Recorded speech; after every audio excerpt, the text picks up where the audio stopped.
Hey guys, good morning. Good Friday morning. It is Friday. Can you believe it's finally Friday? Free again. Get my motor running for a wild weekend. My wild weekend is about as wild as laundry and cleaning house can get, right? Who's with me for some wild laundry and house cleaning, right? Let's see who we have in the cafe with us today. It is noon. It is noon 07 p.m. Eastern Standard Time. So we've got Mickey Joe. Hello, Mickey Joe. Sherry Jones. Hey, Sherry and Henny and Morgana. How are you guys? Hey, Gail. Hey. There's Lee taking out the trash and all the goodies and bringing all the yummy foods and stuffs in. I just grabbed a coffee and feeling a little peckish. Thank you, Lee. Thank you. What'd you guys grab off of the snack table? Hey, Dawn. Good to see you, Dawn. Hey, Shirley Mason. I'm sorry you've been sick. Sorry. Feel better. I don't like when my friends are sick. QB, hey QB. you be? Yeah, Sherry says, Shirley wishing you a speedy recovery. Absolutely. You guys, I'm a froggy. I think it's the weather. Hey, Kayleen. How are you? I hope you guys are all doing well and nobody getting sick with the up and down, bouncy, back and forth weather. It's the worst.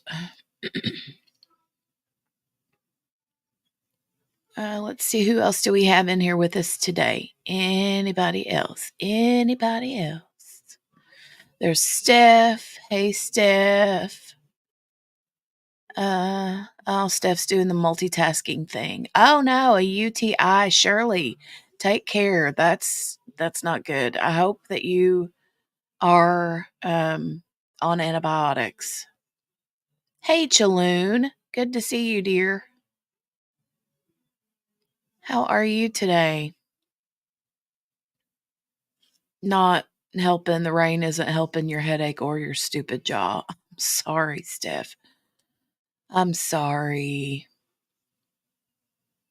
No boy, no bueno, no bueno. Hey, Cynthia Gant. It's good to see you. How are you, Cynthia?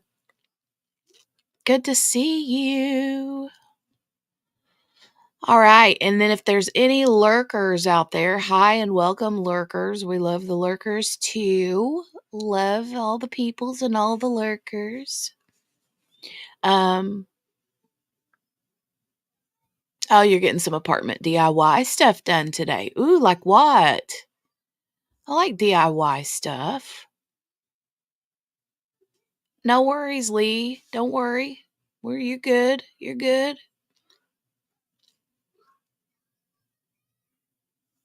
I'm just sitting here with my hot cup of coffee. Went a little bit chillax this morning. I got up a little bit later than normal. I think I got up about 8:30 this morning and piddled around in here with some packages that I was working on getting out, and then did a little bit of emailing stuffs, and what else? I had a phone chat with a friend a while ago, right before live, and yeah.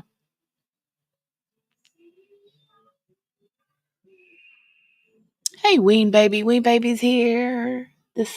I want to say this morning because I'm used to being in here in the morning, but like I said, it's afternoon now. So, hey, there's Margaret. Hey, Margaret. Hot coffee. That feels good on my throat. Okay. So today, there's some like stuff going on in the Audrii Cunningham case. There's been some information that's come out. If you're not familiar, if you're new and don't really know what's going on with who Audrii Cunningham is, hold on and I will show you. So, let's see. This little girl right here, her name is Audrii Cunningham. She was 11 years old and she went missing on the 15th of February. And 6 days later, she was found murdered in a river in Texas. And the dude that is charged with her murder is in jail. And he's going downtown, right? So he was a roommate, family friend of her dad. She lived with her dad and her grandmother. Her grandmother had custody of her. Sweet, sweet girl. And the medical examiner took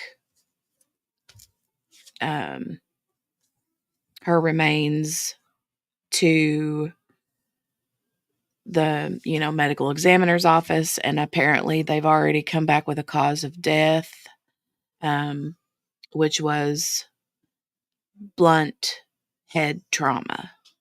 That's what it said on the thing. So, blunt head trauma. We also know, based on the probable cause affidavit, that she had a rock that was tied to her body. And so I'm kind of like speculating, wondering if the rock is what that he hit her with, or that he tied her down with, is the same thing that he, you know, hit her in the head with. If that's what happened, I don't know that that's what happened. I mean, is it possible that she fell and hit her head, um, trying to run away from him or something? Fell and hit her head, and um, I don't know. Still morning for you, Margaret? Yeah, you're over there on the West Coast.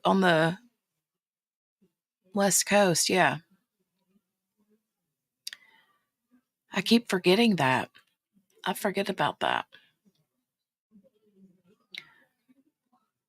Uh, Ween Baby says she took a sick day. They've been kicking my behind, and I needed a break. Ah, well, I'm glad you got a break. He is a creep. He's worse than a creep. Yes. QB says, and he had befriended Biomom, pretending like he was going to help her see her. Yeah. Yep. Gail, about the same. My ears are just a little plugged, and my my throat feels a little bit irritated, but got a little bit of a cough.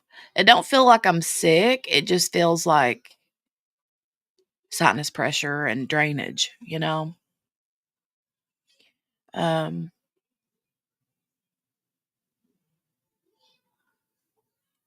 Callie, time for another CG. Shirley says, you know what? That's awful. It makes me wonder about where God is in all this. Uh,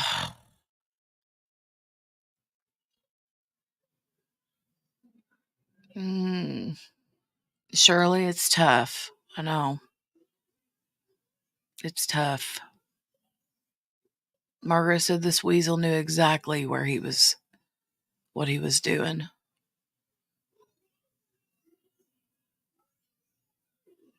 Or a bad influence, you're ruined. Why? Because you want to just stay home and diamond paint and that's all you want to do? Mm. Now even Margaret is copying Barbecutie. Oh, she says I'm still sick and I hate it here. I hate it here. Oh. Oh. Steph says, where did I hear someone say God must have been resting his eyes or something? I don't know.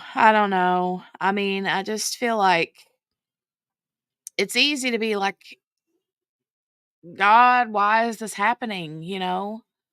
Um, but I think it's more of a God gives us each and every one a free will, and we're going to do with that as we will. And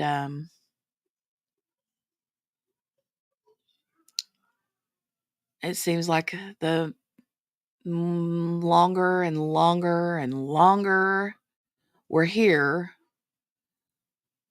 the worse people are just poop people, right? There's some people are just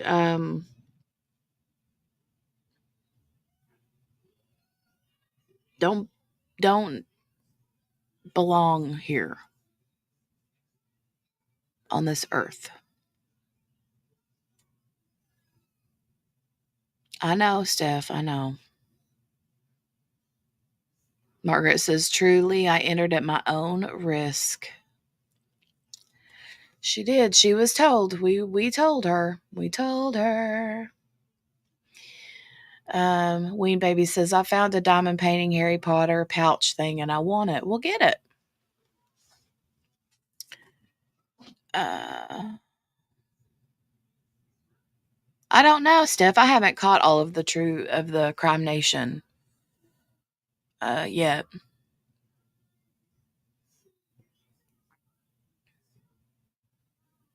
Margaret says, I don't have kids. I was never that brave, but I know for sure now I would be a wreck if I had them. Y'all have a lot of courage. I couldn't do it.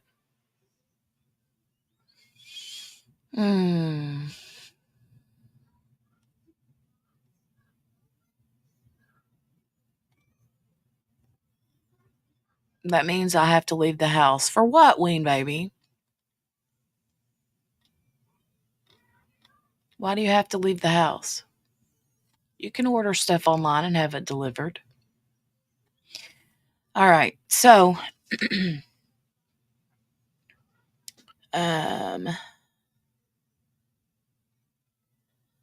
oh, that's sweet, Margaret. She said her 85-year-old mom still tells her to look both ways. I know, honey.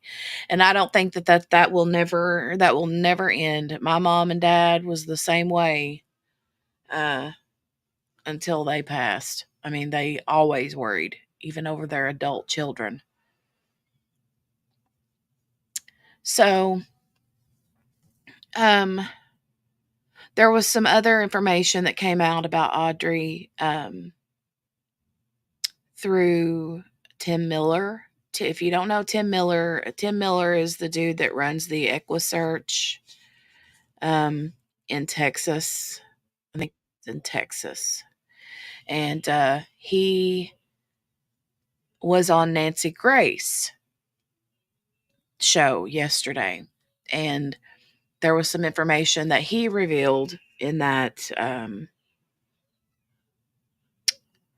episode, and I kind of wanted to go over it and watch it a little bit with you guys and do a little bit of commentary over it and discuss it. If Nancy Grace is not your cup of tea, I will apologize now, but I love me some Nancy Grace, and I have someone in the background. Hold on a second. I'm gonna add you now. I have a guest, you guys. Let's see who it is. Oh my goodness. Who is it? It's QB. It's QB. I'm gonna try to see if this will behave today. Now that AT&T got their life together. Mm-hmm. How are you doing today? I almost said this morning again. I'm hanging. I'm hanging in there. I'm like Steph. It's raining and nasty, and it doesn't help any of the things. The sun's shining here today. Thank goodness. Oh, sure. Fine. It wasn't yesterday, though, so. Fair enough. Mm-hmm. Fair enough. Are you staying cozied up and crawled up under the blankets? I'm currently in my recliner with the squeaker on my lap and about to get a second cup of coffee. And yes, I'm just kind of chilling out. I got to take a few days and no PT or anything because of the procedure. And so I'm just chilling with y'all. Yeah. Well, good. I'm glad to have you here. I always love to have you here. It's so much fun when you come and JB's here and Steph and Morgana. We're missing Morgana today. Morgana's out and about running the roads like a crazy woman. And she's adulting. She's adulting. Steph is adulting. JB's adulting too. I don't know about you, QB. I don't know if I would consider what you're doing right now adulting. I'm kidding. I'm never adulting. I'm never adulting. I'm kidding. I'm totally kidding.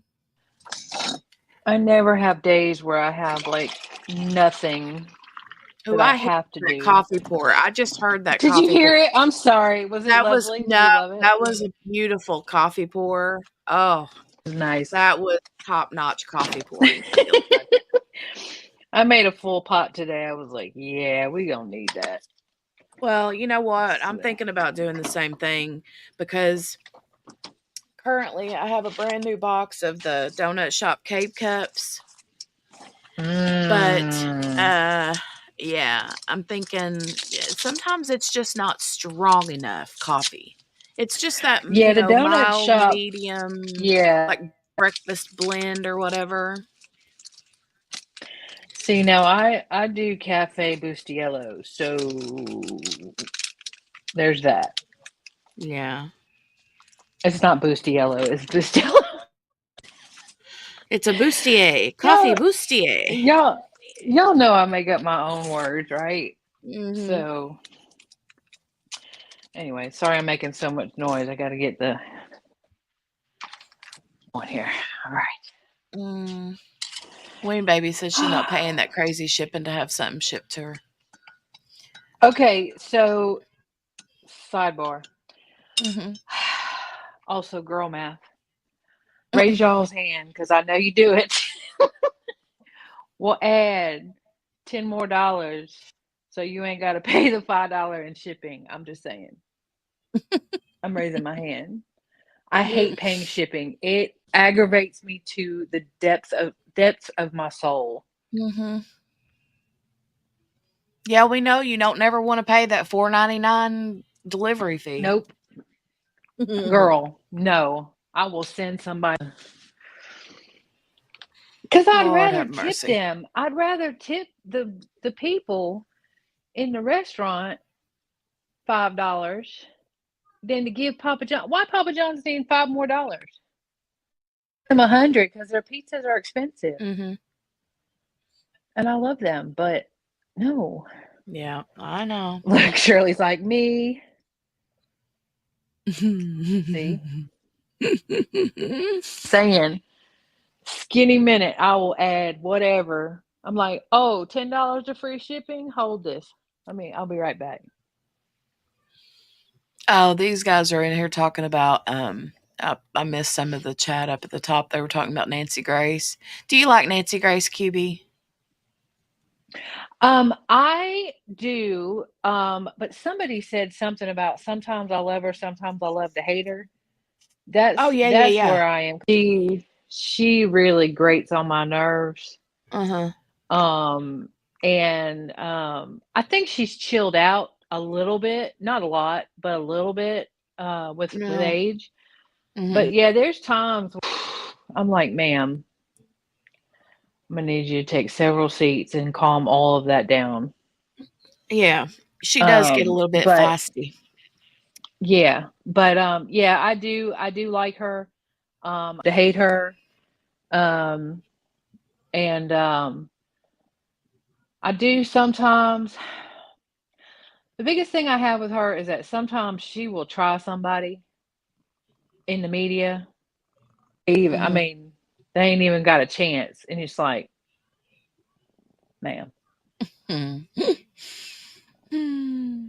But I get it. I mean, Swoop does that too. So Swoop crack. Do you watch Swoop? I had I've seen her before, but she's not one that I like watch like all of. But um I love her. I mean, I'm the weirdo over here sitting here watching trials all day long. You know what I'm saying? But So, that's what she does. That's what Swoop does is okay. trial stuff. You'll love Okay. her. I think Steph is a new convert. We got her going on. She bought Swoop merch and everything. But I've been watching her stuff on Brian Coburg, and she she keeps she keeps saying she's like innocent till proven guilty, innocent till proven guilty. But I know you did it, Brian. Brian. That's how she does Mhm. it. She goes, "What were Mhm. you doing out there, Brian?" I love Mm. it. Just a Um, slow, just a quick little disclaimer here, Abigail. If you're listening, plug your phone in. You're at 8%, honey. Oh man, she's It's what busy Life 360 texting. said. Yeah. Um, so Oh, Steph's the in here talking about. really good. I have to go up here and this. She's talking about the. She said, I remember a few years ago, a car was backing up in a parking lot, and my mom was closest to it. And I jumped in front of her and put my hand out to her waist to push her away. She was flabbergasted and asked why I did that. I'm like, I owe you for all the times you had to slam the brakes and did that same thing. It's like you ever get that like throat chop? You know, your mom, whenever you'd be Yeah. little and you'd be sitting in the front seat, she'd like throat chop The you. mom seatbelt. Yes. Uh, Yeah. Well, I'm not gonna lie to uh, y'all. I have a daughter. They're 21 and 26. uh, They are both on Life 360. They do not mhm, have a choice.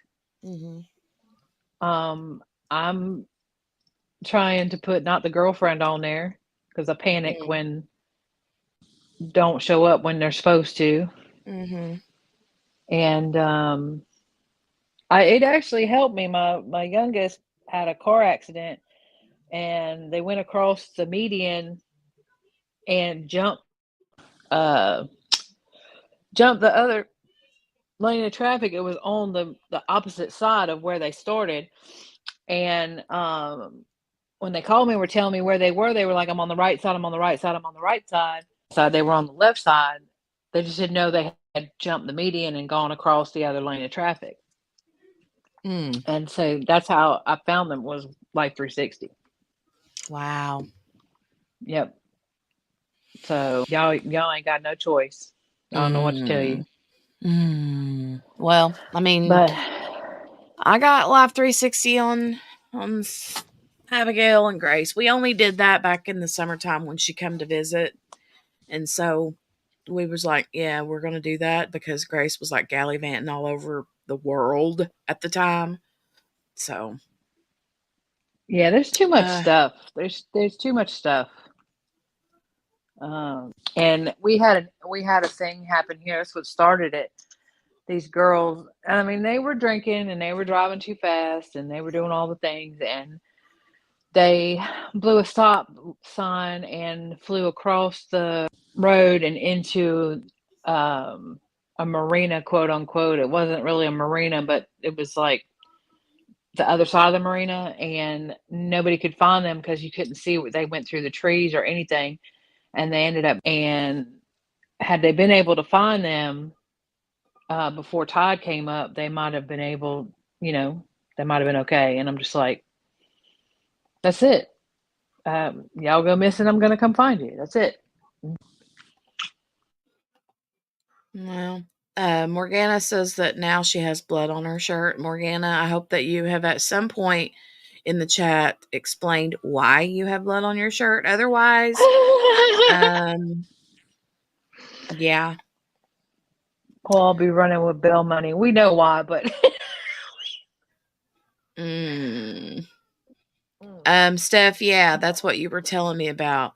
And whenever I heard him talking, I was like, yeah, I remember him. I remember him. I just got the names of the yeah. companies mixed up with his and the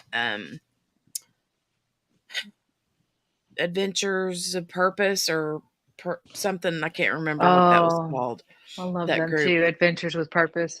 Yeah. Coffee ASMR. Sorry.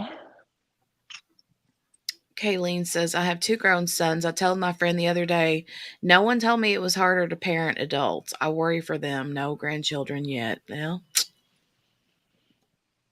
I feel I that. drink a coffee I called worry for Death them Wish. too. Death Wish. Yeah.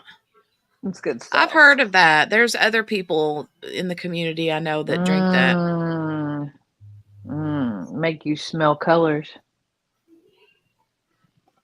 Mm, French vanilla hot chocolate. Yum. Um, okay, let's get the phlebotomist Morgana. I know, right? For Chaloon says Morgana. Americans get all the free shipping. You are not wrong. You are not wrong. It's not okay. It's not okay. I feel bad for y'all. Mm. So I take it, Kayleen, then you saw the disaster of diamonds. The way that I gasped when you showed those drills. And I mean, and I had in my head, and ma'am, oh, wow, no, Yeah, it was bad. it's real bad. It's so bad. Let's go. I'm trying to get caught up. Hey, Lisa. Good to see you back. How are you? I hope you're doing good. Um, Steph's got those and the Chris Watts videos on her watch later. Surely, yeah, weed'll make you smell colors too. Right, Chaloon? I gasp, Hmm. gasped in my living room all by myself watching that. I was like, "Oh, no." And then you said she hid under the dining room little heart. Hmm. Hmm. Nikki's talking about Nancy lies and exaggerates. And then she said something about the Yeah, clickbaity stuff. She can be clickbaity, but to be fair, I don't know that she's the one that writes her. She's not the one that writes her headlines and stuff. There's people that do that I for just her, I but yeah, I have she is. yeah, I have a hard time sometimes when she's like, "Oh, well, this or he did that," and it's like there's nothing that says that he did any of that. Hmm. But again, sometimes you love to hate her, and it's Hmm. okay.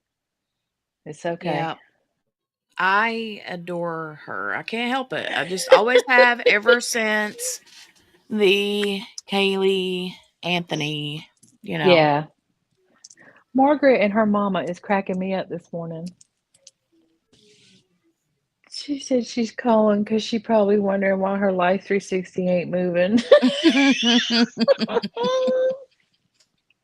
Mm. Oh, she said that. I don't know if you saw it earlier.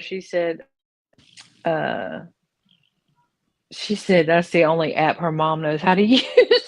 Oh, It's Life 360. I love it. that's I love it. cute. Yeah, he was, Mickey. He was. Yeah, that's how she got started. Yeah. Yep, yep. That's how. And she's remarried, but she will say in a skinny minute that he was the love of her life. And I'm like, how's your husband feel about that? Yeah. I mean, like, is he the second love of your life? Is he the.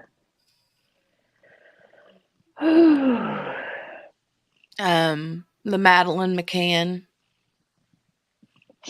Is that the one? Is Madeline McCann? Wait, is Madeline McCann the one that went missing off of a cruise ship or something, or a hotel when with her family, and she's the chick that's got the little girl that had the little freckle in her eye or something? Or am I thinking of somebody else?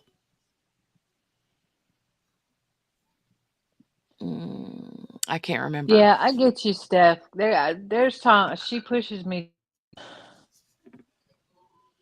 Mm-hmm. when she starts blaming people that don't even have any business being blamed. Mm-hmm. But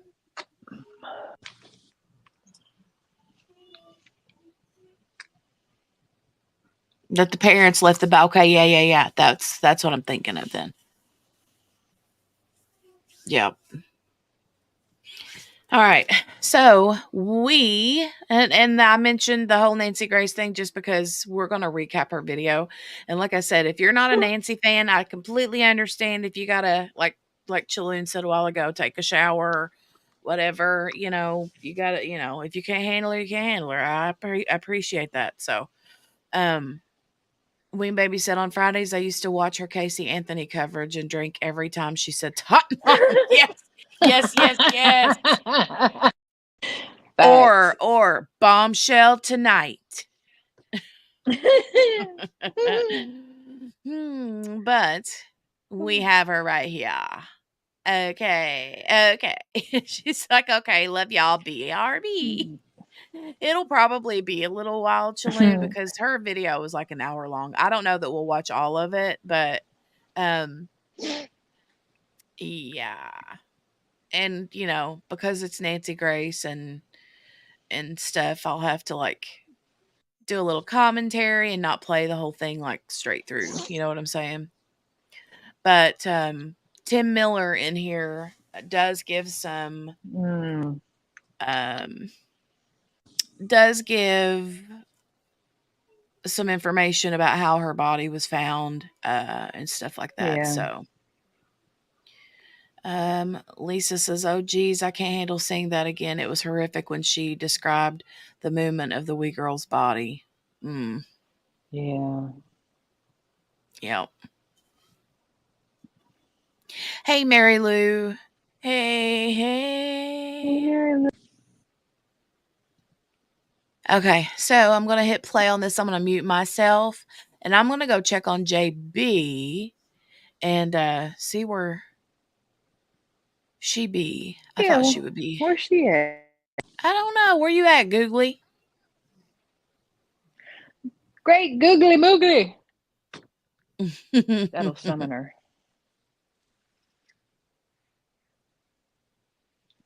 Old. Y'all, Audrii hit the like Cunningham. button.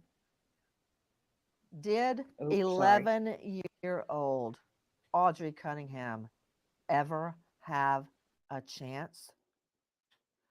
Her mother is now posting heart-wrenching messages about how she, quote, failed her daughter. The father had her living in his home with his grandparents, and in the backyard is a Nazi Aryan brother covered in hate tattoos who would take her to school alone in the car with him with a sex offense. In the last hours, we learned that this 11-year-old little girl, do any of you have little girls or little boys that are or were 11 years old? This little girl's body was weighted down with a rock tied by rope to her body.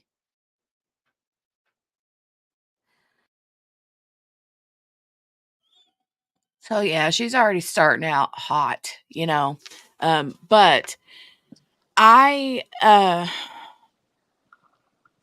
haven't seen a lot of the mom's messages. I haven't seen a lot of. I Yeah. mean, I did see the vigil that she had, because there was the one vigil that we shared on here the other day, but then there was Right. also they did like a candlelight ceremony outside, and I think then they let balloons go or something.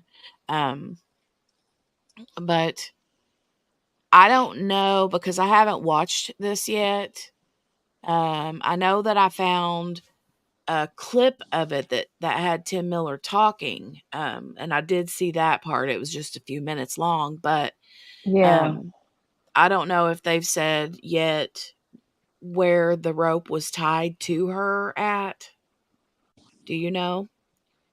I don't. I was thinking her feet for some reason, but I don't know for sure. I don't know for sure. Okay. I'm Okay. still trying to figure out what the whole dynamics, the family dynamics were too, and how Dad ended up getting her, and um uh and Did I lose you? Where'd you go, no, I'm Cube? here. Oh, there you are. I heard you say something about the dynamics, and then that was it. Hi. Don't know. I haven't figured out what the dynamics of the family is yet. Like how how he ended up having custody. Yeah, I don't know. I don't know either. Um, and the between Biomom and um, McDougal, she kept saying, "I don't want her to be angry. Are you sure she's okay with this?" So I don't know if there was some kind of fallout and Audrey, or I'm not sure. Yeah, I'm not I'm sure not either. sure. I know at some I'm sure point, it'll all come out. yeah, yeah. Gail, yeah, the grandmother was the one that actually had custody. Right, But yeah. the um one thing that I had heard was that she had the the mom had said something at one point about how she had made uh something along the lines of she had made the decision to let her stay live with them because she felt like she would have a better life. Mm, So I don't know if at the time what was going on with Biomom. I don't know, like her living yeah, situation, her personal situation. I don't know. So that in itself, though, kind of tells me that she had her best interest at heart. yeah, But I don't know. I don't really know the ins and outs of that whole situation. But yeah, like you said, it'll eventually come out, I think. We'll hear more and more things. And of course, whether or not mom is accountable for anything, I'm sure there's going to be people coming out of the woodworks to say that she is, even if she's not, mm-hmm, you know? So yep. that happens in Well, every and situation. there's been some question as to whether the dad, we were talking about the grandma and McDougal possibly having a relationship. There's Hmm. been some speculation that the dad and McDougal. So I'll be interested to see how that pans out. Say that again now. So there's been some, we were talking about that there was the grandma and McDougal had a relationship. Hmm. So there's actually been some speculation that the dad and McDougal had a relationship. Oh, okay. The dad. Her Yeah, dad, yeah, not the grandpa. yeah, yeah. Okay, yeah, I had heard So that too. Um, I've heard that too. What, yeah, honey? Yeah, I see you. Charlie. She's got her little monster house shoes on and she does this whole like stomping around thing like she's a monster. Mickey said Ronnie her husband was diagnosed with severe sleep apnea with 45 episodes an hour. He said, "You're right, Mickey. I have sleep apnea." Of course you do. Uh, all right. So I'm gonna um see what's next here.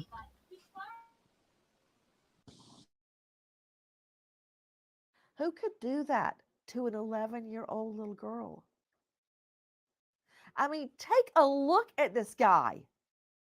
Would you leave your child alone with him, much less put her in the car with him, give him access to your home with your child asleep in the bed around him? I mean, think about it. One of his last offenses on his rap sheet, oh, yeah, he got a sweet plea deal, didn't have to register as a sex offender, and walked free over and over and over and over and over. But this time he had access to a home and was caught in the bed with a minor child, a girl, and had taken off her underwear and PJ bottoms. Now he has access to Audrey, and now Audrey is dead at the bottom of a river, weighted down by a rock. Oh, yeah. Texas, it's on you. You have the DP death penalty needle. You going to use it? Are you going to let him somehow slip out of this too, because all of his other crimes, most of them, were in Texas. And he walked, he skipped out of the courthouse, free as a bird. He ran, hopscotched out of the jail each time. And now Audrey is dead. I'm Nancy Grace. This is Crime Stories. Thank you for being with us here at Crime Stories and on Sirius XM 111. Wow, what we have learned overnight by taking. So, there has been a lot of talk about all of his previous prior charges and how he just like poof, the magic dragon just happened to,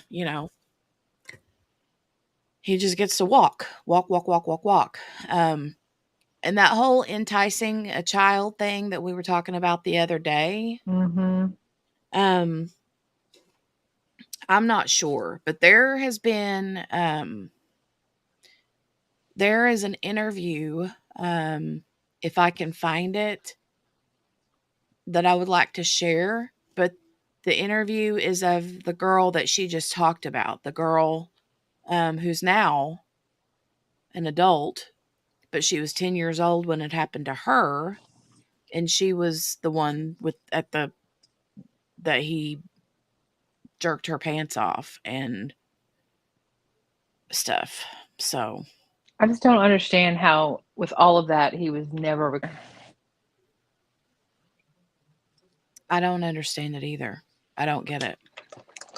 I mean, had he been, I mean, we can say, woulda, shoulda, coulda, but had he been registered, he wouldn't have been. I mean, he might have been, but he legally to be in even in that driveway. Hmm. Yeah, I know. I don't understand it. I don't understand. And the whole part about him living in the house or even living in the backyard, taking the daughter here, there, and yonder, being her caretaker while dad was out on the ship or out on the boat or whatever. Um, yes, surely, yes. And he just, I don't know. The only way that I would think that anybody would allow someone like that to hang around them is if one, they just don't care, or two, they have the same kind of personalities. I mean, I don't believe Yeah, that he didn't know. I don't believe that the friend didn't know that he had these because I I don't believe it either. there was, I think I, through all of the charges and stuff that he's had, exactly, birds of a feather. But he had apparently been in trouble even while he was living with them, with Yep, this family. So, yeah, I just don't, I don't mm-mm, get it. I don't either. I don't either. And it's just sick, sick, sick, sick.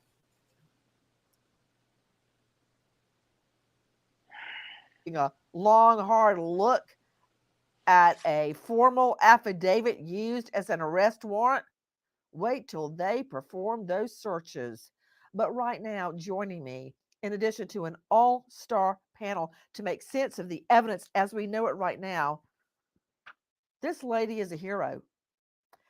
The lady that called police when she spotted this Nazi Aryan brother sex perv who I believe murdered an 11-year-old girl, Audrey. I believe he raped her, and I believe he weighted her body down with a rock and threw her body in the river. Joining me right now is Leslie Gaskins. She is an Exxon employee, and she's the one that called 911 and landed his rear end behind bars. Of course, then he started lying and lying and lying. But despite his lies, police managed to find Audrey's body. Leslie Gaskins, thank you for being with us. Thank you for having me. Miss I'm Gaskins, very excited. Yes, ma'am. tell me what happened when you see the defendant covered in all his tattoos. I don't know if you could see his swastika or not, but tell me what happened when he came into your Exxon.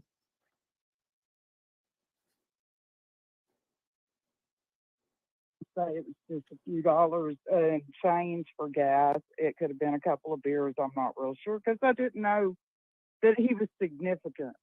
That he was so ugly. I keep saying that. He's just so ugly and so creepy looking that you just don't forget his face. And it just, I don't know, his face just stuck with me. And then the next day when I saw his mug shot and they said to call if you had seen him, I called right then.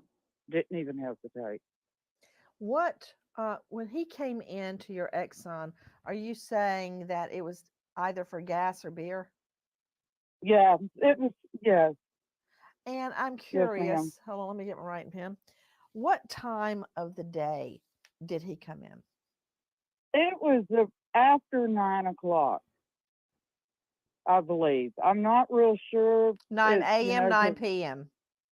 I am. I am. I worked the day shift that day.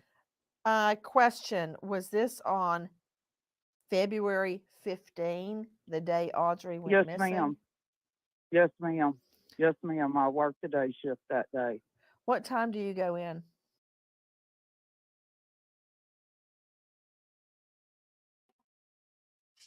So this chick is the chick that works at the ExxonMobil gas station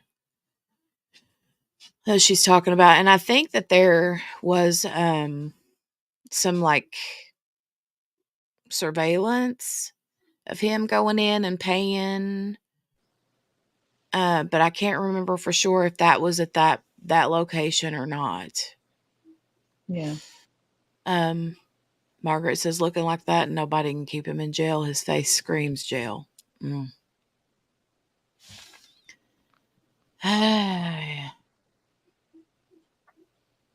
um,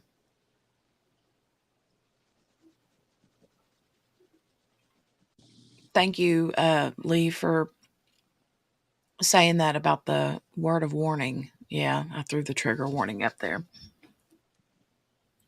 Mm. If there is a trial, this is a witness, and we are hearing testimony. Yeah, for sure.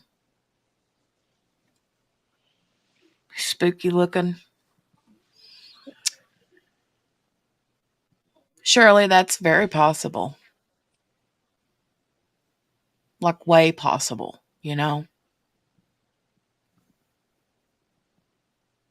Mm, yeah. The only thing I can think of it. About the informant.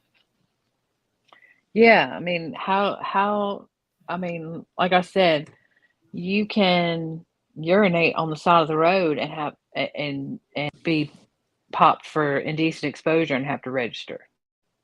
Right. So how did this how did I don't know. Something ain't right. Something stinks. Mm-hmm.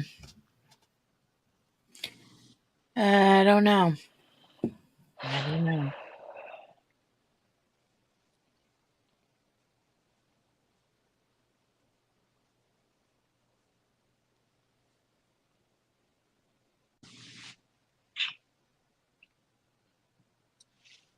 Hey Billy. Oh, Not hold on. I did real something. I sure. messed up. 9 It, a.m., 9 'cause p.m. I am. I am. I worked the day shift that day. Question, was this on February 15, the day Audrey went Yes, missing? ma'am. Yes, ma'am. Yes, ma'am. I worked the day shift that day. What time do you go in? I go in at 5:15 in the So morning. you're there first thing in the morning. Now, February 15, I believe, was a Thursday, correct? Yes, ma'am. So you're there at 5 a.m., 5:15. You get everything opened up and ready. What were you doing? Were you behind the counter when he came in? Yes, yes, ma'am. There was a line of people, and he was just in the middle of the line. Did he smell of alcohol or anything else? Pot, No, cigarettes? no, no, I didn't notice, and he wasn't dirty like they said uh, when he went to the mechanic shop. Yeah. He wasn't dirty and all that either. So this is 9 a.m. I'm trying to place that time in the line of events that we have so far. Do you recall what he was wearing? I don't. I don't. What about I him stands out to you? his face, his beard, his eyes. He has like a crazy eye. Yeah, does one look one way and one look the other way? It kind of does, yes, ma'am. I've tried to And figure I that out think because that in he, some pictures they look like they're both looking at you, and in others, one looks like it's looking off. yes, yes. And I think he's was kind of a regular here. I think I've seen him in here before What's your because I recollection? remember his eyes. Uh, He's just, the eyes. Yeah, the first time I saw his eyes, they're very light blue and they're mm-hmm. piercing, and there's just something off. Now, could you see all of his tattoos? No, ma'am, I don't think I could. I think I could see the like a little bit around his neck. I think he had a t-shirt on. He didn't have a tank top. Did you by chance see his hands? Yeah, Right. Patricia, I was thinking the same thing. People have lazy eyes. They can't help that. I don't know if she's trying to, you know. Right, right, right. I know. His eye ain't got nothing to do with him murdering people. Nancy, come on. That's that's where she gets me sometimes. It's like my brother's got a lazy eye. Stop it. Mhm. My kiddo has a Hey, lazy eye. honey. So, I mean, sometimes it looks right at you and sometimes it's looking off to the side. You never know. Now, does it add once you know like his history? Maybe a little bit, Yeah. but Steph, she does like the drama. Mhm. Yeah. Well, she knows it's the dramatics that Yep, it's I gonna think get she's just her. naturally dramatic anyway. I think I that's can't just how imagine. she is anyway, right? But uh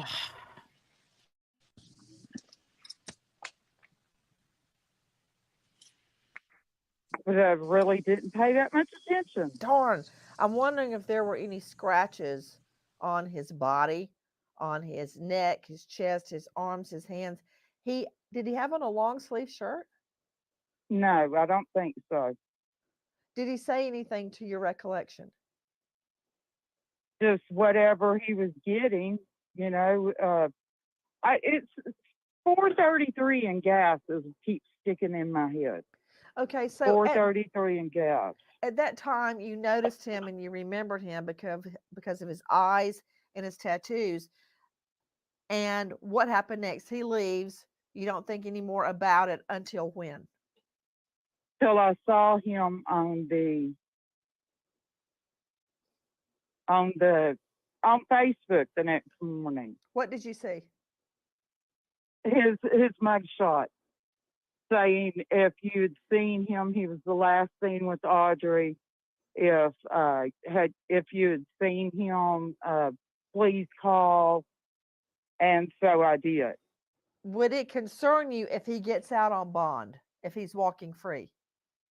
Yes, Why? yes, definitely, yes. Because he's dangerous. He's crazy. And He you're a doesn't need to witness. be out. Yeah, Did you ever meet or see Audrey or her father or mother or grandparents? I know. My daughter is friends with Audrey's mother, And we've known Audrey when she was smaller, but not seen her here recently. Why wasn't the mother living with her? I have no idea.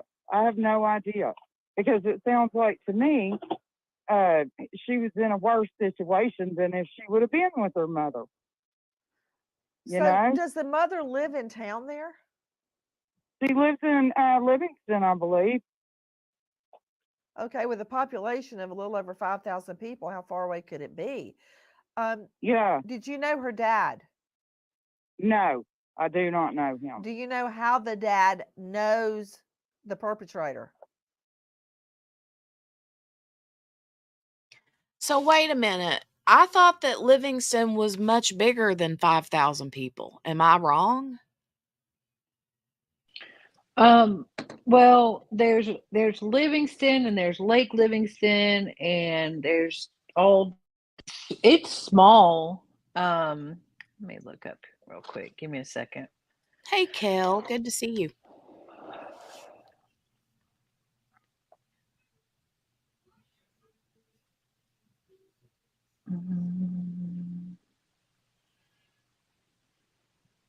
Let me see here. Let me catch up on the chat. Good morning, Kel. Happy Friday.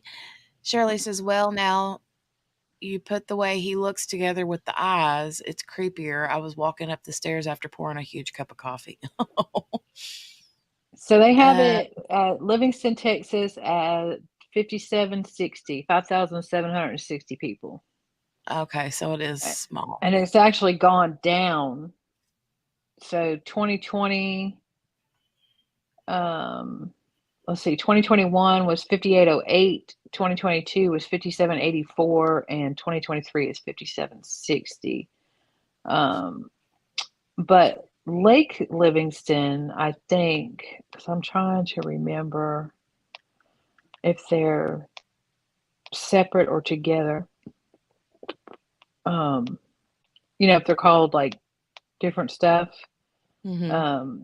But they may be referring to Livingston and Lake Livingston is the same. I know it's not huge. It's not huge. My aunt used to live there. Yeah.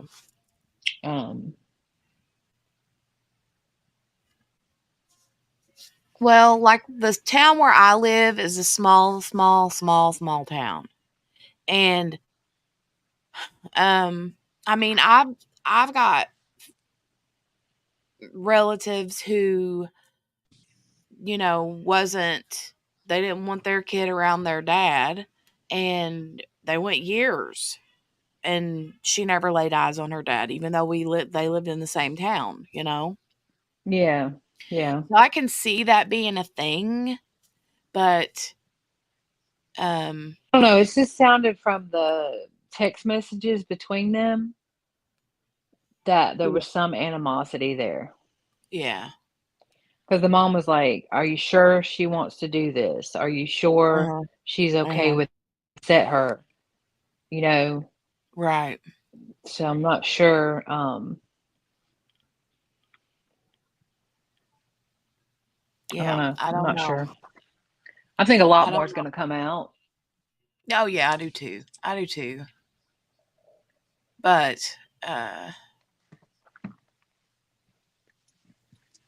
we'll get back to this.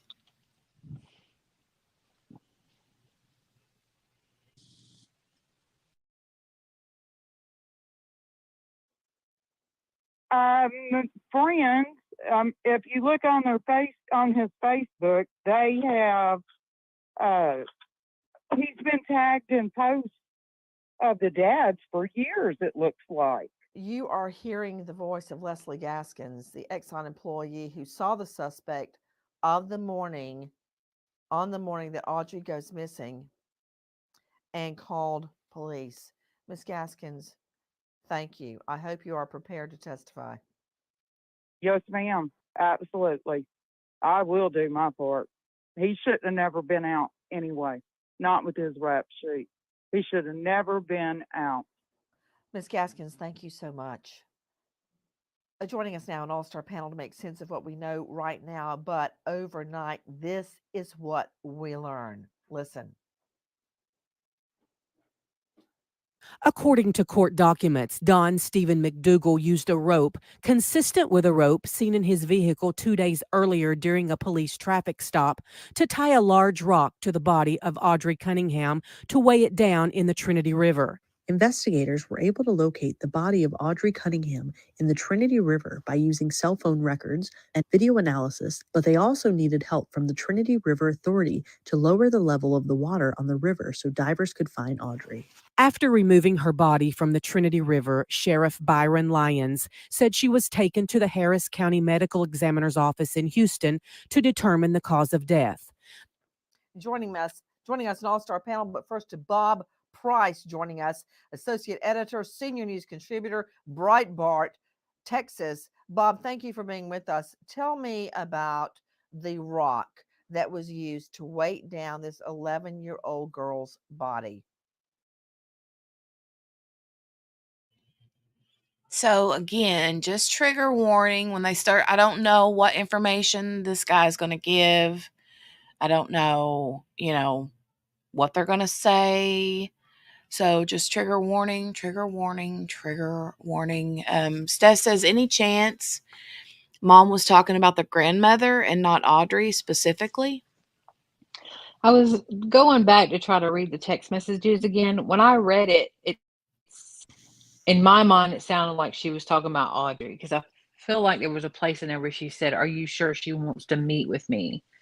Are you sure this is what she wants to do?" Mm-hmm. And so I felt like she was talking about Audrii, but I was going back to try to look over the text messages again to see if I could see anything. Mm-hmm. But we text a lot, and so I can't find it. Yeah. Okay. There it is. I found it. Go ahead. I'll keep looking. Okay, honey.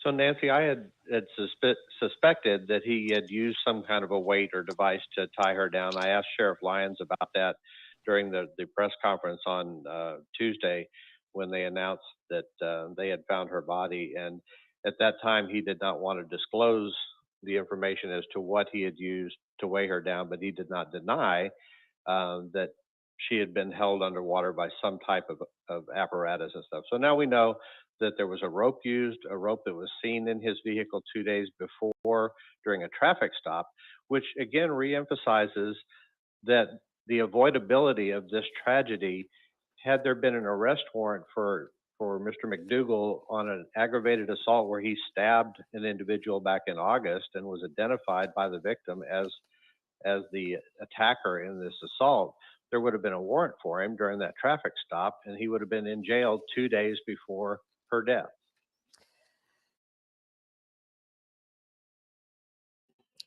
I don't know if it's in this interview or in this video with Nancy where they show the guy's stab wounds. Mm. And honestly, I'm not even going to lie. I was thinking, a lot of times you hear like these guys who do these things like violent crimes or violent acts against people, they have a favorite way of doing things, right? Like, Right. Yeah. they don't shoot one person, stab another person, Right. strangle a third person. They usually do it the same way every time.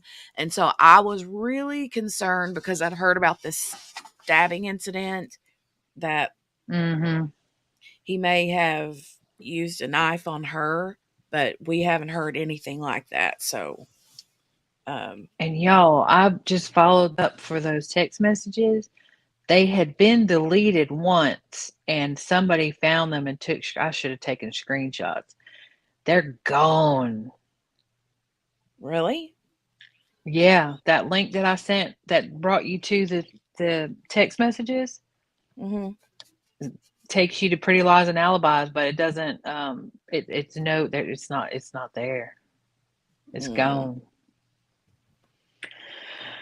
Screenshots. I know better.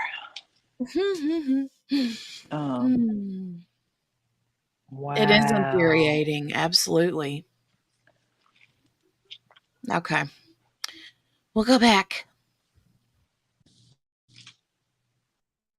You know what? I've been torturing myself all night long about coulda, shoulda, woulda. We have been looking at the affidavit attached to a warrant and gleaning information about the death of this 11-year-old girl and what was transpiring during the time after daddy leaves the house and the defendant is there alone with the little girl. Joining us right now, Tim Miller, the founder of Texas EquiSearch, who actually went and searching the waterways, trying to find Audrii. Tim Miller. Okay, this is Tim Miller that we were talking about from EquiSearch, and he's I don't know if this is the part where he gets into some of the details, but just be forewarned that there's a Yeah, warning. it's not good. Yeah. Trigger warning, trigger warning. Miller, thank you for being with us. You've done so many water searches. Tell me about this search and the discovery of her body. When you were using sonar, looking through the water there, which has a pretty good current to it, could you tell at that time she was weighted down? Well, Nancy, when we got involved in that, the sheriff actually called me Friday and said he needed our help. And we had many, many ground searches. Saturday, we found something right along the shoreline, which ended up as being evidence. So where that was found, I decided I need to start Okay, sonar. wait. Are you talking about the Hello Kitty backpack? No, something else, not the backpack. What? We found something right at the edge of the river. I don't want to disclose that now. Was it a shoe? Was it clothing? It was clothing. So I decided I wanted to start. Was it a girl's clothing? Yes, ma'am. And it definitely is evidence. It 100% is evidence. I mean, So hold when on we, just a second. Hold on just a second. Joining me, Director of Victim Services there in Texas, joining me out of Houston, Andy Kahn, longtime colleague. Andy, the girl's clothing, he obviously, the girl was sex assaulted. That why would she not have clothing on? Why would her clothing be separate from her body? I mean, this guy needs to be on death row. It's not the first time, Andy. What in the hay is going on in Texas? This guy had offense after offense after offense. And now I'm hearing from Tim Miller, article of clothing found at the edge of the river. And Tim Miller, who, by the way, is a crime victim himself, his daughter was murdered, is out there and sees this. What's going on? You know, Nancy, there's a reason we have the death penalty in the state of Texas. And McDougal is now the poster boy why we have the death penalty. No. You can blow your horn about Texas. Whoa. Yeah. Shirley, I don't know if Tim meant the evidence was on the clothes or if the clothing itself was just evidence by way of it not being on her body. But the fact that it was like right there at the edge of the river tells me that she wasn't somewhere else and sort of like the river forced her down to that area. So that tells me if her clothes are there, that that's where she was put and she stayed there. Yeah, he worked on a boat, on a ship, I think, or on a boat. I don't know if it was a boat or a ship or what, but he would be gone for weeks at a time. Yeah. Yeah, he did. He did try hard not to say anything. Yep. Speculating. It's hard not to speculate that, though. It's hard not to speculate that. I know it's speculation, but that's the first place my mind goes. Yeah, I Oh. get what Steph is saying though, because she just like announces that that's what happened, and Mhm. the ME hasn't said anything. I mean, there's no other than and I get what you're saying too, Jenny. I mean, when you hear she's not wearing her clothes, um, yeah, that's where your mind goes. And I mean, when we get in further, you'll hear her say when she's pushing him on what it is, she's naming off articles of clothing. Mhm. Um, and yeah, he was trying not to say anything, Mhm. and she just kept really pushing him on what Mhm. it was. Um, Mhm. but um, oh, you're saying because as soon as you hear that, you think that, but these are one of the things that I have with Nancy Grace is she just like says, "Oh, this is what happened." And it's like you don't know that's what happened. Right, right. Where'd you go, QB? Oh, hold on. Sorry. Oh, you're good. You're good. Um, I don't know where I fell off, but this You is one said of that the this is what happened. This is what happened. Yeah, that she runs with it. yeah, you can yeah, she does run with it and you can say, I think this is what happened. This might be what happened. It sounds like this is what happened. But she says this is what happened and can taint the case, Mhm. you know? So anyways, that's just my opinion. Right. No, you're absolutely right. She does. And that's one thing that's really her dramatics Mhm. and speculation are the main things that I are the only things really that I don't other than the fact that she likes to interrupt her get like she totally Oh, like thwarts. If is thwarts yes. the right word? Her Um, her guests. She like chokes them out basically. she talks over them and talks over them and talks over them. Mhm. And so for me, and especially, okay, her being an ex attorney, okay, I don't know if she's still an attorney, but she knows better. She knows better. And Mhm. so you talk about trying to have a uh having a have a jury, okay? Mhm. And it's all well and good. We talked about this before. It's all well and good to say, "Oh, objection. Okay, the jury will disregard." They're not going to disregard it. Here, you're tainting the jury pool. To me, this is my personal opinion. Mhm. Um, and like I said, I like Nancy Grace, and then I don't like Nancy Grace, and that is one of the things that just really gets me about her because she definitively what happened. Mhm. Yeah. Anyways, that's just my opinion. No, I get it. Was just reading the chat. Shirley was saying on the Yeah, I'm behavior looking. panel, they say that a woman or women can sense the truth quick. And I don't disagree with you, Shirley. I don't disagree that that may be what happened, and that we can infer that from the fact that she wasn't wearing her clothing. Mhm. But to say SA or she, this is what happened, you can't say that. Right, right, right. There's no definitive evidence to that. The ME hasn't said that, Mhm. and so that's where I go, you know, yeah. Anyways, I'm gonna stop Yeah. talking. Kel says Nancy Grace will go off on anybody.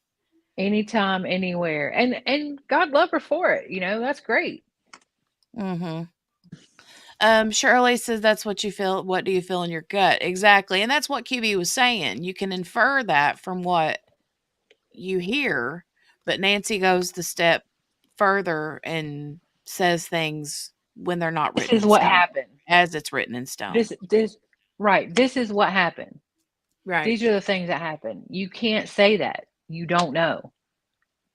And so I would have an easier time with it if she said, based on my years of, whatever experience, I would think that that there was some abuse, or based on, things that I've seen in the past, I think this is what happened. Say this is what absolutely happened. Eh, Right. I don't know. Yeah.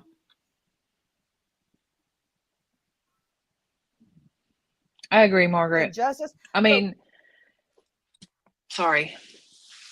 I didn't know you No, were you're starting good. back. You're good. You're good. Sorry, I hit the mute button, but then I didn't know if you knew that I was going to go over here and hit the play button. So sometimes I Yeah, forget to say, "Okay, I'm muting." it's okay. Uh, And sometimes I just go out. I mean, one of the things I've been thinking about, like with all these kids. I mean, and I'm not tooting my own horn or anything like that, but I was a single mom to two kids.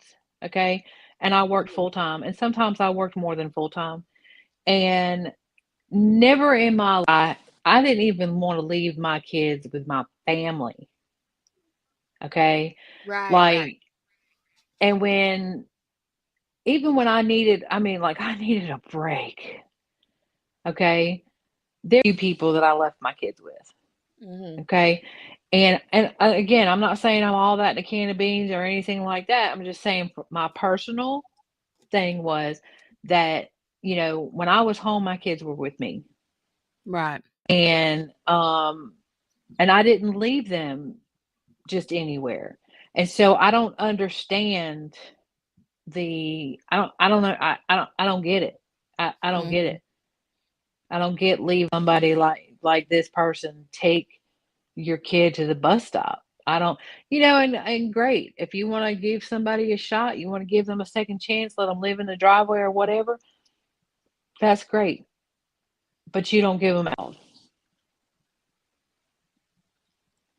I You wouldn't just, even if you, I knew something about somebody like that, I wouldn't even let oh, them not live like that. anywhere. No, no, you ain't living in my driveway either. And I No. think they knew. I think they knew. Right. And Yeah. again, I'll say again, I mean, maybe it's because what I do, but if I was going to let somebody live in my driveway, I sure as crap would be checking them out first, Mhm. you know? Kill all of that in a can of beans. That's me. I'm all that All and that a in a can can of of beans. beans. And a can of Y'all gonna be beans. saying all the QB stuff. I say some weird stuff. I'm sorry.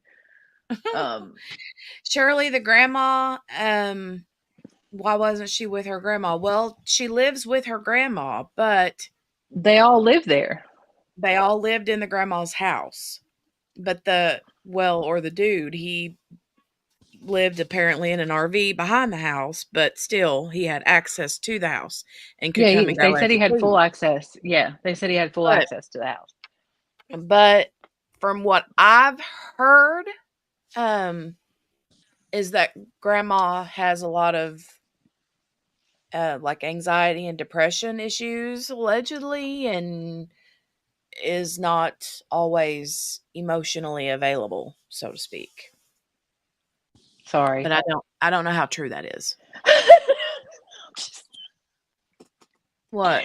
Anyways, I said, so do I. I got anxiety and all the things. You still ain't having my kid. Well, I Just know saying. what I'm saying is from what I've gathered, she medicates Was herself checked heavily. out. Yeah, she was checked out. Hey, JC. Hey girl, how are you, Hey, JC? Hey, how are you feeling? By the way, how are you feeling? Um, Margaret, right? The worst that happened, they come home overfed. Maybe too much candy. Come home overfed and burping. That's She didn't have grandma. any business having custody. Now, the thing is at the time when she was given custody, I don't know what kind of state of mind she was in, you know. Yeah, I mean, it's too early to say really because we have no information.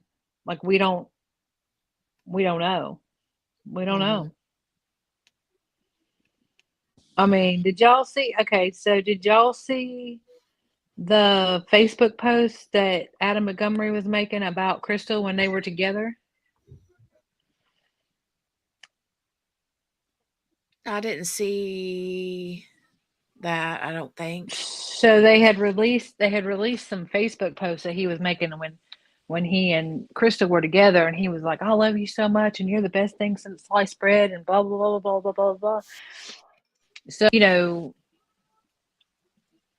I had a reason for bringing that up. I guess I was just, I things change, circumstances change, and Right. what the mom was in, we don't know what the dad was doing. We don't know any of that.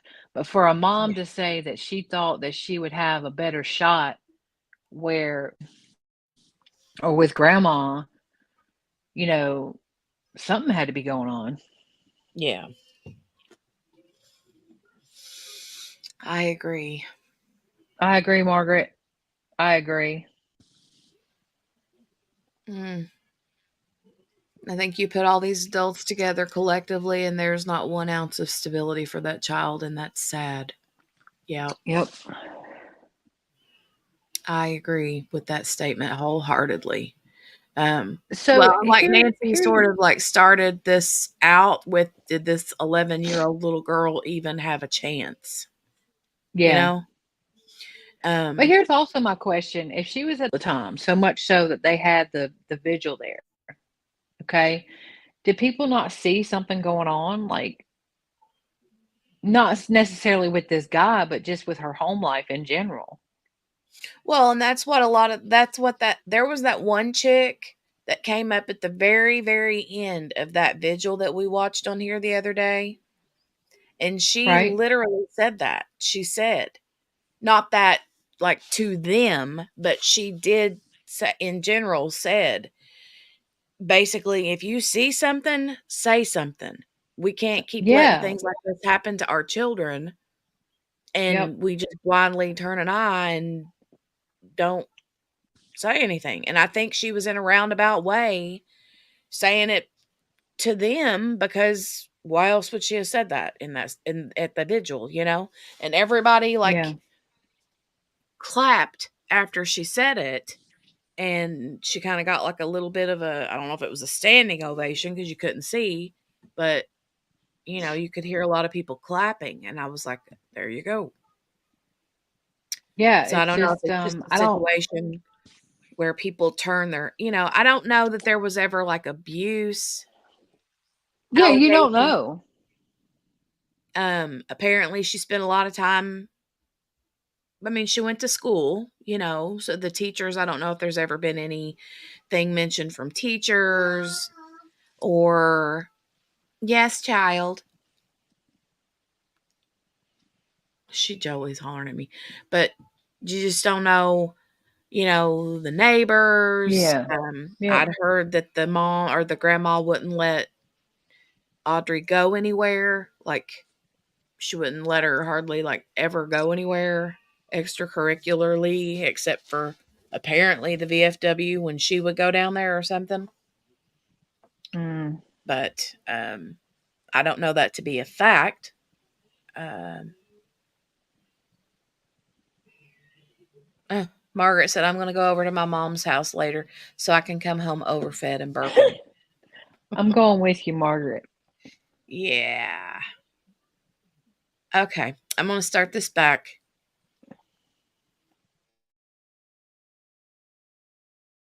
Why was this guy, why was he out free? He had already crawled in between the sheets with another little girl and taken off her underwear and PJs. He's got one offense after the next, after the next, after the next.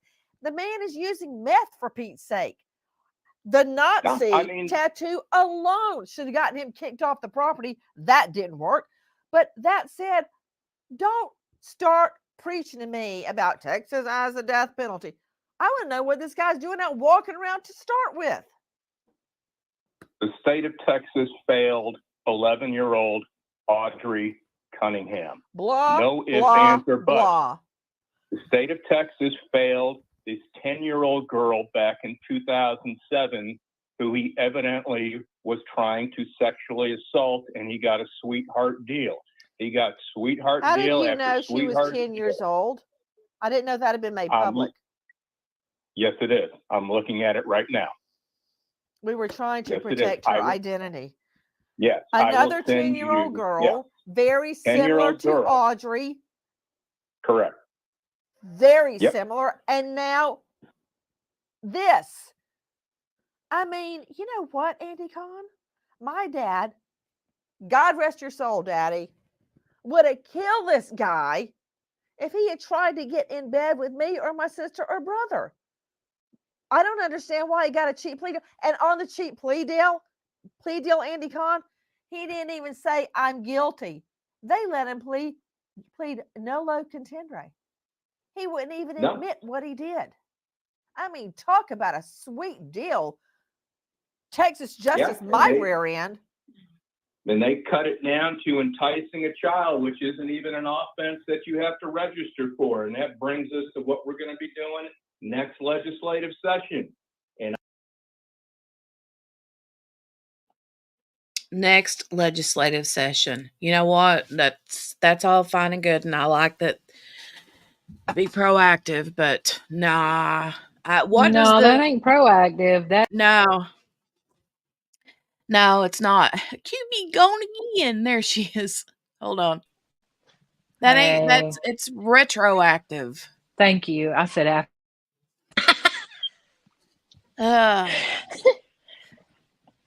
No, I mean, and she's 100% right. He shouldn't have ever. He shouldn't have even been able to be in them people's yard.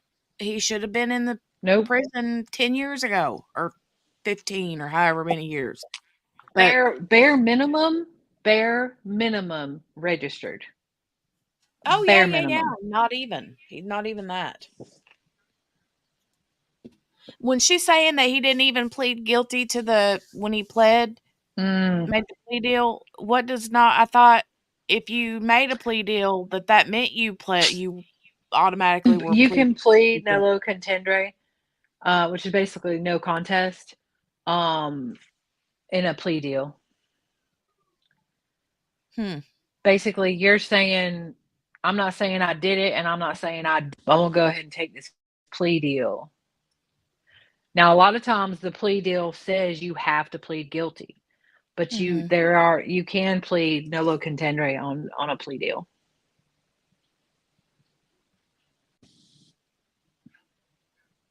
Lord have mercy, Shirley. Wow. I don't blame your daddy either. My dad would have done the same thing. Mm-hmm.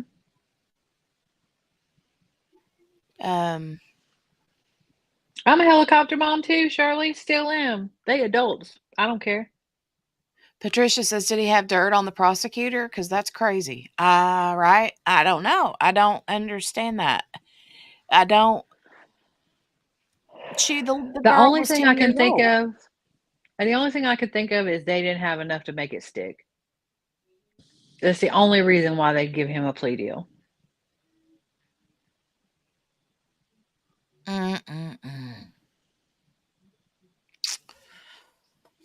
Okay. Hey, and welcome anybody new coming in. Just a heads up, this is some hard details, hard language from Miss Nancy Grace here to listen to, but so there's a trigger warning at the bottom of the screen and at the top of the screen. So just beware if you're coming in that you're going to hear some hard to hear things. So And thanks for coming in. I would appreciate a thumbs up if you guys would like to give the video a thumbs up. I would appreciate it. And I know that QB would appreciate it. And I I think would that, love it. And if you're not subscribed, subscribe because, yeah, yeah. And I think that maybe absolutely. even Nancy Grace would like it if you gave it a thumbs Nancy Grace would love you to put your thumbprint on there. up. She would force you to do it because, that's how Nancy is. But, She okay. would. She Yeah, would. she She would. wants your DNA. Hey, Melinda, good to see you. And if anybody's lurking and wants to hang out in the chat, just come in and say hello. Hello. Steph's Would like, I also would very also much. very much appreciate it. Okay. Exactly, Patricia. Somebody was looking out for him. And I couldn't agree more. And you know what? Whenever they have the whole informant situation, there should be certain people that are like, no, you too dirty to be an informant. You know what I mean? Yep. Agreed. Okay. We're gonna continue. And I made a promise, and I'm going to continue their promise that Oh, we are please. going to name a You bill. think I trust a bunch of politicians in a room together? No. I trust you, Andy. I know trust you're going to me. do the right thing. Yeah, and Okay, I'm going to can I make it get to happen. legislation? Let me guess, it's going to be called Audrey's Law.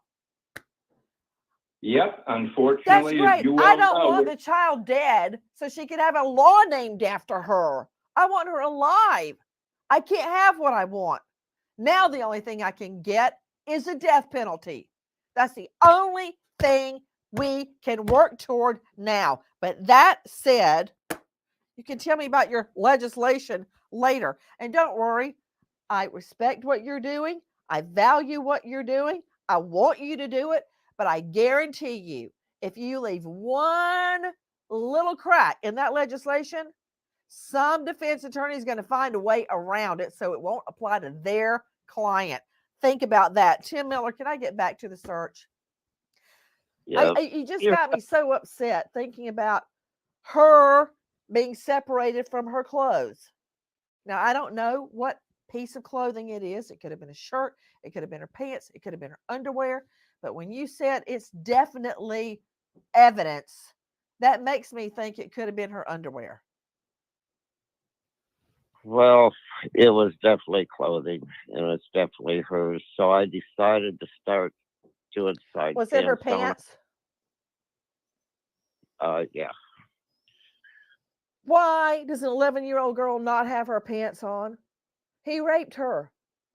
He raped her. This animal raped this 11-year-old girl.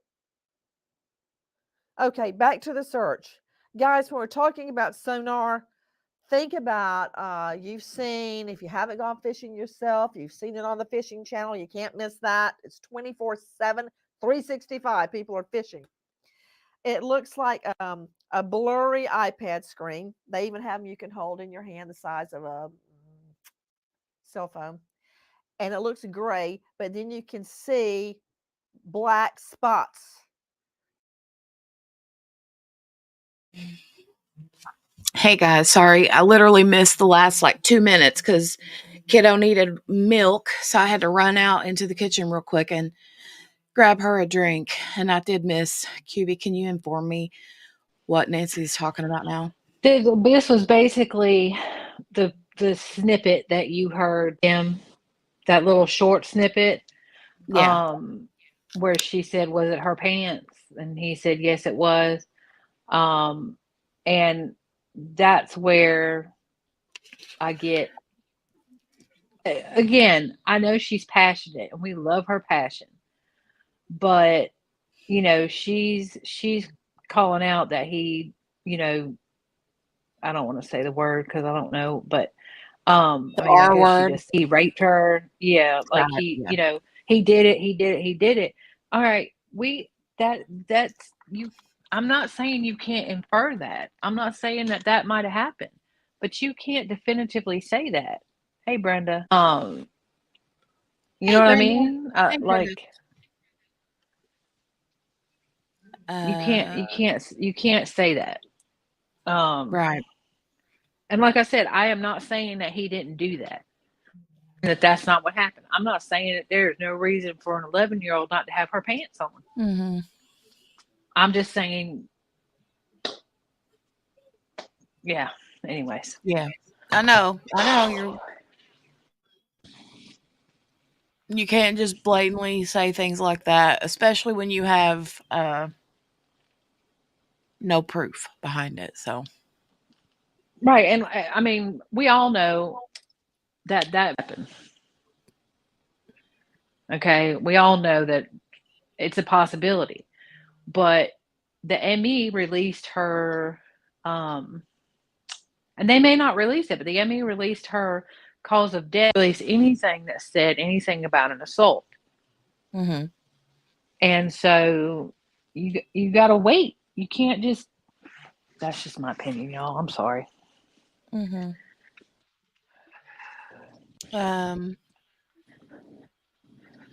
As Morgana saying, I'm catching up, and I can just say Nancy Grace at 2 times speed is funny. that is truth right there. Mm-hmm. Okay, we'll continue. Some are a lot more sophisticated, but those spots are objects in the water. Now, Tim Miller has state of the art. Okay, tell me what happened, Tim. Well, I started sonar in that area, and of course the river was high, the current was strong, and it's like, oh my God, is she going to wash away or what? Sunday, I got what Well, I what did you thought was see that made you know it was Audrii? well on Sunday when I sonar, I didn't know if it was Audrey. The conditions were the worst you could ever imagine with sonar. So I went back to the same exact spot, and the image I got, I couldn't get it again. I literally went through that area more than 80 times. And then I got another image, and I said, oh my God. I said I could make out legs and Now, hold on, arms. Tim Miller. You know we don't say OMG on CES Crime Stories, but go ahead. What did it So look like, Tim Miller? How could you tell that it was I, a I, child versus something else? no, I could make out the body. So I went, but it wasn't as clear because of the currents, because of where it was. It was difficult at best, so that I kept sonar and sonar. And then Monday I sonared Tim, again and what got. went through your mind when you spotted that? You must have just been sick to your I stomach. knew it was. I knew it was her, but I couldn't repeat it. And it's like, how come if there's something there, it's got to stay there. And so I got with the divers on Monday and the Texas Rangers. I showed them the Did image. you go down yourself? No, I didn't dive it. I don't even take a bath, but I'm pretty good at sonar. But Let me ask you a I, question. So you guys are diving in a fast current in the river, correct? well, on Monday when I showed them the image and we all got together, they said, "Oh my God, I think you're right. I think it's a body. We have to dive on it." Well, the currents were so strong and the river was high that they could never get to that image. So then they decided to shut the That's dam. hard, man. But I've done dives in fast currents in rivers, and it's not like on TV. It's really hard to do that, much less to get. Was she all the way down at the bottom because of the rock? well, she was doing that, and I believe that she was tied to that rope. I'm sorry, So what now? She was what? she was tied off to that rope. She was tied onto the rope, and at the other end of the rope was a rock? Yeah, and so then her Or body was was the just rock on her body and tied to her body? out. Now it's on the rope. Okay, question. Go So ahead. the body, Audrey's body was not on the bottom of the river, on the riverbed. The rock was on the riverbed, and she was in the water. She was in the water. And so she was just swirling and swirling in there, and that's why I could never pick that same image up at the same exact spot. But I'm going to tell you the best thing he did, Nancy. The best thing he did was tie her off and weight her down. Because if he wouldn't have done that, and she would have floated, that current going 4 miles an hour in 24 hours, she would have been 96 miles away. Just like So Natalie Holloway. We'd never find her. the best thing he did for the search efforts was to go ahead and weight her down.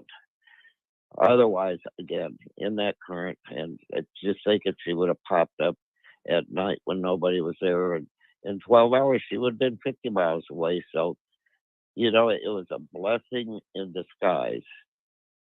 So, yeah, when I got that image again, they dove on Monday. They could not even get to it because of the currents. They decided to shut the dam.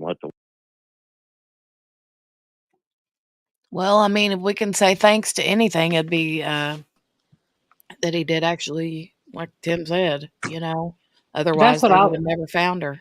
that's what I was saying, because the currents and the currents in that lake and those side like estuaries and stuff, Hmm. so strong, and so, I mean, there's no way they would have never found her if he wouldn't have weighted her down. Mm-mm. Mm-mm. No. And I bet, now he's probably thinking, why did I do that? Yeah. But, yeah, I just, and with him saying that about the rope being tied to her, it would make sense if it was tied to her foot, like you said, because he was saying that she was just swirling and swirling. Swirling around. That's why he couldn't repeat the signal, because she was Right. moving too much. Yeah, Gail. Yes, Gail. Yeah. Right, Margaret? The current in lakes and rivers are a lot like the ocean. Yeah. So this is actually more so, and it does have, like, the lake actually gets waves and stuff on it. Mm. Yeah, it's strong. Wow. Um, welcome back. Hi. I'm so sorry. Uh, don't be sorry. You can't help it. No, but sometimes I feel like I should just jump off because I feel bad. Like it's in and out, in and out, in and out. No, no, no, no, no, no. It It's doesn't bad bother today me. because of the weather. Yeah. But no, I don't mind at all. It's just one little button. Just click. Okay. Yeah. Now, if I had to like jump down out of this box and physically go grab you and like shove you back in that box, yeah, that might be a All little bit right. different, But Yeah, Gail, I agree, but I think, making a positive or doing something positive, tragic like that, sometimes is very cathartic. hmm yeah, yeah, I think so too. Um, he feels like because of that, doing what he does, kind of like the same kind of situation with the dude that started. Adam Walsh or Yes, John Is it Walsh. Adam? Yeah, John that's what Walsh? Yeah. yeah, yes, that's what I was just thinking. Um, Same thing. hmm Yeah, yes, Steph has mentioned the Texas Killing Fields. It's on Netflix, but if you want to know more about him, it's a really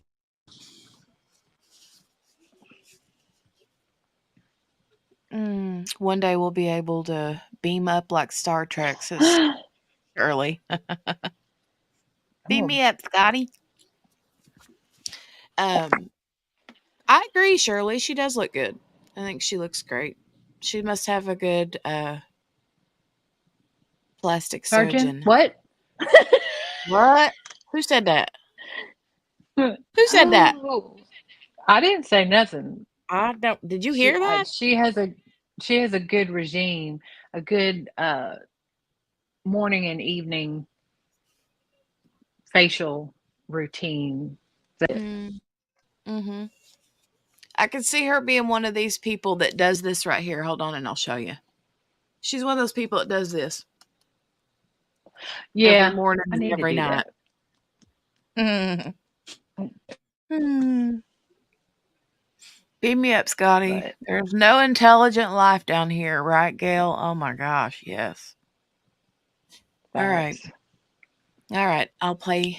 We'll go back to it. I don't know who she's gonna talk to after Tim Miller, but yeah.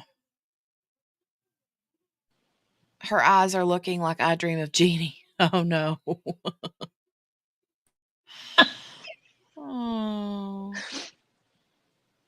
She Oh, strikes me as Shirley, one you of those crack me ladies up. that swears it's all just the Pond's cold cream. You ain't wrong. That's probably what you know what? Look, that's probably what she's. I ain't gonna tell y'all what my mama put on her eyes and her lips, Mm. and it works. Preparation H. Yeah, that's what I've heard. I've heard that. Prep. Yep. It plumps the Mhm. skin. Mhm. Hi, ma'am. You're on live here, ma'am. Good afternoon, Diva. Miss Nope, Diva. this is the squeaker. Oh, Hey, Squeaker. squeaker.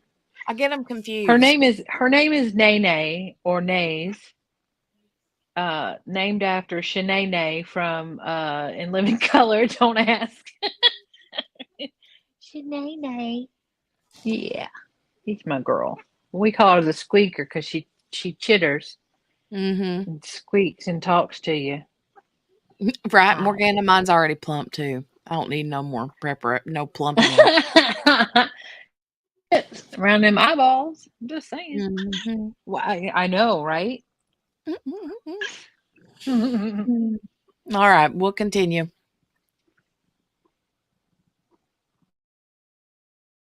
The water go down, and the next day when I was got in there, they found her. Tim, what do you mean when you say she was swirling and swirling? Well, if you can imagine in a current, and there's a big swale there. It's between the Railroad Bridge and 59 South Bridge, which is close together. So the water coming around them pilings and stuff just created a huge eddy. So she was down there just basically almost going in circles and moving around and moving around. And that's why it was so hard to get her at the very same location. Because when a body's at the bottom, it's going to stay at the bottom until it starts gassing up, and then it'll start moving. So I would go back to the same exact spot, and she wasn't there. I'd go again and then get it located in another area, and she was just moving. She was just moving around, and I anticipate if she wouldn't have been found, of course, she would have never floated. And as bad as it sounds, the fish life and turtles and stuff would have just ate that body, and she would have been found. So it was a huge effort with everybody. And you know what, Nancy? God just put us in the right place at the right time.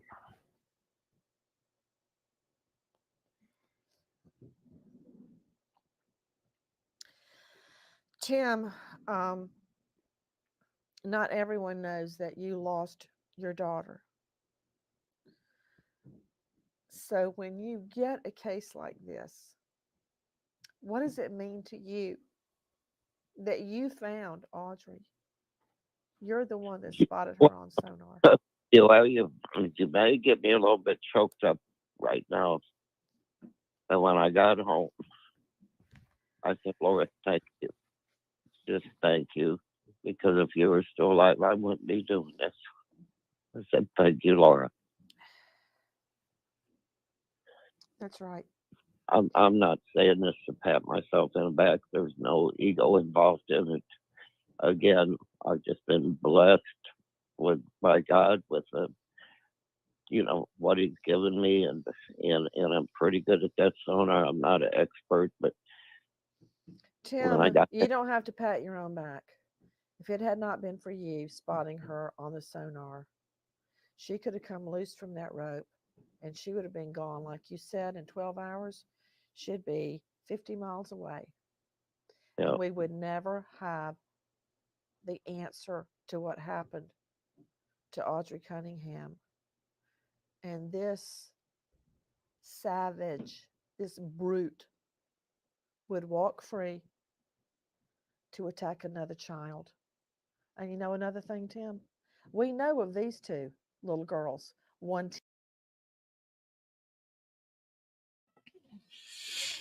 So that go out got me right there when him and her had that little tearful, you know. That Oh, moment. yeah, Yeah. yeah. Yeah. Oh, oh my goodness. Shirley said my brothers Yeah, were I in don't know. the Coast Guard. Oh, You're good, honey. Go ahead. Go go ahead. ahead. No, I was just going to say, I don't know if he gets any royalties or anything off that Killing Fields, but go watch it because it's amazing. Yeah. Right, Steph. And that was in the 80s, and he still Yeah. gets, you know, emotional. And Yep. it's like every Yeah. time he finds, someone, it's just brings it all back up again. Yep.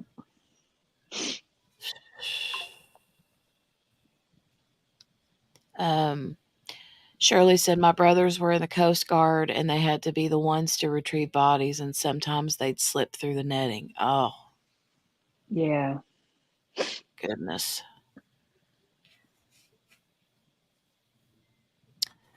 Okay, let's get back to it.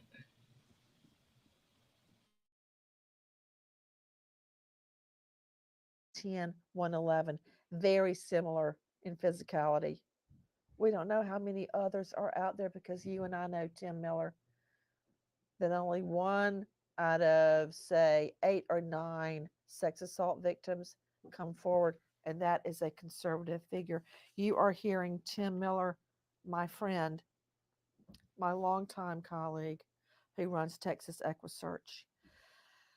Everybody on the panel, jump in. We got a lot to get through. First of all, to Joe Scott Morgan, renowned professor of forensics, joining us out of Jacksonville State University, author of Blood Beneath My Feet, book on Amazon, and star of a hit series, Body Bags with Joe Scott Morgan.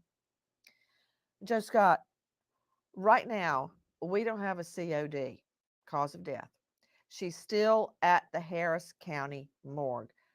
But you know, and I know, they know the cause of death. They probably knew the cause of death the moment they looked at her. I'm guessing asphyxiation of some sort. But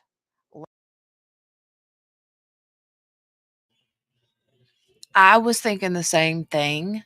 Um, you know, but I had mentioned earlier about the knife situation that one time, they usually do the Yeah. same things. But um, I did also think after they didn't say anything about finding any kind of like weapon that it may be something like asphyxiation, but they did Morgana. This Nancy Grace's video came out not long before Mm. the cause of Yeah, death right was. before. Yeah. Yeah. And I wonder, I mean, we can speculate all kinds of things, but I wonder if, like you said, she was running and she fell, Mhm. um, and busted her head on something, or Mhm. I mean, maybe his intent, we don't know, maybe his intent wasn't to kill her, but maybe something happened, But I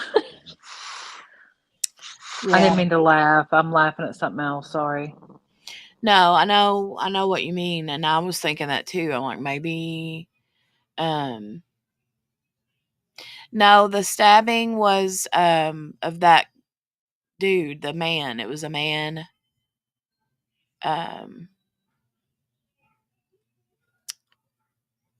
and I don't know if they're going to show it in this video, but if not, we'll locate it. But right, I know, Steph. I thought about that. That's a really good point. Steph says because he could have had a different method if it was a grown man. It's not his fantasy, just his violence. Yeah. Ugh. I hear a purr. Oh, that was a growl. Oh. I got the grand cat now, and he's a little feral, and he's got his growls and his purrs mixed up. So. Mm-hmm. Right, Shirley? Shirley says, well, if not, then what? Take her back home to tell on him? Exactly. Yeah, I mean, well, but he didn't kill that girl he crawled into bed with. Mm-hmm. So. Yeah, you're right. I don't know. It's just all speculation. We don't know.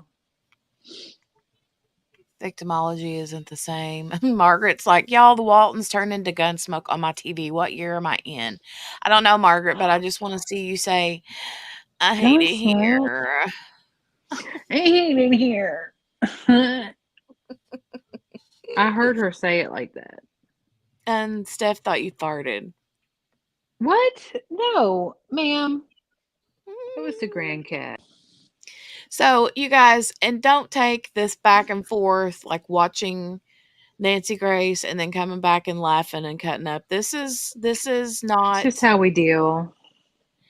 Yeah, it's not a, oh, people No. think that this isn't like, I don't want it to come off as disrespectful is what I'm trying to say. I didn't. That's why I was trying to say I didn't mean to laugh. It was just he baby and the baby was like, and I was like, sir, we're on a live. Shirley said when he went to jail for that and skipped through the tulips with the leprechauns.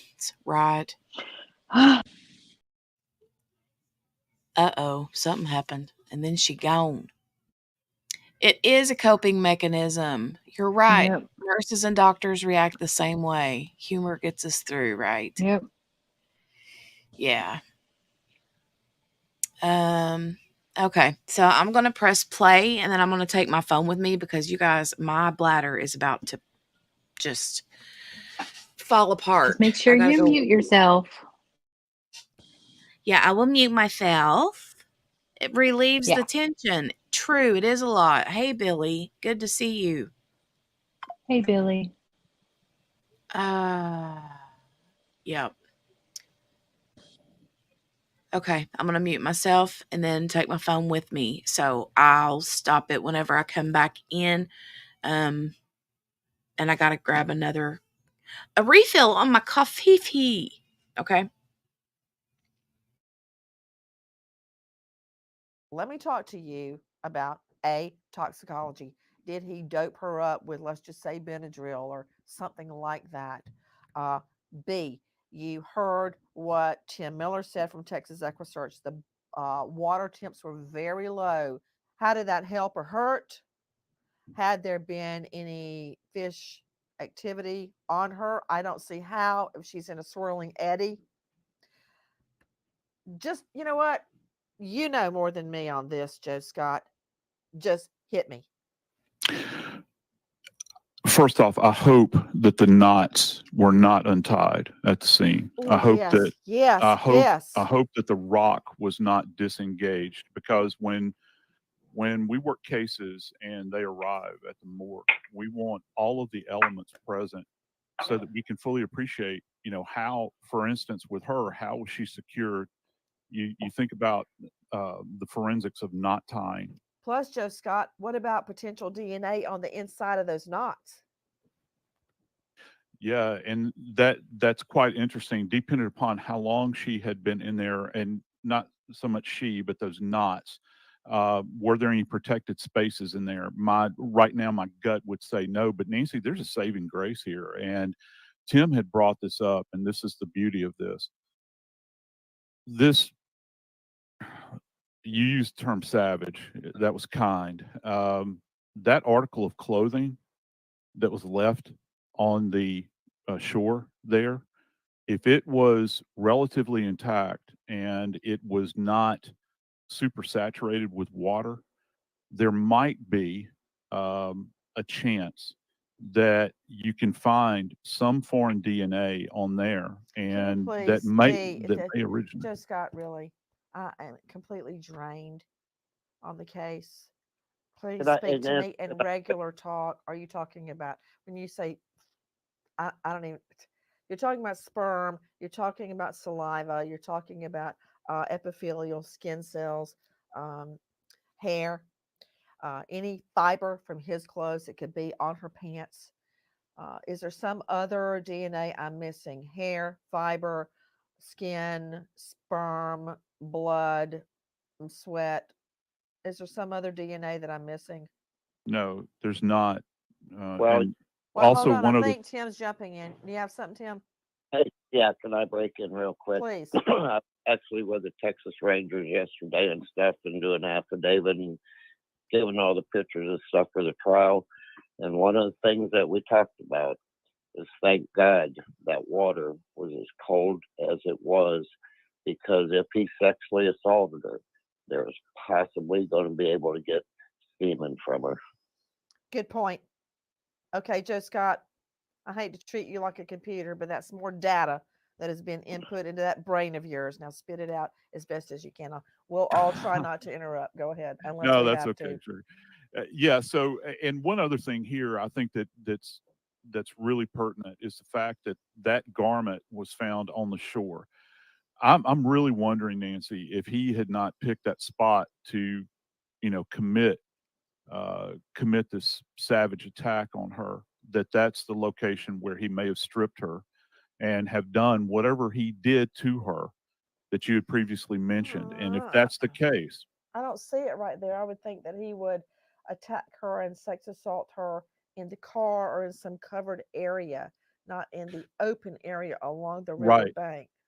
Yeah, but Yeah, I that's a think that very wide open area there.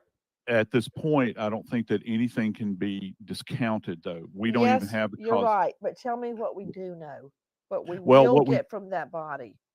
I yeah, can tell you well, this right now: when you don't know a yeah. horse, look at his track record. He tried to sex assault the other little girl, so he tried to sex assault this little girl. Okay, that's not a leap of imagination. That's his No, track record. So yeah, why and else would he have her? What, to sit in his car and play solitaire? To watch TikTok? Hell no. He attacked this girl. That's why she didn't have her pants on. So what evidence am I going to get?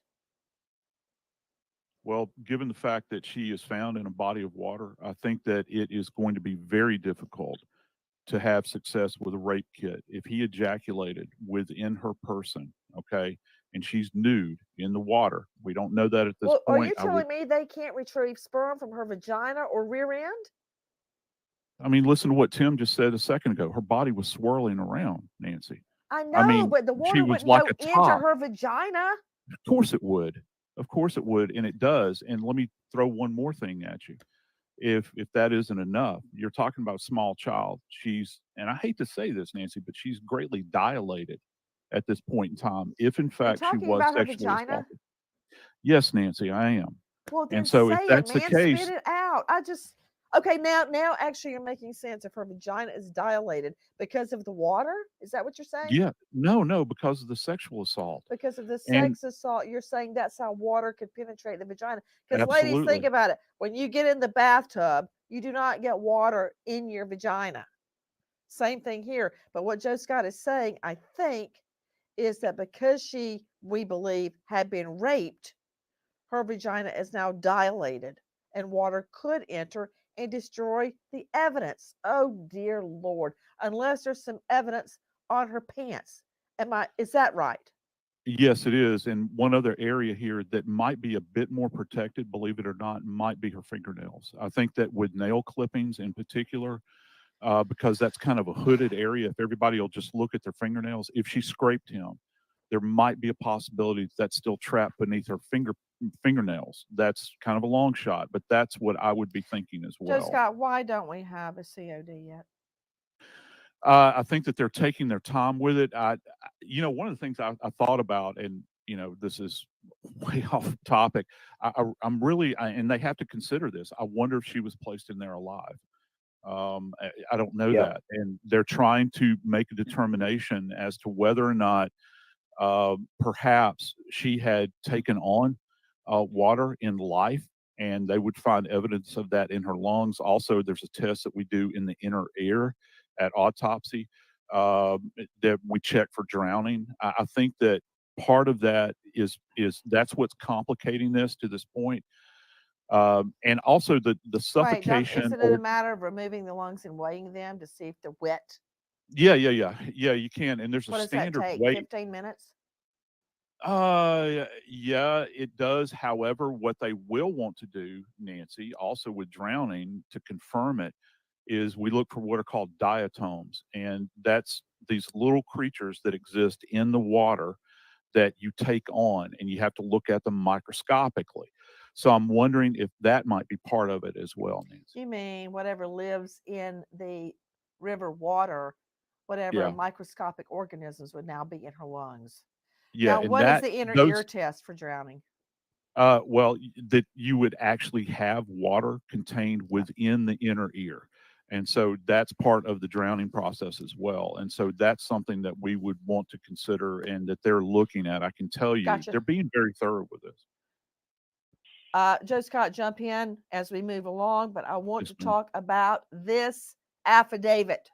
Joining you right now, high-profile lawyer out of Livingston, Lana Shadwick, former judge, former prosecutor, legal analyst for Breitbart in Texas at lanashadwick.com. Lana, thank you for being with us. Have you read the affidavit? I've got a few things I want to ask you about. This guy is so full of crap because we hear police say, this is where you're going to come in, Lee Reber, that they were able to place a defendant with the victim. Now, how?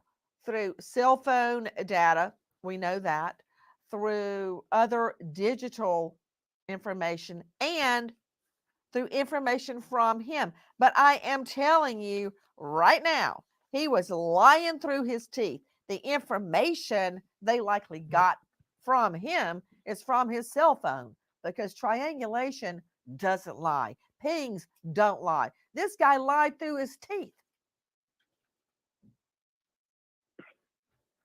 Well, they've got him now. I mean, he's at the bridge with cell phone data, the pings. I mean, you can lie all you want to, but unfortunately, unfortunately, he tied her to a rock, and that's where the body was found. They're going to be able to ping his cell phone, get video footage of that 2003 blue Suburban, and placed him there. And now that vehicle is in the custody of law enforcement authorities. And they are combing it. I want you to look, Lana, at paragraph 5.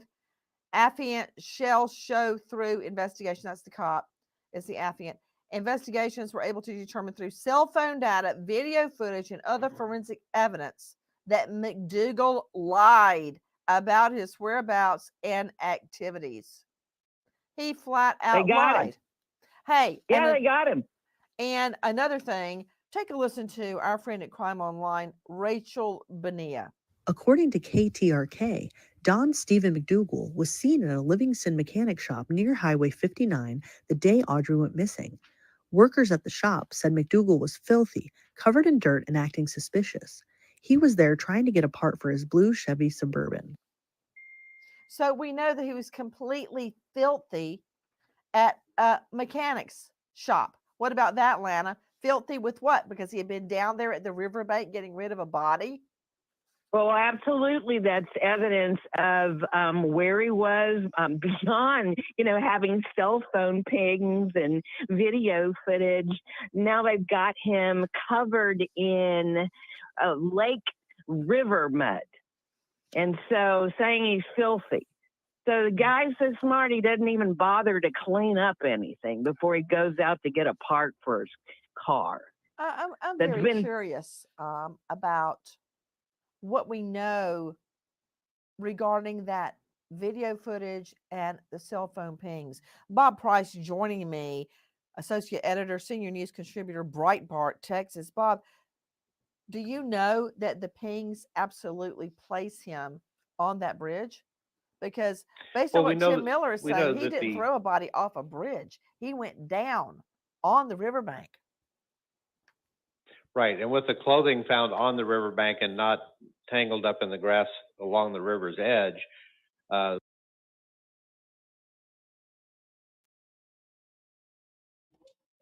I'm back. Sorry, guys.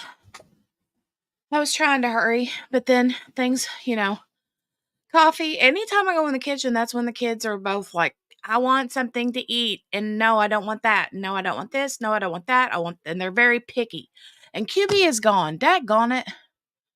There she is. I see you. Hey, I can't breathe. Hey, friend. I was trying to hurry. Yeah, that got a little bit hairy there for a few minutes, didn't it? With her vocabulary. Okay. Yeah, I'm back. She bounced. She's back. QB's like the little Lee called it the other day. She's like the little bouncy ball that goes over the like words of a song, a children's song, Yep. That's you. You're our little music bouncing me ball. Let me get a drink of this coffee before we get back to this, because I need a good drink of hot coffee. Patricia, that's what I was thinking. Was he ran in that mechanic shop to get whatever part he needed so he could get out of Dodge as quick as possible? What are we talking about? When they were talking about he was dirty when he went into the mechanic shop to get a part for the vehicle, and like can't believe he didn't clean up or whatever. He was muddy. Yeah. Dirty. Yeah. I don't think he was thinking about none of that, but get part to get out of there. Yeah. I mean, I don't know what part he was looking for. I heard something about they had some kind of evidence or something about his truck on a tree. Like he backed into a tree or something. Oh.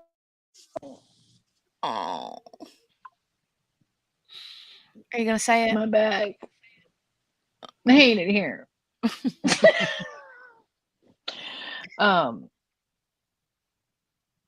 Yeah. Apparently, because he wasn't dirty when he went in the Exxon, she said.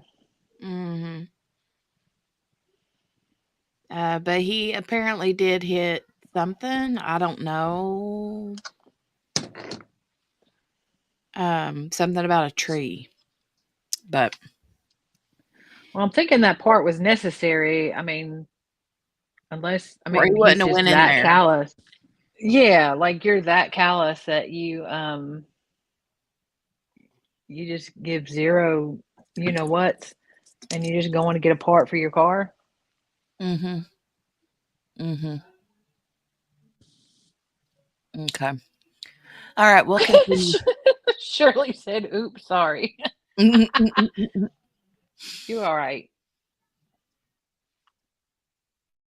We know that he was up on that bank and probably placed her or pushed her into the water with that rock attached.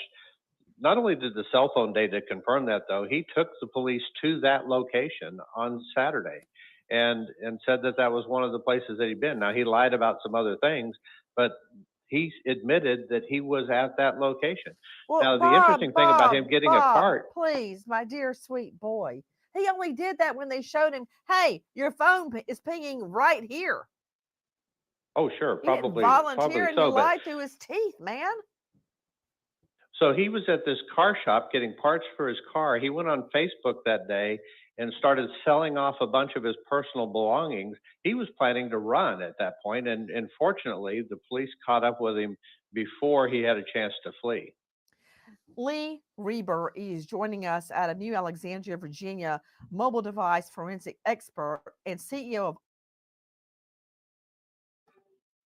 Yeah, Shirley. There's like, you should see, he's got like a whole umpteen different mugshots, and that's just one of them. But so many different looks. Like it's like so the many mug of different the month. looks. It's like he's the mug of the month club. Yeah, Mugshot like of the month. I mean, it's like he's got so many different ones, and that one he does look different. But I don't know which yep. is the most current from this particular, you know. Yeah, 2 rows of mugshots. There's been pictures like circulating through the interwebs of all of his different his different mugshots, but we'll have to find one here in a little bit. I'll go look for that. Yeah, and they Okay. mentioned something earlier about him being a meth addict, and I had not seen or heard anything, but that one picture of him where he's got all the spots on his face and his head, I was thinking he looked very much so like that, but I haven't seen if they've said like exactly what, if he drugs, or I haven't seen Yeah. anything come out that confirms that. I don't know. I'm not sure. And I don't know if any of his previous charges are drug related. Yeah, I have not seen anything come out because I was thinking, that drugs might be involved, but anything confirm that. Yeah. Okay, we'll continue on here, and I'm gonna go look for his mugshot lineup and his previous charges. It seems like I found them somewhere, and I should have saved them or emailed them to myself, but I didn't do that. So, okay.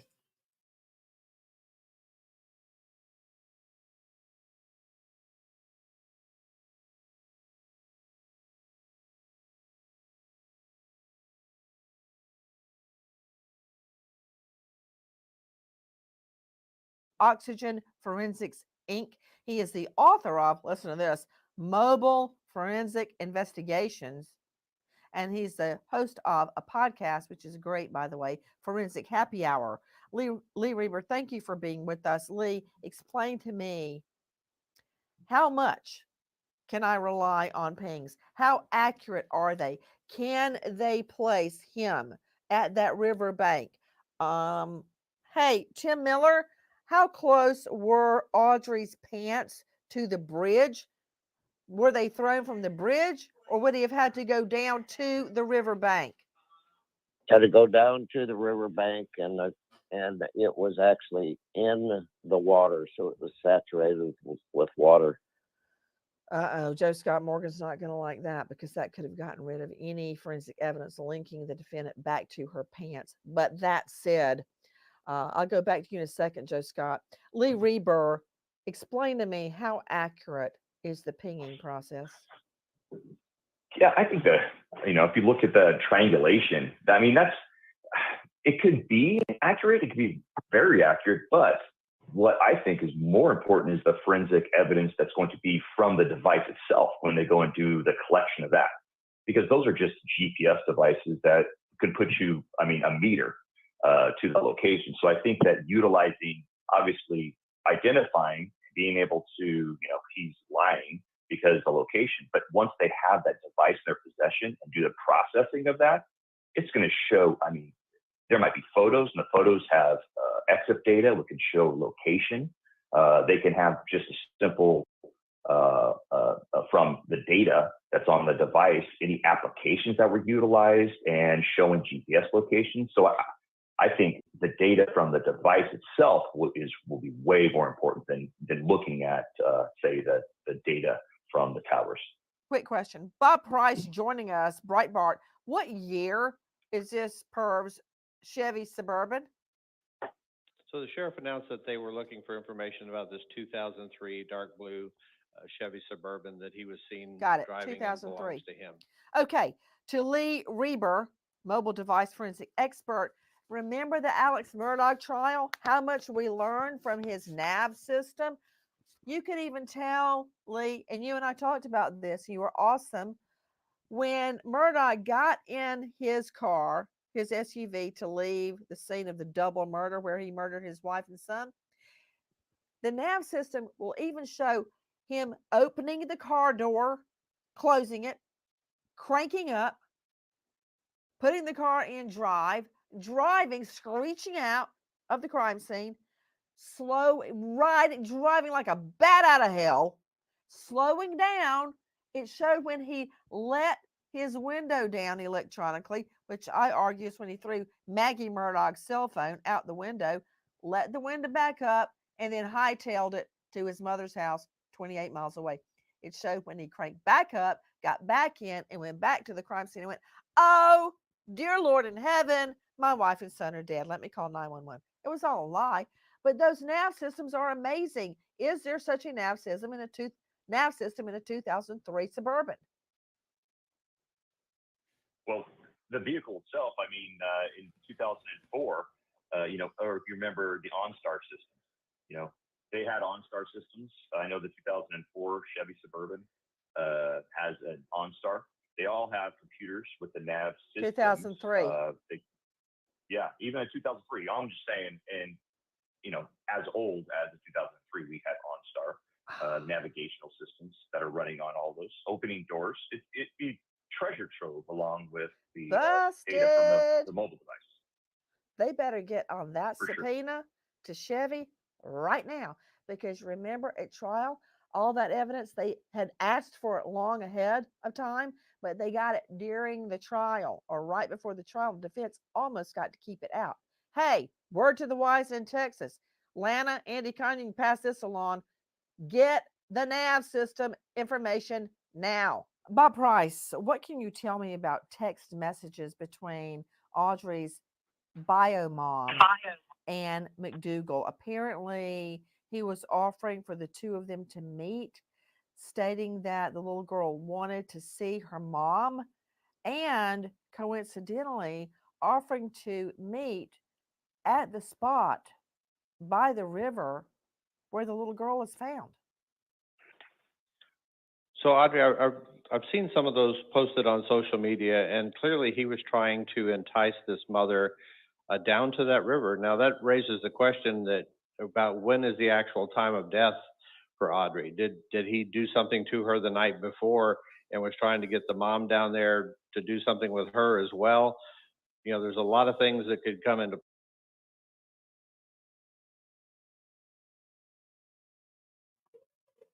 I'm still looking for that the mugshot stuff, but was trying to find. I had found an article the other day that shared like a list and timeline of his previous charges, but I can't find it. Let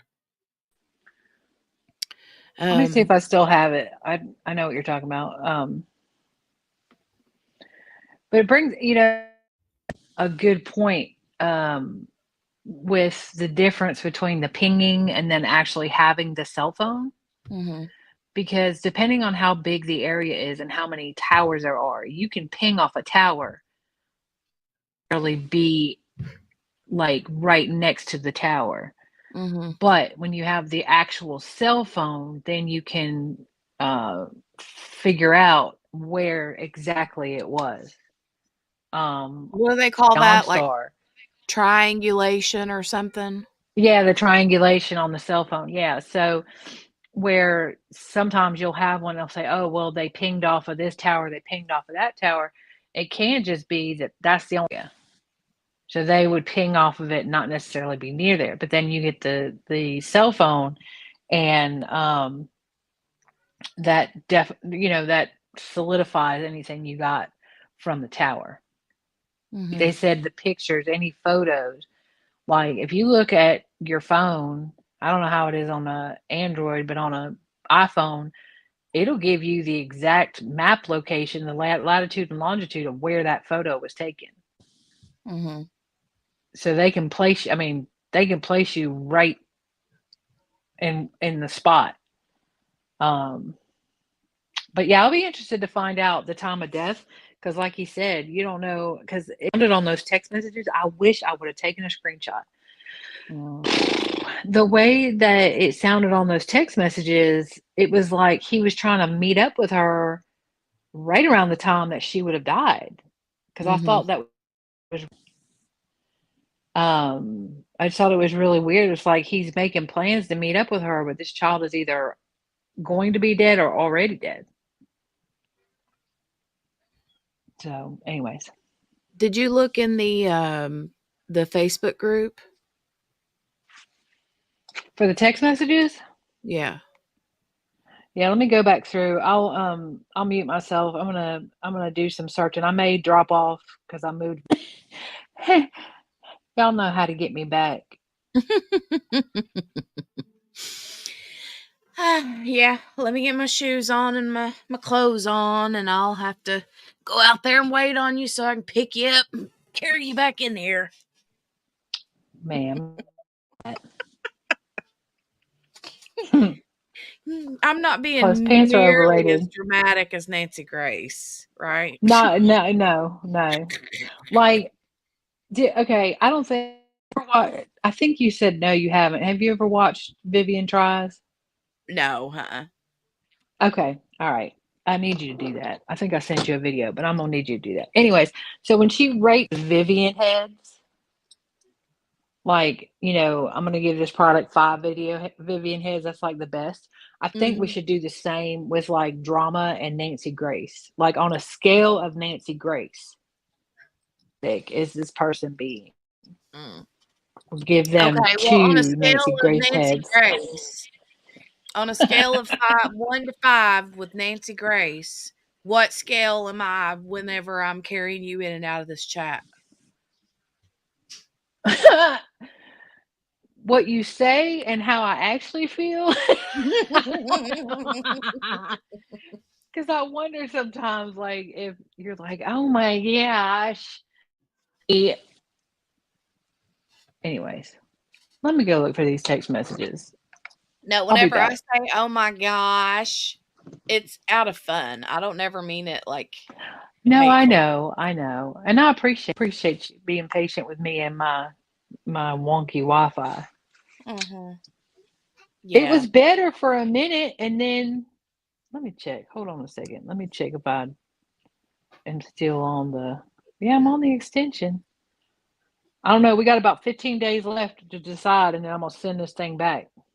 Don't blame you. So, but like you did say, I mean, it's not great for you today, and it was raining a lot. Hey, Lord. Hold on a minute. I gotta go get my wagon, my wheelbarrow. Hold on, QB. I'm coming with my wheelbarrow. Come get me. Come get me. There, you're back. Okay, hey. Thanks. All right. Y'all listen, I'm gonna go look for some things, Morgana. And all right. Well, you go look for your things. We'll continue watching Nancy, and I'll continue looking on my phone. And if I can find it on my phone, I'll email it to myself. And she muted herself, and I was just no, talking. I'm here. To Sounds good. Okay. No, I'm here. I'm listening. Sounds good. All right. Oh, you guys. Okay. I'll mute myself. We'll continue watching Miss JB calls her Aunt Nancy. So, I mean, I think we should start. I'm going to start calling her Aunt Nance. But Anyway, we'll go back. Play here, but clearly he was trying to meet up with her and using Audrii as bait, if you will, to get her down there to meet with him. And he also, We know Bob from what Price the kept stressing, don't tell anybody. Quote, as long as no one says anything about it being set up, no one would even know. And Audrii, wouldn't say anything. and that's the MO that this guy has. He grooms people, family members, children, all of this. We know from what was said yesterday on the show that he assaulted a woman by groping her at a public party, a married woman, just months before this. We know that he was at the birthday party of another 11-year-old child just months before this happened. He's hanging around all of these types of people down there. This father has a criminal conviction for assault causing bodily injury. You know, maybe that's how they met somewhere. Are you saying Audrei's father has that conviction? Yes. So my speculation that they met in the penitentiary could be accurate. What's another thing that's very disturbing about these texts between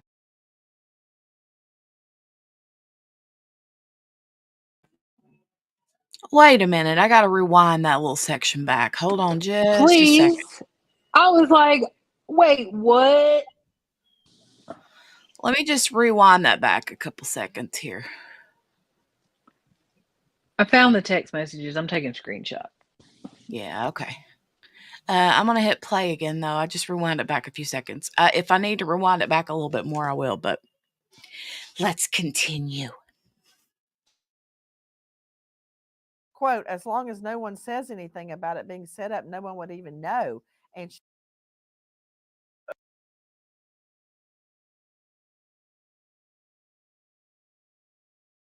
doors, it'd be treasure trove along with the data from the mobile device. They better get on that subpoena to Chevy right now, because remember at trial, all that evidence, they had asked for it long ahead of time, but they got it during the trial or right before the trial. The defense almost got to keep it out. Hey, word to the wise in Texas. Lana, Andy Cunningham, pass this along. Get the NAV system information now. Bob Price, what can you tell me about text messages between Audrei's bio mom and McDougal? Apparently, he was offering for the two of them to meet, stating that the little girl wanted to see her mom, and coincidentally, offering to meet at the spot by the river where the little girl is found. So Audrey, I've seen some of those posted on social media, and clearly he was trying to entice this mother down to that river. Now that raises the question about when is the actual time of death for Audrey? Did he do something to her the night before and was trying to get the mom down there to do something with her as well? You know, there's a lot of things that could come into play here, but clearly he was trying to meet up with her and using Audrey as bait, if you will, to get her down there to meet with him. And he also, we know Bob from what Price kept stressing, don't tell anybody. Quote, as long as no one says anything about it being set up, no one would even know. And Audrey, wouldn't say anything. And that's the MO that this guy has. He grooms people, family members, children, all of this. We know from what was said yesterday on the show that he assaulted a woman by groping her at a public party, a married woman, just months before this. We know that he was at the birthday party of another 11-year-old child just months before this happened. He's hanging around all of these types of people down there. This father has a criminal conviction for assault causing bodily injury. You know, maybe that's how they met somewhere. Are you saying Audrei's father has that conviction? Yes. So my speculation that they met in the penitentiary could be accurate. What's another thing that's very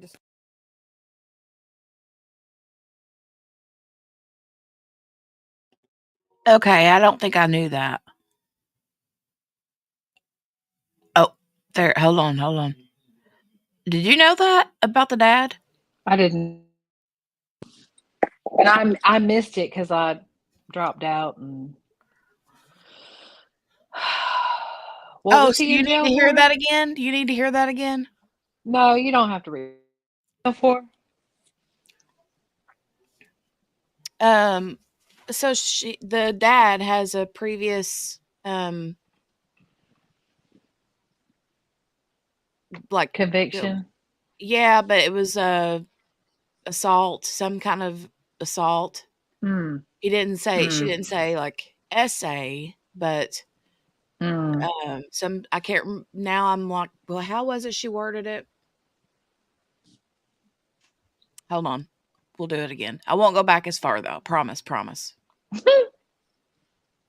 I didn't mean to do that, but I was like, and then whenever I got it to where I was like, I think that's a good spot, and then it wasn't. So anyway. Right there, she's asking if they met in jail because of the dad's conviction or charges or whatever. Hold on, we'll see. Disturbing about these texts between Audrey's bio mom and the. This happened. He's hanging around all of these types of people down there. This father has a criminal conviction for assault causing bodily injury. You know, maybe that's how they met somewhere. Are you saying Audrey's father has that conviction? Yes. So my speculation that they met in the penitentiary could be accurate. What's another thing that's very disturbing about these texts between Audrey's bio mom and the defendant? Okay, assault and bodily injury, and he was convicted of it. So he would have spent some time, in jail. Hopefully, anyway. Brenda says, Morgana, I think Aunt Nance could have met at a pen. Huh? What do you mean, Brenda? Speculation. Speculation. Yes. So I've heard multiple things. I've heard that he may have potentially met the dad in jail, but I didn't know what for. And then also that, like you said earlier, I think it was you that said earlier something about McDougal and the dad potentially being in some sort of a relationship. Yeah. Other than a friend kind of relationship. Yeah. Poppy, are you going to be okay over there? The whole floor's moving. There's a whole blanket in the floor over there, and she's trying her best to get underneath of it, and she's killing me. Okay. Brenda said, oops, what was in my brain didn't compute to my fingers. Also speculation that could be where their relationship started. Yeah. No idea.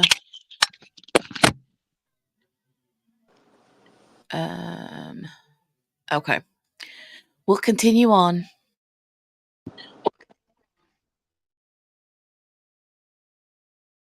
McDougal he is saying, I will take her to school and have you on the phone. I will take her to school tomorrow. This is Wednesday night. The next day is the day he was supposed to take her to school, but whoops, she ended up without her pants dead in the river. And he's talking to the mom the following morning, the day of the murders. Good morning. They're still planning to meet up with the girl. And he says, he says to her, have you seen Audrey? I dropped her off at the bus and she didn't get on and hasn't gotten home. So he's lying in these texts to the mother. Bob. Yeah, if his lips are moving, or his fingers are touching a keypad, he's lying, and that's been consistent throughout this whole thing. This whole area, the people in the courthouse told me that there's 13 sex offenders that live within a very short radius of this house. This father and another father are exposing their children to these types of people on a regular basis, and putting these children in dangerous situations. So what are they doing? Having like a big group meeting right there on the corner of the neighborhood, or what? I mean, and the thing is, the sad thing is you got all these offenders, registered offenders or whatever, all over the place, but yet the very one that's living in your backyard is one and he ain't even registered. Yep, and didn't have to. Ugh. That just does that. It keeps going back to that for me. It keeps going back to that for me is the And let's take it a step further. If he was on, because I think he was picked up, the warrant, I think, was for violation of probation or something like that. Maybe I'm wrong. I might be thinking of something else. But if he was on probation or parole or whatever, and that was his charges, I mean, I know he's not registered, but didn't somebody think, hey, he probably shouldn't be living in the backyard of an 11-year-old girl? Mm-hmm. You would think. I don't know. I'm looking for what you sent. That's all I found so far. I think there's more, but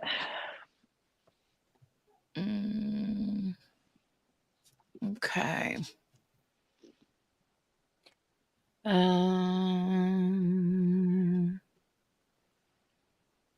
But yeah, there was a point where he said, like a guy was saying that, oh, have you seen Audrey? I took her and dropped her off at the bus stop and she hasn't come home. It's like, you little piece of crap.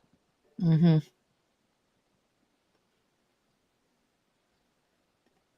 Did you look at the times on them? Whenever I try to open them, they're. Let me go back. I'm going to open all these in a browser, though. Let me open this one. Yeah, so the times aren't on there. This one.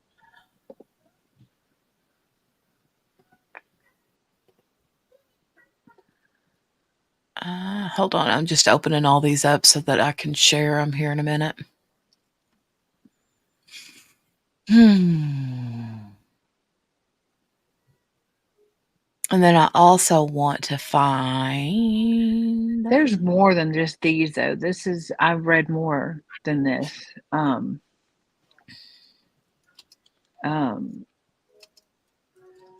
Like this doesn't have the, have you seen her?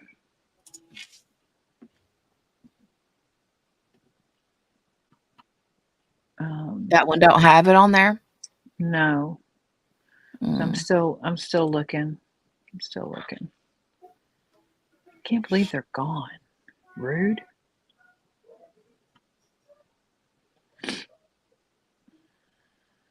Okay, I found the mugshot thing.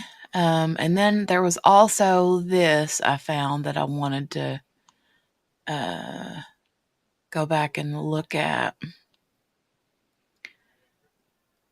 There are some on the TikTok, but if I go into it, it's going to kick me off of here.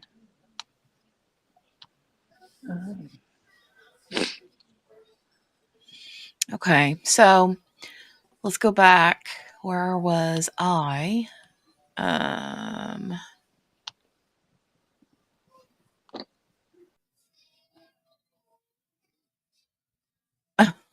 Margaret. Yeah, I need to live 360 Margaret. Margaret's like, my iPad's on 1%. How come nobody telling me to charge it? I love Margaret. She cracks me up. Yeah, me too.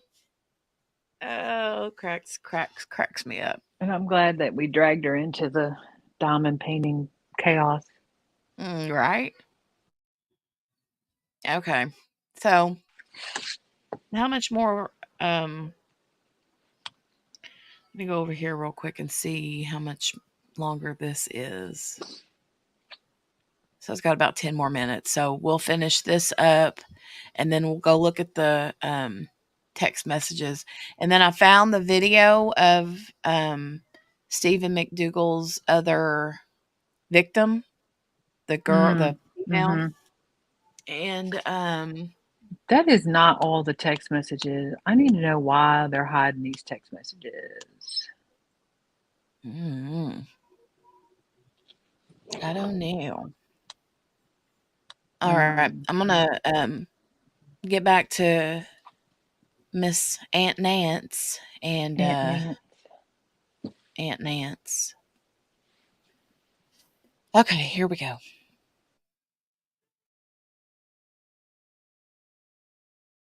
Lana Shadwick, Chris McDonough joining us from the Cold Case Foundation, former homicide detective. Okay, just a side note. I love Chris McDonough. Love, love, love, love, love. That's all I'm going to say. Okay, I'm going to go back.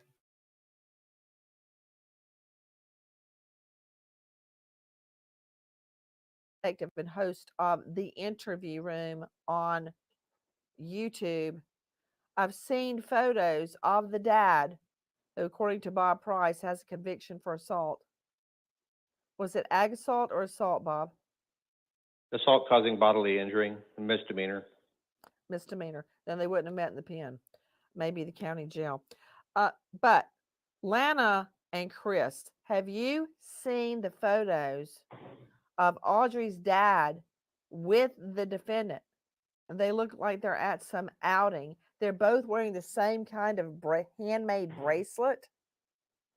They're clearly big friends. Have you seen the photo? Yes, I've seen the photos, Nancy. Yes. Chris McDonough, the photo is of the defendant McDougal and Audrey's dad, with whom she lived. They've got their arms around each other. All of his prison tattoos, his swastika, all that in plain view. They're hugging each other and they're shooting, it looks like the AB, Aryan brother. But that said, they're wearing matching bracelets. What kind of bromance do those two have?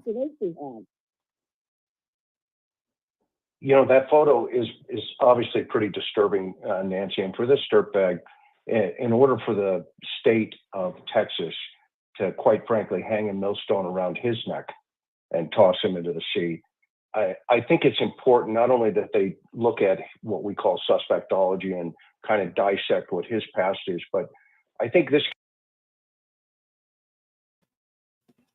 Yeah, the matching headbands.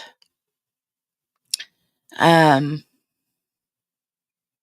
kind of felt like it was very, like Steph says, very situationship. Could be an event bracelet.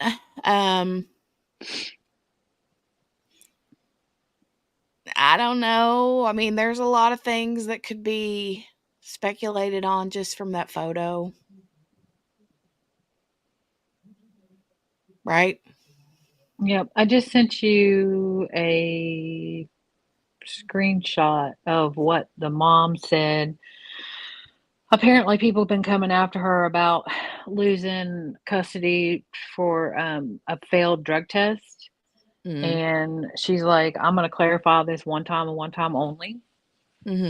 That she was bullied by the family, by his family, into believing that it was a better environment for Audrey and that she was safe. Yeah. So. Yeah.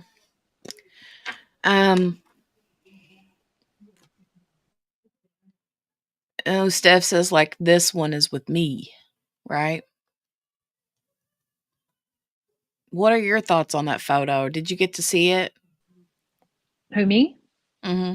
Oh, yeah, no, I've seen it. I've seen it several times.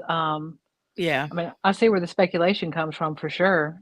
There's a lot of matchy-matchy going on.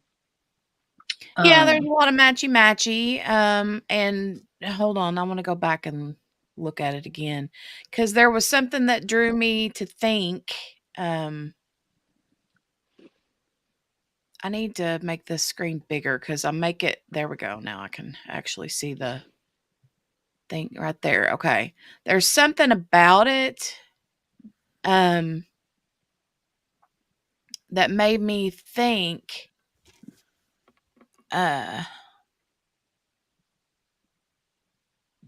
Did they say where they were at in this photograph? No, they were. I think it was like, I don't. For some reason, I'm thinking it was like a concert or something. Um, Great googly moogly, there she is. There she is. She needed some sleep. Mm-hmm. I hope you got a good rest. Goodness knows you know, Mm-hmm. needed it or you wouldn't have taken it, right? What is it she says? Great googly moogly. I go take a power nap and wake up almost 4 hours later. Look, I knew it was going to be trouble at 11 o'clock. She's like, I'm going to take a quick power nap before she goes on. And I was like, I'll see you tomorrow. I know how Funny. how that goes down. Mm-hmm. So see, whenever I nap, it's usually right after I get done live streaming because Dale's home and I can take like a little nap like before like dinner, you know. And see, I it don't doesn't. understand those words, little nap. I don't. Well, I say little, but it's not little. I say little to make it seem like it's not that big of a Okay. deal, but I take big naps. Okay, because people that take like 15, 20-minute naps, I It mean, takes like, me that long to get my eyes closed. thank you. It takes me that long to fall asleep. I don't understand. What are you doing? What kind of voodoo magic you got going on that you sleeping for 15 minutes and you feel better? Right, I can't do that. No. Sorry, JB. Love you. Love you. I just understand because if I would have taken a power nap at 11 and she was coming on at 12, I'd just be now doing the same thing. I'll be like, hey, y'all, sorry. I'd have been like, shoot, if she's My going on at bad. 12 and it's 11, I ain't even got time for a nap. Right? I have to stay my butt up. Minimum Margaret, 2-hour nap. Yes, facts. truth. I'm not even laying down unless I got at least an hour and a half. 2 hours. That's my cutoff. If I ain't got an hour and a half, no, I'm not laying down. Yeah, yep. Well, JB, you holler, honey, anytime you want to come up because we missed you today. Me and We QB, though, did. we've been holding it down. We've been holding it down here. I don't know about all that. Well, I mean, I'm, you know, we're doing good over here. They be JB's deleting extender stuff. is, or QB's extender is, We're you sending know, it back. We don't know yet. I'm trying to give us some grace because AT&T, you know, dropped the whole nation. Mm-hmm. So maybe it's not the extender. It might be AT&T. I don't know. Mm-hmm. But anyways, we'll see. I still got some time left.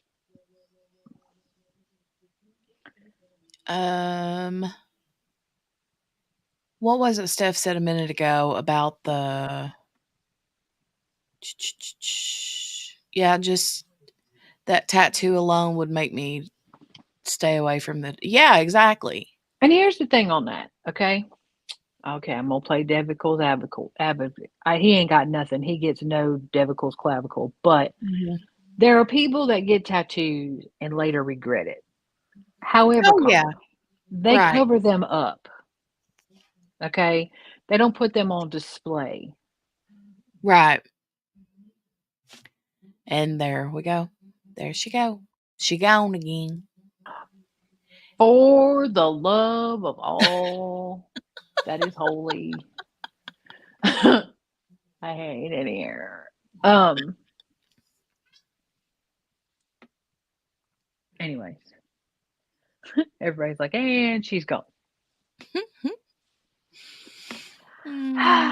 Glad y'all can ride all this struggle bus with me. Hold on, let's see. He's got the swastika and the SS, and he's only too happy to show them. Exactly, Margaret. My point that I was saying was, unless they're on your face, people who regret their decisions of these tattoos cover them up. He wears them proudly. Mm-hmm. So. Yep. Let me see here. Steph, what does she mean about the 10-minute window? I'm confused on that. 10-minute window. Swastika. Okay. Morgana, do you need the link on IG? Okay, so okay. So Steph is sending Morgana the link. Okay. Yay. Just making sure I got all the things covered. Yay. Okay. So we'll go back and finish this on out. It's funny though, because the dad's face, like he looks like a nice guy. The dad does. Right?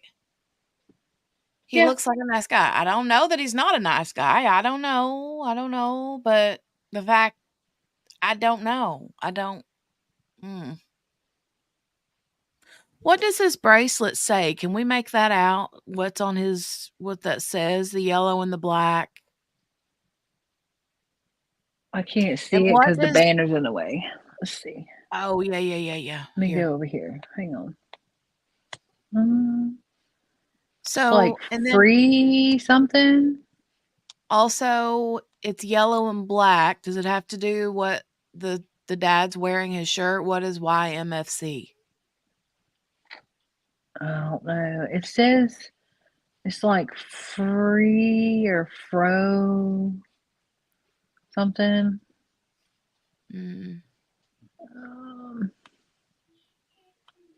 Yeah, we just found that out, JB. I knew that he had like I feel like I knew that he had something, but I couldn't remember what it was. Yeah, he does have a baby face. Yeah, he does. The dad, not the monster. And I don't know who this dude is. He's just rare. Some random dude that's like, I wish I never would have taken that picture. Mm-hmm. He's like, let's take a selfie. He didn't know years later. Right. Okay. We'll continue on. B. Aryan brother. But that said, they're wearing matching bracelets. What kind of bromance do those two have? That photo is obviously pretty disturbing, Nancy. And for this dirtbag, in order for the state of Texas to, quite frankly, hang a millstone around his neck and toss him into the sea, I think it's important not only that they look at what we call suspectology and kind of dissect what his past is, but I think this case is going to revolve and end up, balancing out on whether or not that child was alive when she was put into that water, because that opens up an investigation into other potential crime scene locations. Why the house, do the you car. think it all hinges on whether she's dead or alive when she's thrown in the water? She's dead now. Because you have like Dr. Morgan was talking about, the chances of getting greater forensic and or circumstantial evidence to put this guy away increase when you have crime scenes that you can actually collect that type of evidence. Like, let's just use the cigarette butts for an example that he bought at the gas station. Where are those cigarette butts if he bought cigarettes? Where is, his air filter? Is there evidence within that air filter that placed him underneath that bridge through, bringing in, a botanist? Hold on, please. Wait a minute. Sure. Chris McDonough, we have his pings placing him at the location where the child's body is found. We have him being the last one with her. Right. We have him stating and that's all great he evidence. had her in the car. So what did she do? Go tie a rock around her waist and throw herself off the bridge?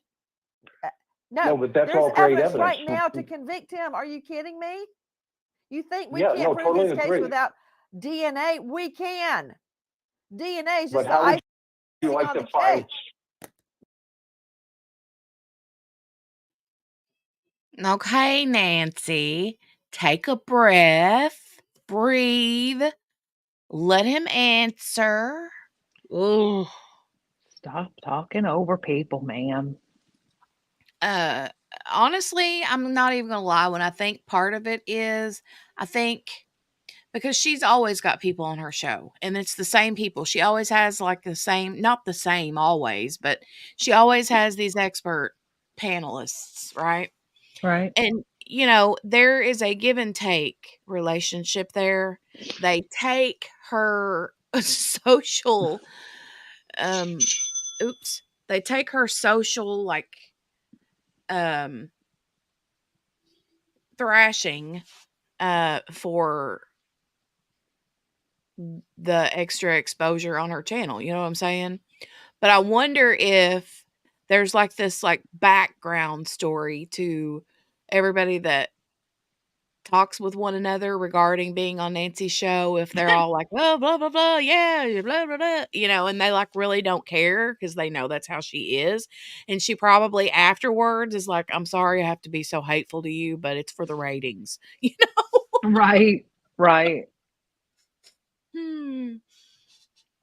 Also, was that a cha-ching, like you got an That was, order, or was that a cha-ching you got a yeah. delivery? No, that was a cha-ching from Etsy. Yay! Yeah. Yay! Well, I know my shop my shop app does a similar sound for a delivery, and I'm like, I'm gonna need you not to do that because I'll be thinking I get orders and stuff, get all Mm, happy, and I'm like, well, I mean, I'm still happy I got a delivery, but mhm. anyways. Okay, so we'll continue on. What? Nancy, how would we? I know if I put a package in front of you in court, you would shred this guy. But how would you love to find semen in his truck, where maybe that's where the sexual assault took place, Or and maybe we find on her his DNA? clothing? Have you thought of Joe Scott? Yeah, both. We stopped at the body. What about his clothing? Well, you don't think there's any fibers from her on his clothing? No epithelial cells, no blood, no nothing. Hair. Hair, anything. What about it, Joe Scott? Help me out, brother. It's possible that you could. Here's the problem. As admitted earlier, you were talking. One of the guests had mentioned how filthy he was and encrusted with all of this dirt. But yet he was And clean at the gas station. Interesting. Go ahead. so we don't know what the status of the clothing are. Is it possible that they could collect something from her, from this precious little angel, that may have made its way onto him? Yes, that's within the realm of possibility. But we don't know how much due care was taken with those clothing, if in fact they have collected those clothing from him or from wherever he was domiciled at the time. Got something. What about the rope? The rope. I mean, Lana Shadwick, you're the high profile lawyer. Even a trash bag can be traced back to the lot, the group of trash bags that were created, manufactured at what plant, in what city, on what date. That's right. Yeah. That's same right. thing with And where car it was paint. purchased. Yes, you think they can't do the same thing on rope? You think they can't match up the rope, and you know he cut it. You think that somebody like Joe Scott Morgan can't take the one end of the rope that was tied around her body and the other end of the rope that was in his car, they already said it's the same rope, and put it together and see forensically that they match perfectly? I think he can. I mean, He I'm just can. a JD. I'm not a crime lab scientist, but Nancy. even I can figure that out. Nancy, here's another beauty part to the rope. Depending upon how well they treated it and they removed it from her body, did you know that He's a handsome fella. He is. Very much so. Yeah. Anybody a Joe Scott Morgan fan? Yes. Shirley says, for a minute I was confused with what I was hearing used medical and wondered why I was hearing it again. Oh, I don't know. But the whole like forensic, again, with them talking about the rope. Mm-hmm. And how they can like do the way they put things together, and you put this with this because this was on her, and then you match it with what's they can literally do that, and you see it all the time. That's And I like the think trash bag thing. That's like you ever seen them do that? They're like, this literally came from this lot, and you can see that the perforation is the same, and you're like, what? Right. I know. It is really cool when they do that, though. And another thing that I think is really cool is whenever they have, like, when they show, like, things that are, like, say, for instance, the differences in, like, skin injuries when someone has used, like, a straight-edged weapon versus, serrated edge. That kinda stuff is, like, really cool. And, like, when they showed, who was it? And I can't remember where I saw that at. I think it was, at the Crime Con when the one dude that was on the stage talking about the, in Murdaugh, he was there. It was the one dude that was, like, investigating, and he was looking at the four-wheeler that was right there where Maggie was. Mm-hmm.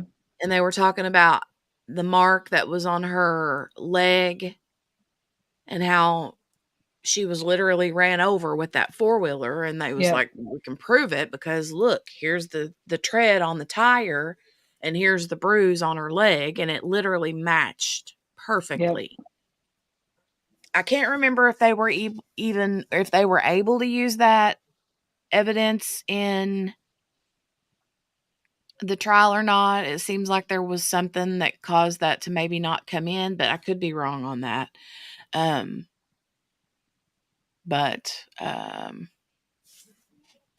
All right, so we'll continue on. If she was tied up with that rope, ante-mortem prior to death, there's going to be evidence of that you would not necessarily see with a post-mortem tie-up. So if she's got an abraded area that's got any associated hemorrhage with it or anything, that's an indication that she may have been alive when she was tied up and secured. I got another idea for you. Jackie can hold up your note. I can't take credit. It's Jackie's. Something about the fact that he was clean at the gas station after he was filthy at the mechanics, depending on which was first, the chicken or the egg. Does that mean he then disposed of the body? And was the body in the truck for disposal? I find it really hard to believe he'd stop at a gas station with a dead body in the car. That said, that means something. Lana Shadwick, I don't know what it means yet, but I will find out what it means. It's circumstantial evidence and direct evidence of him being by the river or by the lake, beyond the cell phone data and any video footage and that sort of thing. You've got him placed at a station where he's all clean in the video, and then he's. Tell me something I don't know. Tell me something. Okay. Can there be neglect charges or felony neglect charges, neglect that ends in death, filed against the father? And please don't everybody start screaming at me, you're blaming the victim. I am a crime victim. Okay. But I know this girl is dead. Injury to a child by negligence or omission, the felony 1 in the state of Texas. Well, this fit that. Pardon me? If the dad had knowledge of his record, could he be charged with felony neglect ending in death on a child? Certainly, if he had knowledge. But the father how could he not have knowledge? They got a bromance going on. That's right. Got the same headbands on. The same bracelet, the same headbands. Okay, Andy Kahn, in a nutshell. You know how I hate talking about legislation.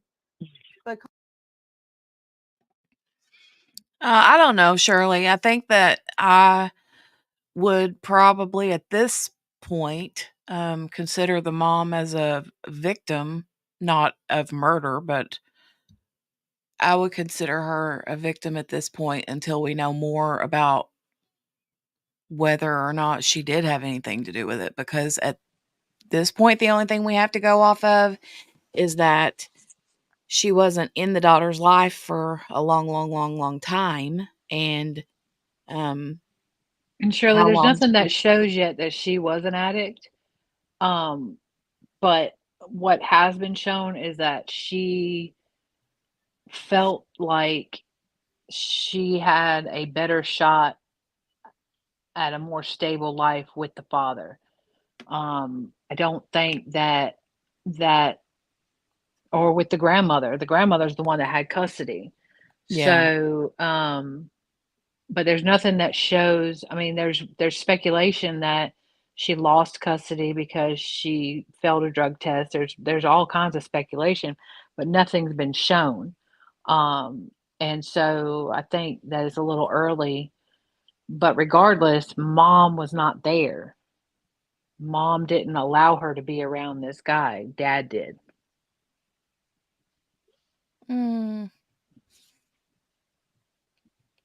She's always looking for the newest. Mhm. Well, see, then you can turn her into one just like we turned Margaret into one. There you go. And then she can come over to the other lives. Mhm. Absolutely. Okay, we'll continue on. I gotta say, I watched on the replay and I haven't watched all of it, but I loved hearing that Margaret was over there. I loved it so much. So much.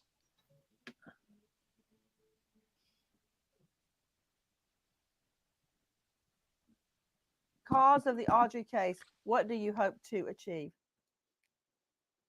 I hope that we do end up bringing focus on offenders like McDougal who somehow escape from having the label of sex offender on him. Maybe if he had to register back when he committed the offense of enticing a child, indecency with a child, when he evidently was trying to sexually assault a 10-year-old girl years ago, maybe that would have raised alarm bells at this time. Maybe the community would have known more about McDougal. Who knows? Maybe the parents, I don't know, but at least we would have known about his criminal history and his propensity to do sexual deviant acts around young girls. So what I hope to do next session is to take this case, make it a catalyst for change. Make it a catalyst for change. Okay, hold on. I got it. You know what I hate, Andy Kahn? You know what I hate? Woulda, coulda, shoulda. Yes, I want you to champion that, and I want it to pass. Maybe another little girl will be saved. Woulda, coulda, shoulda. Can't bring Audrii Cunningham back. We wait as justice unfolds.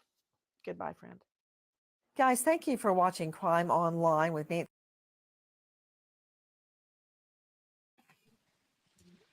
So there's that. Morgana. Hey. How are you, dear? Just trying to get my life together. And how's Good that luck. working out for you? When you figure that out, let me know. Did you hear her laugh? Yes. My question is, did you get the blood off your shirt? No, it's still on there. I'm just walking around with the big blood spot. It's okay. All right. It's fine. Everything's fine. We're here for you if anything. But it's one of my favorite shirts, so it better come out. That's all I got to say. I have heard, I do not know. I've heard that Dawn is very good at Dawn? Yeah. Dawn and peroxide. Yeah. I'll be trying. I thought it was alcohol. I think it's peroxide, isn't it? I think it's peroxide, yeah. Okay. So we're going to give it a go. We'll see. Let us know. I will. I'll keep you posted.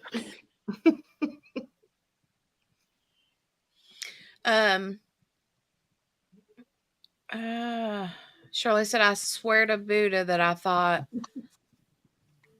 something about the mother being involved. The mother was involved in a way that he was trying to lure. So, okay, Audrii was given custody to her custody of Audrii was given to her grandmother, and her grandmother, the dad, Audrii's dad, lived with the grandma. I mean, he lived with his mom, which was in turn Audrii's grandmother. Grandma was given custody of Audrii. Mom hasn't been. She let them take custody of her because she was led to believe that they would be better to take care of her. I think that they had like better living situation, more money, all that kind of stuff. So then she didn't see her all these years. And then this Stephen McDougal dude, Facebook friended the mom and had started chit chatting with her on Facebook to try to say, hey, Audrii wants to see you, this kind of thing. Let's meet up so that she can meet you. We'll keep it a secret, yada, yada, yada. And the mom was like, I don't know, I don't want her to feel uncomfortable. I mean, I'm willing to she wanted her to tell her the truth, even though she knew it was going to hurt the mom and that, all that kind of stuff. So she even at one point in the text messages, there was discussion. I'm gonna find these text messages. They didn't just disappear, but there was discussion about I'll call you when I'm taking her to school because the mom wanted to hear it from Audrii that she was okay with meeting her. Like she was very concerned that she was okay with it. Now, whether or not the timing will be interesting to find out if Audrii was already gone at that point. Right. And was he luring her there or trying to set her up or whatever the case may be? I don't know. Right. But there was a discussion of them, check Reddit. I will. Was discussion of them having a conversation on the phone so that she could hear from Audrii that she was okay. Yeah. Shirley said, looks like a parade. I'm wondering if Shirley is behind. Are you behind in the live? Now watch her come back and say, no, I just heard you say that. You're like, no, I'm here. Oh, okay. She's behind. All right. So, I'm going to tell her in the chat that we're getting ready to show the text messages if you want to speed up to where we are. But what I sent you, that's not all of it. Yeah. Yeah. Reddit has the full conversation. I'm trying to. I'm not good on Reddit. I don't know how to navigate Reddit very well. I'm working on it.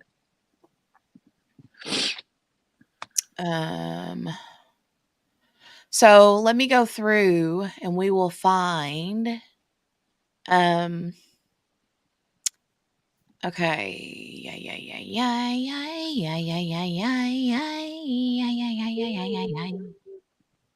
Where did I put the Oh, I think I know where I put it. I saved it. Now let me go save it in here. Welcome back, Shirley. Let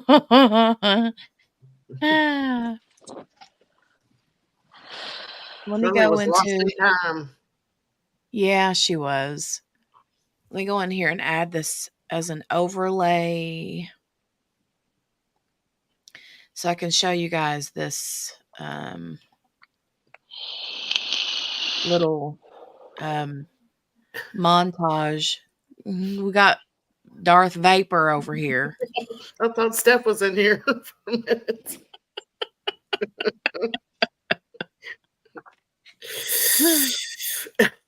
I know, right? I laugh every time.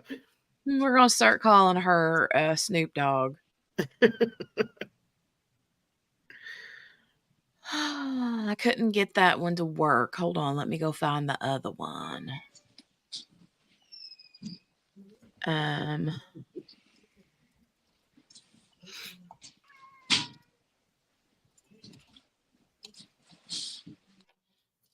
Okay. Sorry, y'all. I thought I was muted. Let me I was go gonna say ahead you and didn't mute. even comment on that when we were making fun of you. I thought I was muted. You're good. You're good. You're good. You're fine.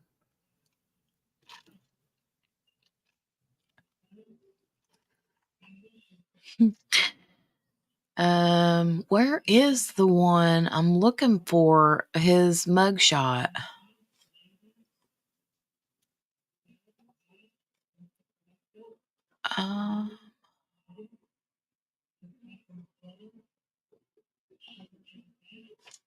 Hold on, y'all.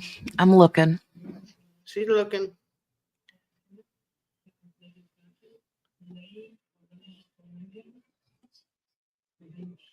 Okay, so apparently the one of him that is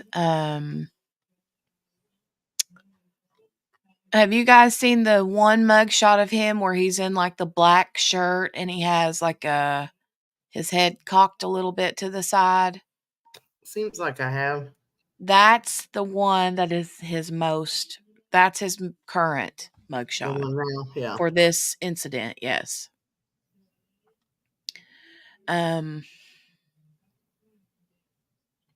Now, let me... I'm sorry, but he's creepy no matter which mugshot you look at, okay? Oh, he is, but it's funny to see them throughout the years. And there's even one where they're like forcing his face to look at the camera in one. Wow.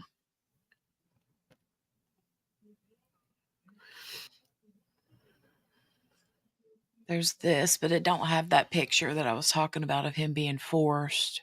She gone. Oh, is she gone? Oh. I heard it beep. Hold on. She back. She back. She back. She bangs. She bangs. Sorry. Oh, she gone.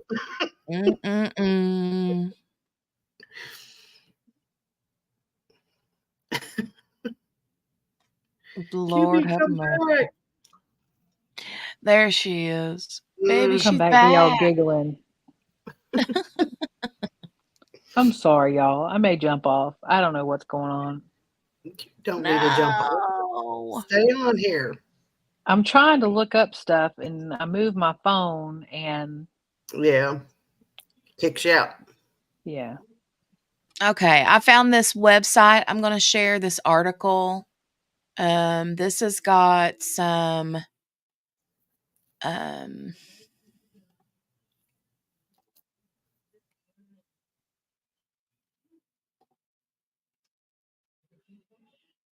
this has some good stuff on it.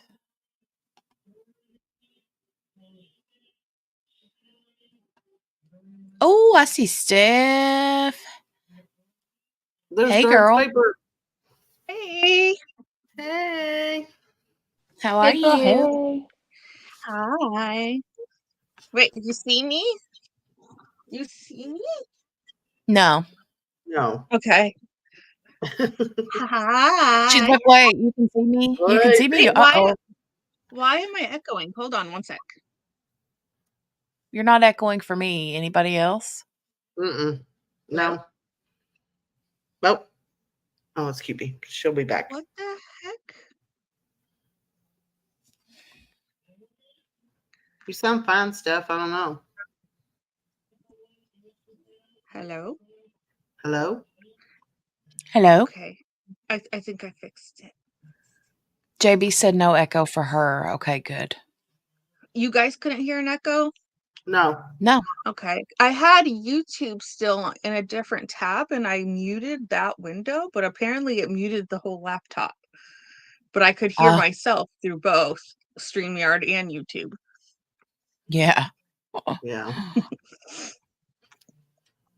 Okay, so this website here has her let me go back. Where is the I'm gonna have to reopen it maybe. I'm just saying, Barbara Oh, Cutie, here I've it been is. keeping a ledger and you owe Jenny lots and lots of money. Oh, for sure. Like, yeah, for the reinstatement fee, yeah, I'm done. Like, I owe her forevers. You just need to file for bankruptcy at this point. I do. Yes, I'm done. Just gonna sign over any future checks. Sign over one of your children. I can give you one of Jenny's them. like, my two are enough, thank you. He's like, yeah. Yeah. I've got plenty of children. Let's see. This article here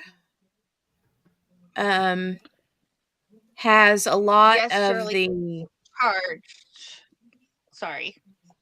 Oh, you're okay. I'm Y'all, trying I'm finding some to dirt. chat because I know you can't look at chat when you've got all these other windows going. Oh, Was it you. yesterday or the night before when that they found her that he got charged? It was the 22nd he got charged. Okay, so he was already in jail for other offenses. Yeah. And then they found her on the 21st. And then yesterday they brought the charges for the murder. It was like overnight hours, like 2 or 3 a.m. that he got charged, but it did fall on the 22nd. Y'all, I found some dirt. Uh-oh. So the current DA in Liberty County is trying to say that it was her opponent who let him out. But this is breaking news, so I don't have all the information. But they're showing that his plea deal was after she took office. Apparently it was right around the time with the office change. And so she's trying to say he was the one that did it, but his plea deal came in after she took office. Y'all, they already. Oh my God, the government is just passing the buck and blaming somebody else. No, shocking. Come on now. Imagine shocking.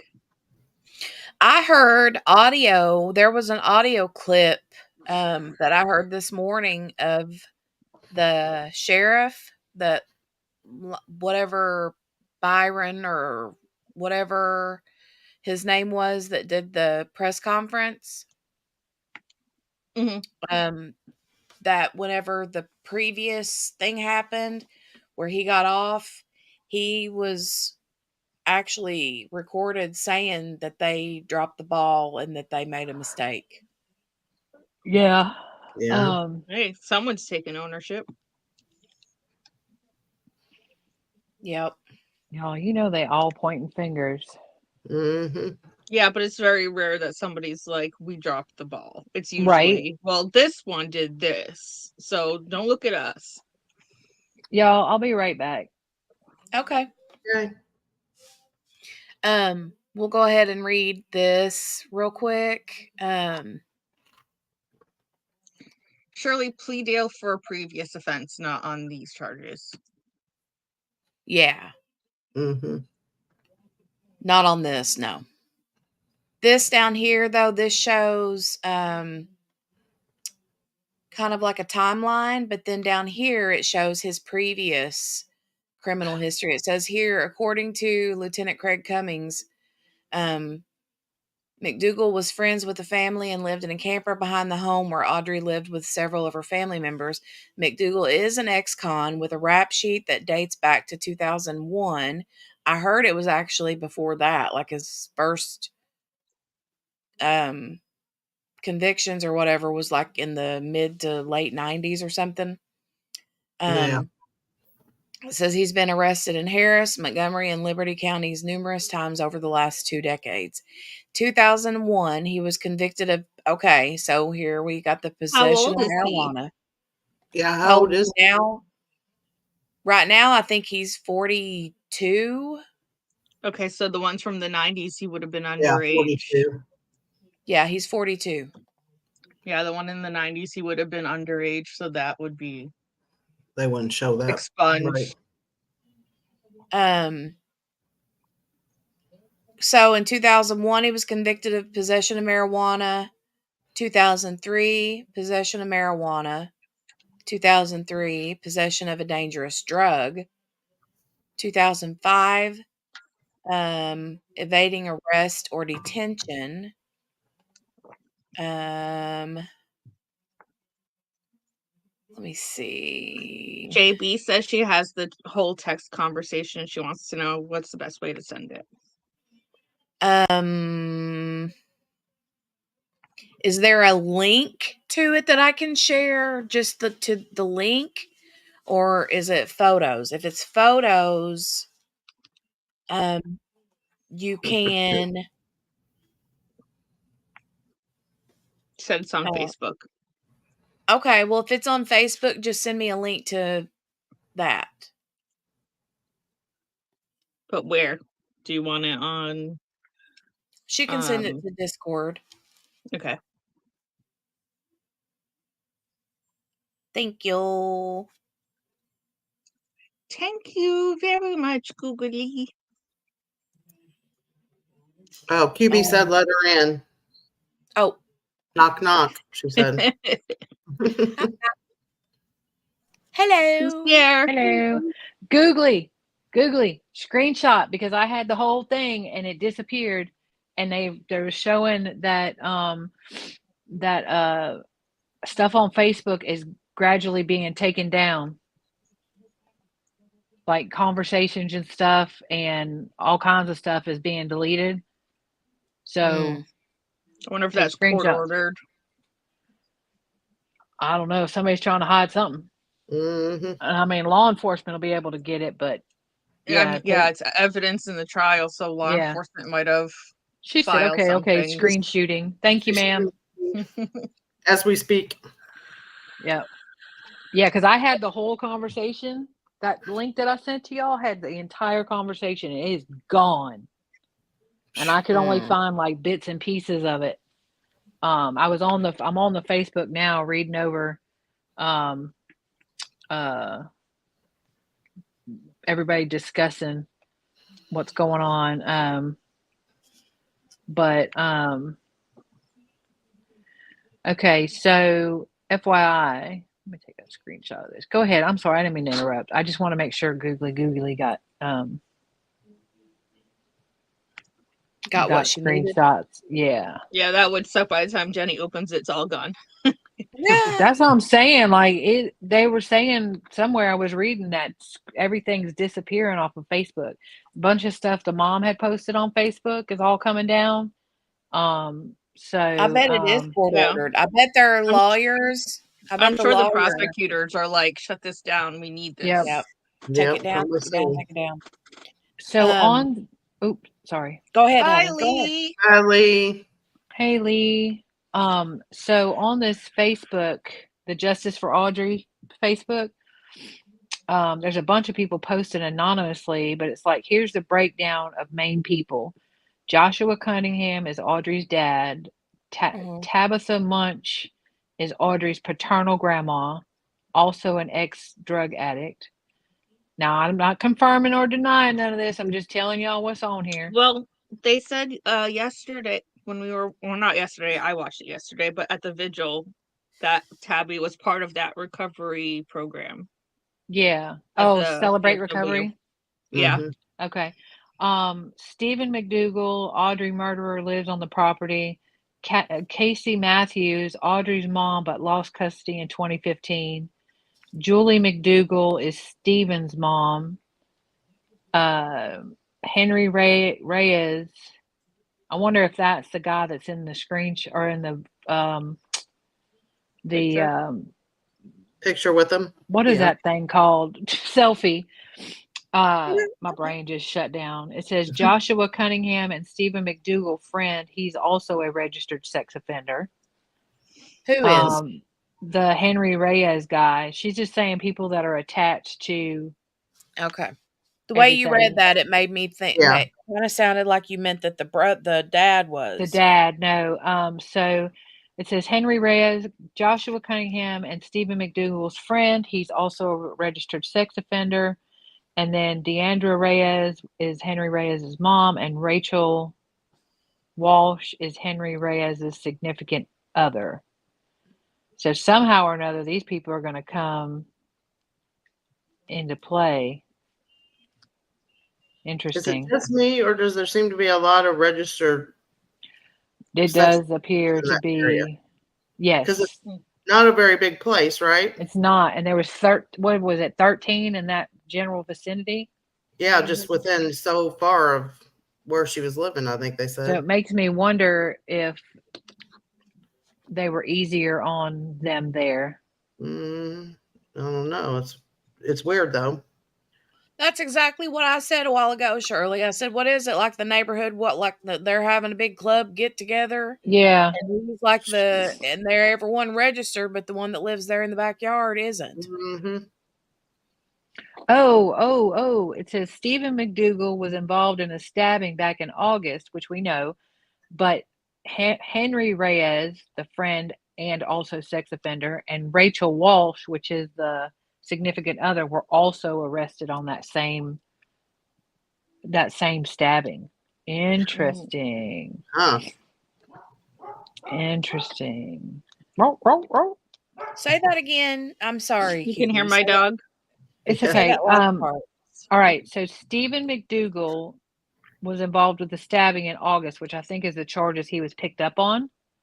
Right. Mm-hmm. But Henry Reyes, who is the friend of the dad and McDougal, and also a registered sex offender, and Rachel Walsh, who is his significant other, were also arrested on that same charge, that same stabbing charge.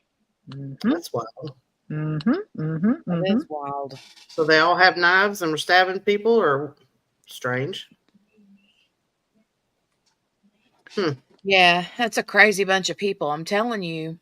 Yeah. So I got it, JB. I got it. It just makes me wonder, like, why change the MO? If you're a stabber, why are you beating her with a rock? Right. Yeah. Well, but like JB or like Steph said a while ago. I mean, Steph. Yes. Steph was literally saying, you can go ahead and she said something about if he's running around stabbing people, then why is he going to hit her with a rock? Well, the victimology, the person he stabbed was a grown man. But usually with sex offenders, they have this fantasy in their head of how they want it done. That doesn't mean it has to be the same way for every has obtained victim records that lay out the if timeline they don't of fit into that category. disappearance and the evidence used to link the suspect, Hey, Don Stephen Sir, I'm speaking. Sir. Rude. Pulling a Nancy Grace on me. Thank you. Sir. Well, and that but what I would but was and you're right, Steph. I was just thinking that led me more towards the did she fall and hit her head rather than bashed with a rock. I could totally envision. I could totally envision. I could totally see him like being like, okay, I got this in my mind, this is what I'm going to do. He was going to assault her in the way that we all think, but Nancy Grace spewed out all over the place. And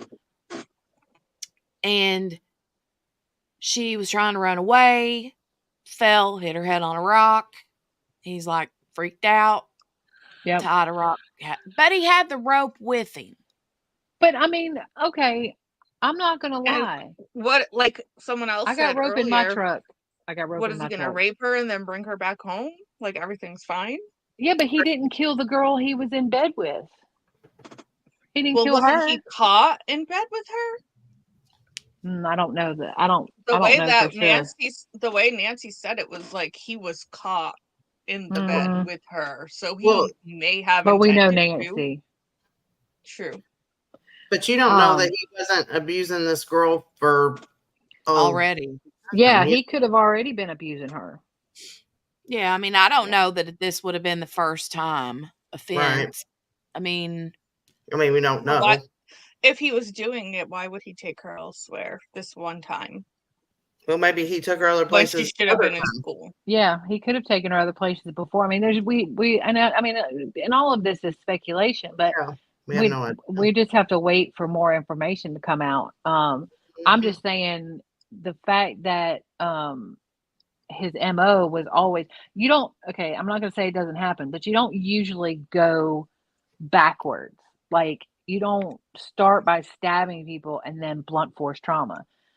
You might start blunt force trauma, then you stab people, then you know what I'm saying? Like, you move up. But And so it just makes me wonder. I think with him having this affinity for young girls, he had a fantasy associated with that.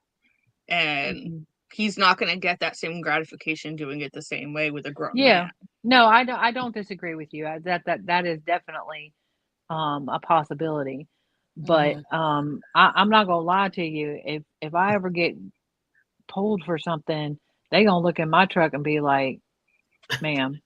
And honestly, like personally, I feel like beating someone to death with a rock is a lot more violent and personal than a stabbing. Oh yeah, absolutely. And see, that's the thing though. We don't have enough information. Was it blunt force trauma one time and she died? Yeah. Was it, he repeatedly beat her head? Is it on the back of her head? Did she fall? You know what I'm saying? Like, we don't have any. Well, and here's the thing: we don't even know that it was a rock that she got hit in the head with. We're just we don't. that. Yeah, we just assume that because she was tied with a rock. Well, we think,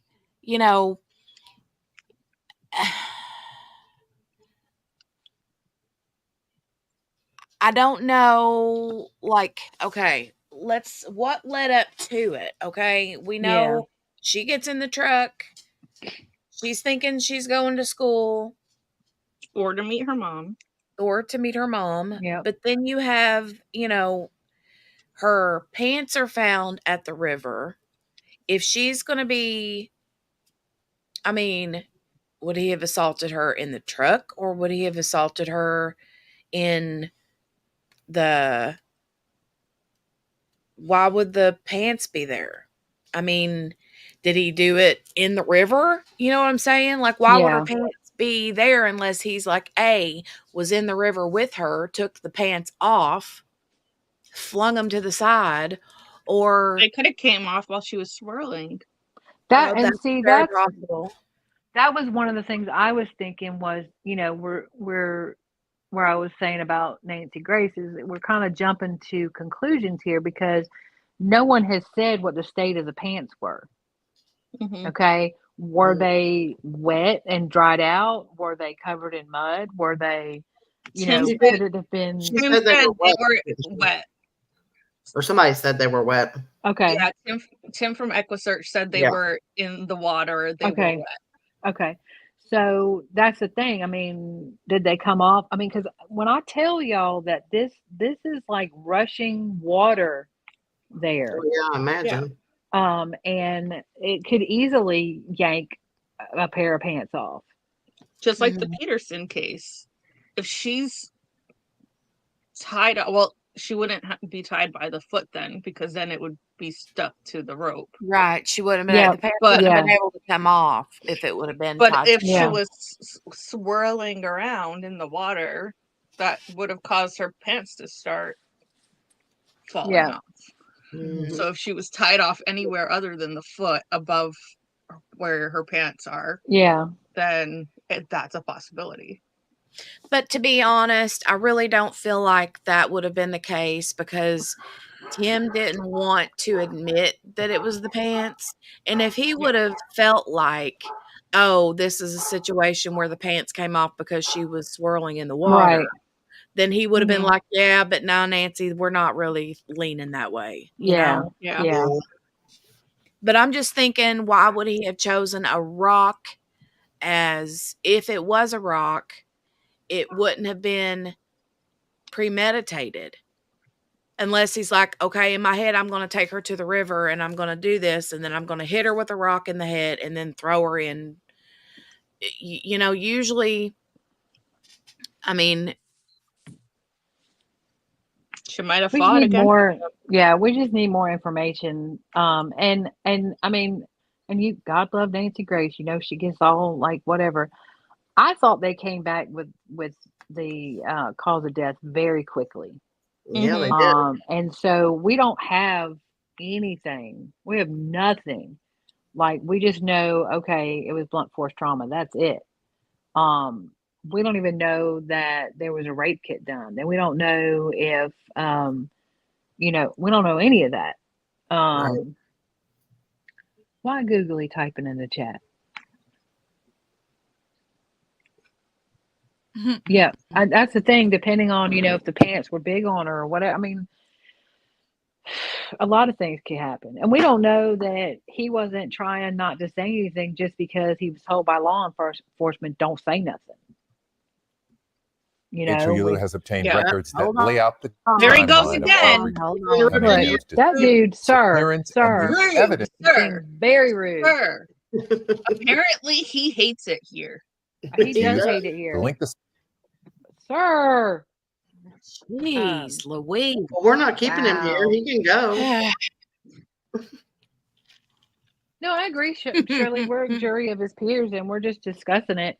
I just feel it's important to continue to bring up, because we've talked about that we don't want to speculate or throw stuff out there as truth that we don't know is truth. Right. And we don't have enough evidence to know. Exactly. We don't have enough information. So, anyways. But we do know that he is responsible one way or another. Well, the text messages show that he had her. Okay, he was the last one to see her, because he said, I dropped her off at the school bus, but no, she hasn't been seen since. Okay. Right. And I'm taking her to school tomorrow. So we know that he was the last one with her.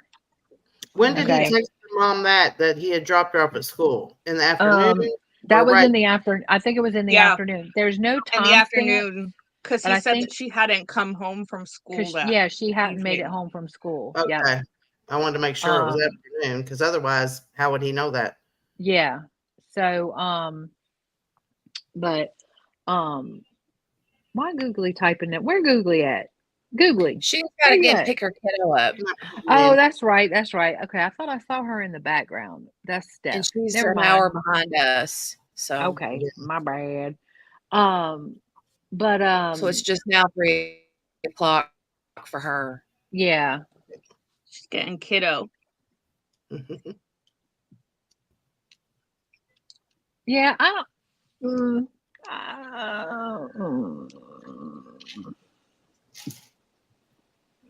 Why would he text the mother and say, I dropped her off at school, and if he left her with the mom? Like, why wouldn't he say, hey, I left her with you, where's she at, because she didn't come back home? Like, nah, I'm not. No, I don't see it, Shirley. No, I don't see it. I don't see it. Well, and they have reason to arrest him. So Yeah. Or they wouldn't have done it. Well, something at some point, from what I heard, could be wrong, but at some point he put himself at that spot. Because they told him, they were like, you pinged here. We know you were here. Right. And at that point he was like, my bad. Yeah, I might have been here. Right. So sorry, JB. I didn't know. I thought I saw you, but it's Steph because she ain't got no picture either. Sorry. JB has her logo. Well, she did, but then she got booted out and it went away, but I didn't know if she put it back. She did, yeah. Let's look back at the rest of these charges that we were talking about a while ago. He's got, where were we at here? Evading in 2005. He was convicted for evading arrest or detention. 2006, he was convicted of possession of a controlled substance and theft. In 2006, he was convicted of assault on a public servant. So see, it just gets worse and worse and worse. It started out with marijuana, then another dangerous drug. Yeah.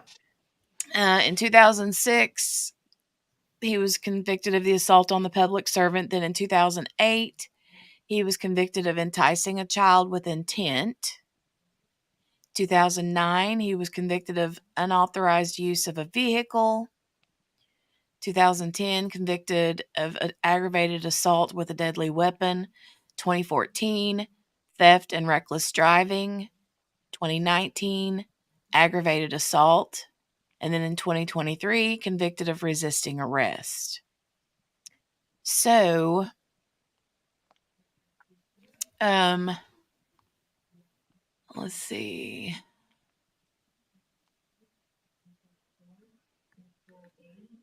There it was talking about what he did with the stabbing. I haven't heard that. Did you guys say something about that already?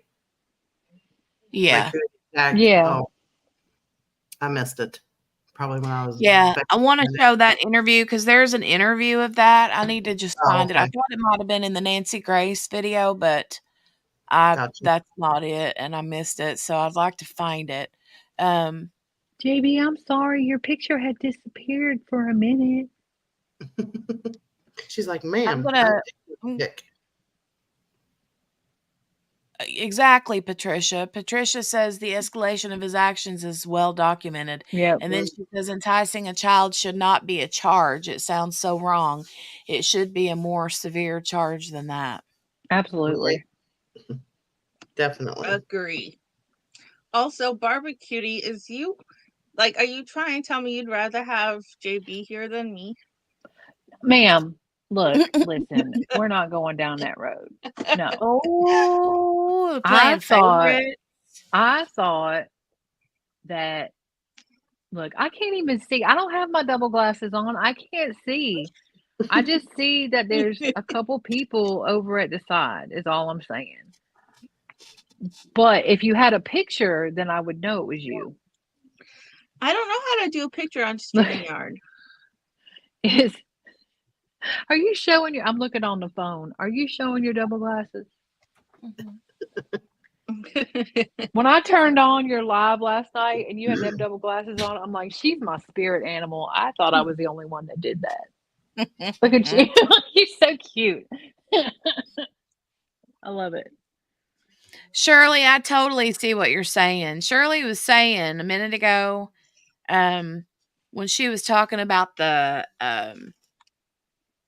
what are the chances they like the mom for this? And then she said, that's my point. That's totally my point. She said, we have more people here than a jury except for the grand jury. And I gave an opinion about the mother being the one. She said, so we are being as fair as we possibly can be. Yep. I like that. Okay, so I'm going to play this. See, and I was going to say, I'm sorry, I know you're going to say, but I was going to continue on about that enticing a minor shouldn't be a charge. It definitely shouldn't be a charge that doesn't require you to register. Right, like JB's mama said. Yeah, I mean, that should not even be a thing. Mm-mm. Mm-mm. There's I that agree. better? Barbecue. Hi. Look at you. I gotta change my name. I need it to say barbecue, aka barbecutie. How does that not require you to charge to register? So the only thing that I can think of is that, and I think I said it before, enticing a child could be enticing them to kidnap them, not necessarily an SA. So that would not result in registering, but I don't feel like that shouldn't even be a charge. That shouldn't be a charge. I Should mean, be in most attempted cases where kidnapping, you're attempted. enticing them to be kidnapped, it's usually sexually motivated. Well, Fair. but even if, I mean, there's a big difference between kidnapping someone to, I mean, even let's just say that this motivation isn't sexually related to kidnap a child. Say it's a parent who's kidnapping them from Right. the divorced mom or the dad or whatever, right? Well, then you have somebody over here that's hopping into a bed with an 11-year-old trying to wiggle their underwear and pants off. Yeah. That is And a then sexually charged. calling it enticing a child indicates that the It child does. is That word is enticing does. complicit. Yeah. Is Yeah. complicit and wants this. Right. But on a Which flip side of that, kids can't make enticing, that decision. on the flip side of that though, enticing does lead me to lean towards an SA rather than just that word enticing. Mhm. Um, but But it's almost like she was asking for it because of how she was dressed. Kind of. Like, you can't entice a kid. yeah.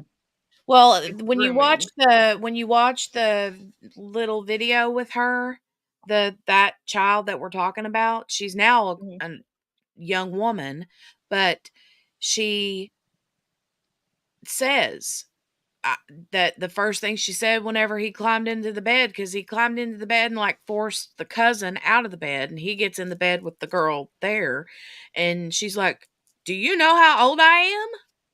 Like, what are you doing?" You know? Wow. So it's not like she was like gross wanting it. Yes. But which even if a child wants it, like in the situation with high schoolers and teachers and stuff like that, even if the child in high school is crushing on the teacher and is the one flirting and encouraging it, it's the adult's responsibility to say, no, this isn't right. You're underage. Right. So the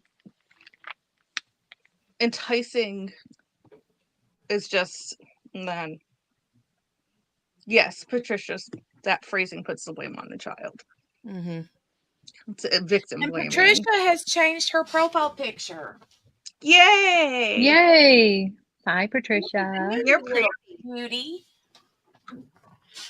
I had to get up and do the whole get up on the computer so I could actually see what Patricia looked. Hi, Patricia. Hi, girl. She's cute. Hey, girl. Hey. Both glasses on there. She's cute. Got them John Lennon glasses on. All right. So let's take a look at some of these. Hold on a second. Let me go over here and see if I can find what it is I was looking for.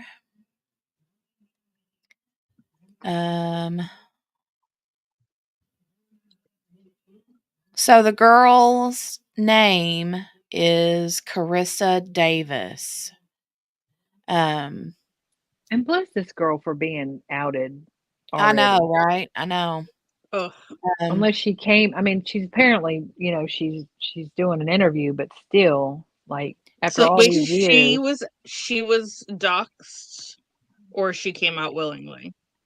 Yeah, I don't know. I think she came out willingly because if you look at this, she says that she wanted to do it to be Audrey's voice. Fair enough. Oh, Yeah. Good sweet. for her. Makes sense. But this, hold on, let me go find it. Says nearly 2 days after. Can you guys see this? Mm-hmm. Okay. Yeah. Nearly 2 days after Audrii Cunningham's body was found in the Trinity River, the medical examiner's office confirmed that she died from blunt head trauma. Authorities said Audrey had been missing since Thursday the 15th, February the 15th, when she did not make it to her school bus that morning.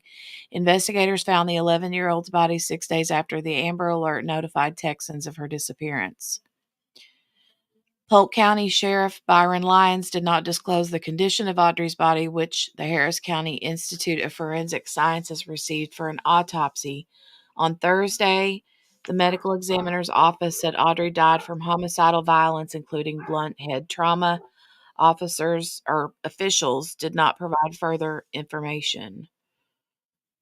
Did somebody drop? Yep, QB dropped. Let me grab her.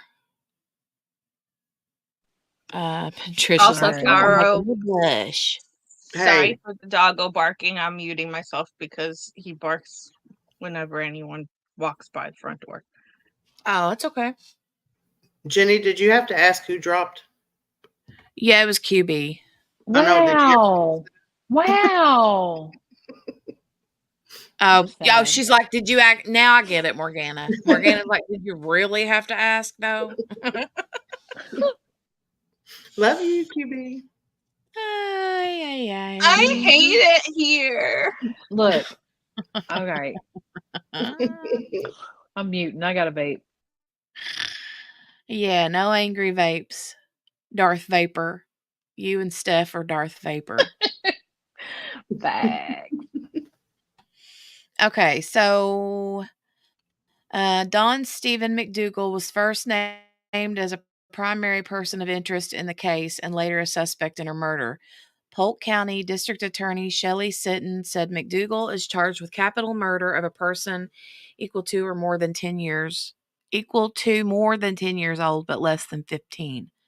McDougal was already in custody on an unrelated aggravated assault with a deadly weapons charge. McDougal was said to be a friend of Audrey's father, allowed to live in a trailer behind their Livingston house. According to Lyons, McDougal admitted to leaving the house with Audrey the morning she disappeared, but would not tell investigators what happened next. So this is the girl, or the young woman. We'll watch this here in a second, but it says Carissa Davis, who at 10 years old accused Don Stephen McDougal of trying to take off her pants, speaks after Audrii Cunningham's death. So we'll watch this, but trigger warning, trigger warning, trigger warning. Let me put this up here. And we'll play this real quick.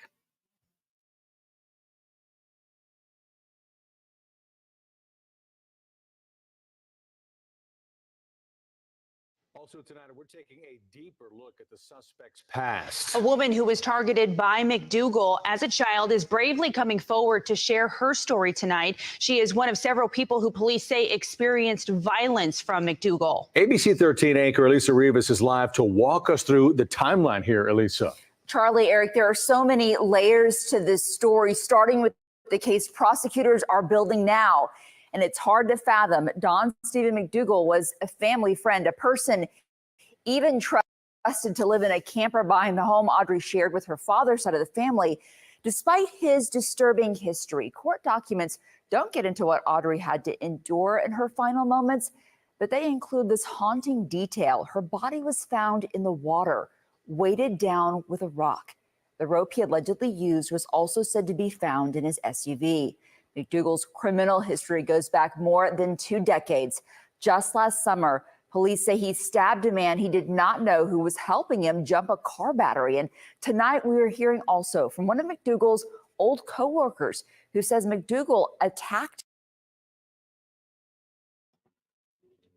Did you guys see all those mugshots? They went through them pretty quick, but I love wow. the one where they're holding his face. Yeah. I want to go back and look at it, but I want to go back and look at it and look at them individually. I think they had them dated by year, but the one where you can see somebody's got on some like blue plastic gloves, rubber gloves. Hey, Mickey. And they're like holding his face up. Hey, Mickey Jar. Hey, Mickey Jar. He did get heavier over the years, right? Okay, so we'll go back.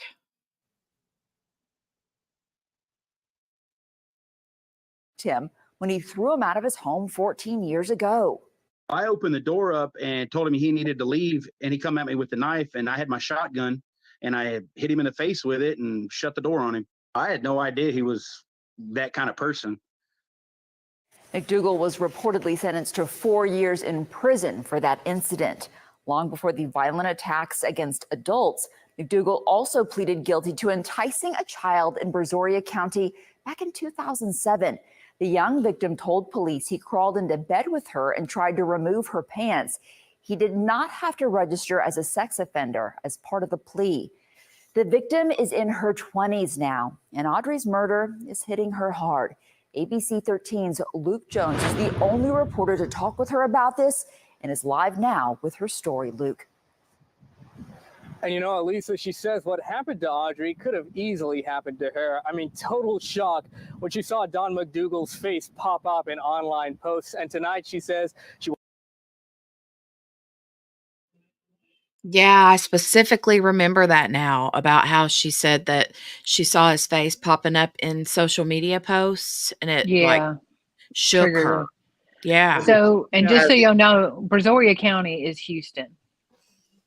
Okay. I don't know. So far, it doesn't sound like she was enticed at all to me.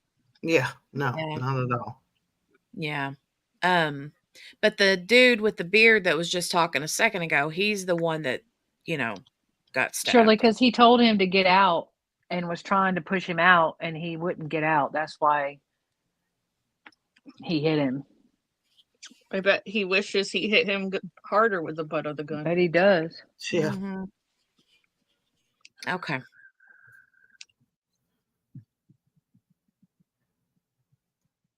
wants to be Audrii's voice and a voice for other children in similar situations. I'll never forget his face after that. Carissa Davis would like nothing more than to forget Don McDougal's face. I know he's a nasty man. And what he did to her one night in 2007 when she was 10 years old. She was at her uncle's Brazoria County house for a family gathering.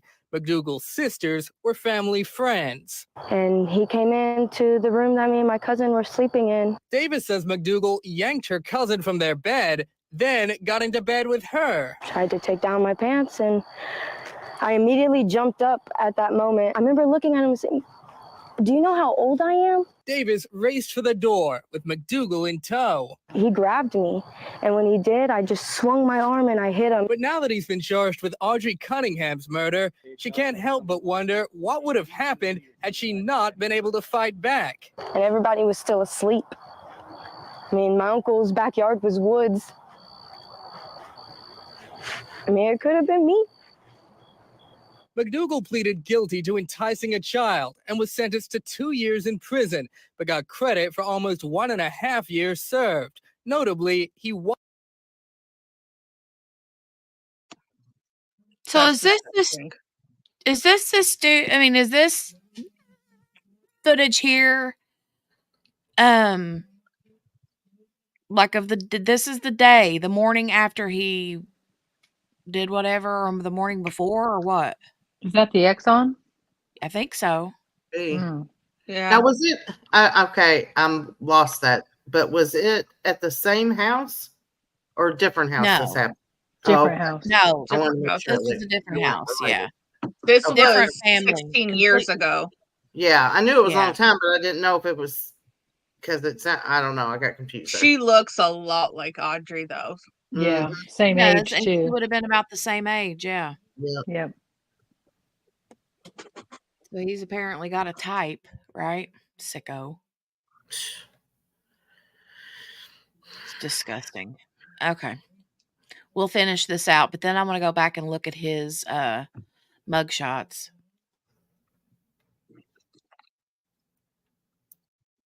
Wasn't required to register as a sex offender and went on to face numerous other charges. I think Brazoria County definitely failed me and failed Audrey and possibly more.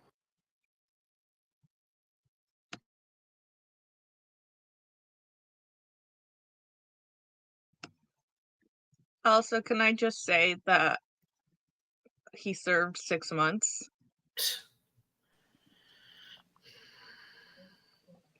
Sounds about right. 2 years, technically, but only 6 months because of the 1.5 year time served. Mm-hmm. That's a drop in a bucket. Yeah. Right. Right. That girl is going to have to live with this trauma the rest of her life, and he just gets 2 years for ruining the rest of her life. It's happened a lot, you know. We need to do better with protecting our kids. Mm-hmm. Absolutely. Also tonight, we're taking a deeper look. But as a society. Right. Yeah. I want to go back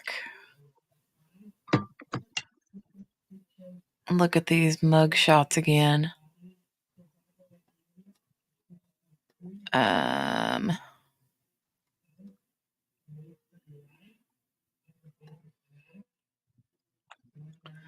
Was it before that or after that? Thought after, but not sure. Oh, look at that one.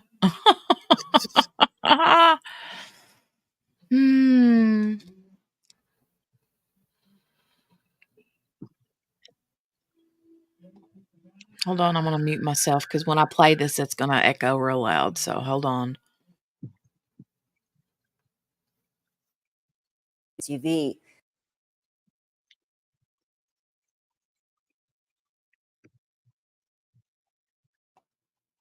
Okay, so we have the first two there. These are starting most recent and then going back in the future, back in the past. So the one there on the right, this one here is the most recent. Then there's that one, the 2020. And then we have 2019. He looks like a totally different guy. Mm-hmm. Without the beard.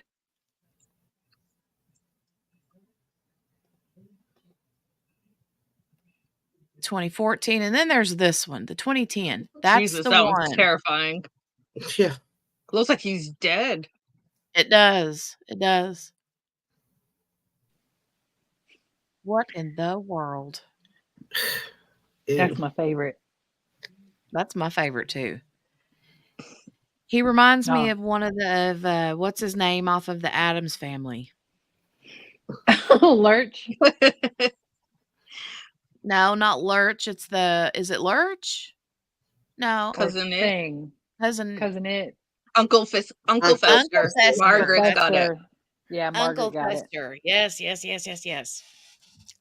Patricia said he got pepper sprayed.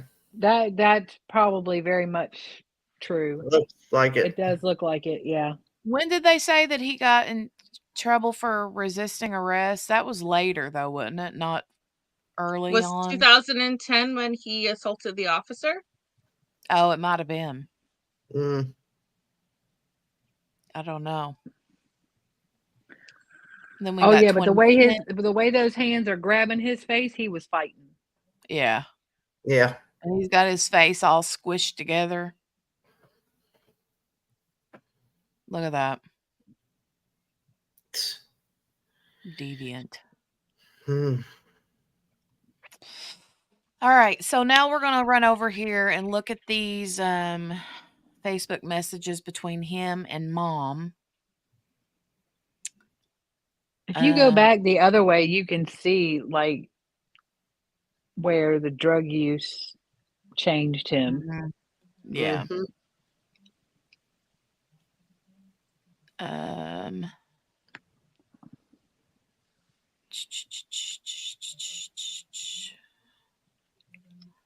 Let me check up on the chat.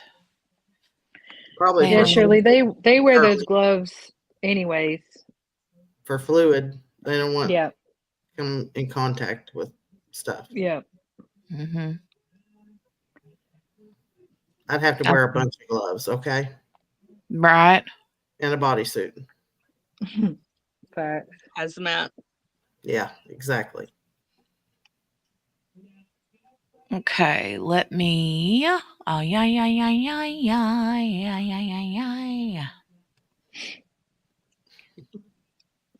I'm gonna open this up, but then you guys, I'm gonna have to go wee wee. Me too. I'm about to burst. Everybody mute. Everybody was kung fu fighting. Clearly they weren't. Like not everybody. Mm-hmm. I'm just saying.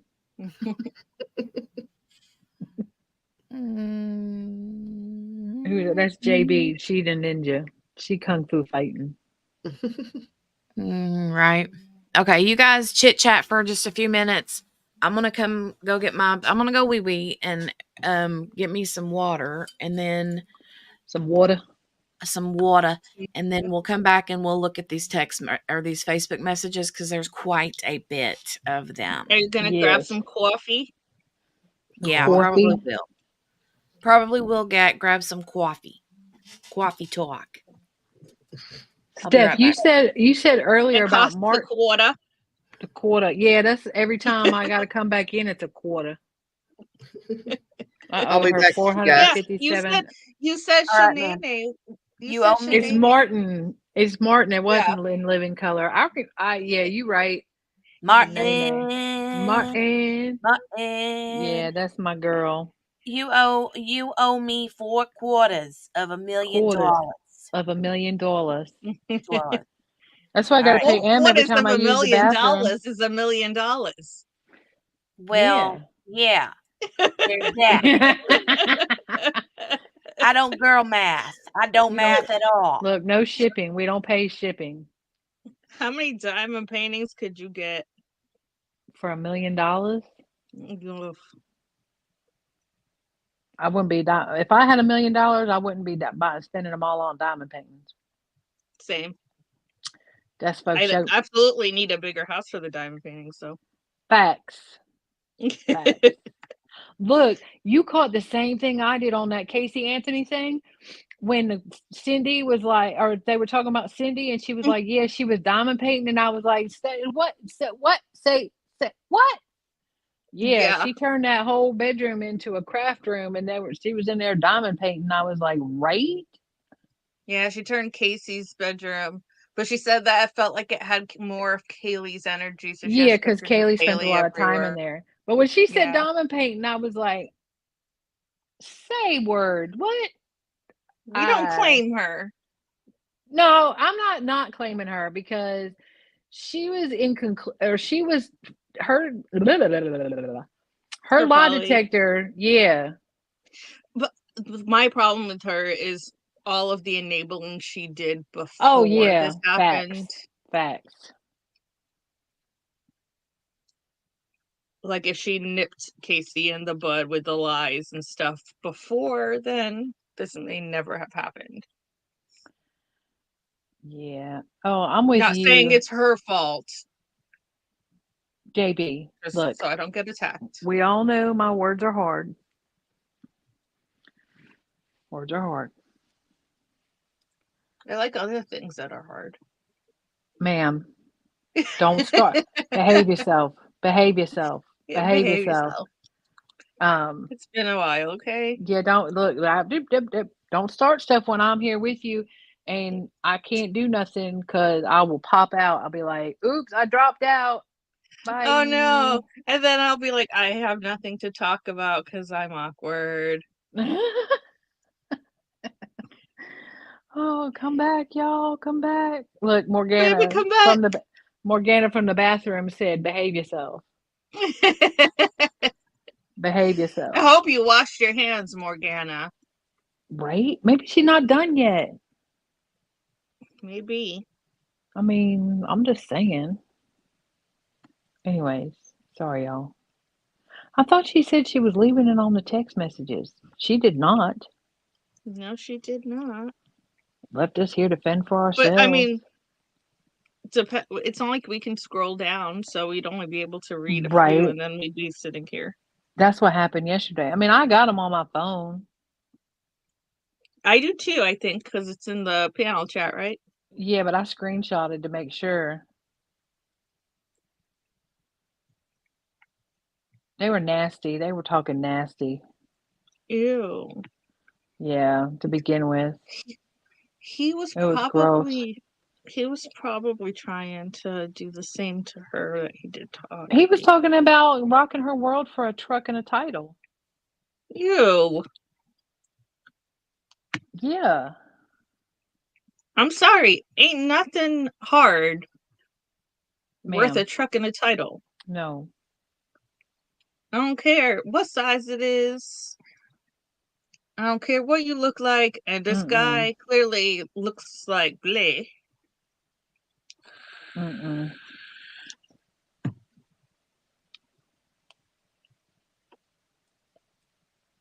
So, yeah.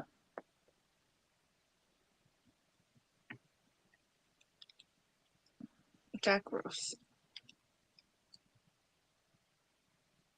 Yeah, it's gross. It's gross. Yeah, Shirley, apparently the mother of the child and him, when they first started talking, he was being sexually suggestive. Yep.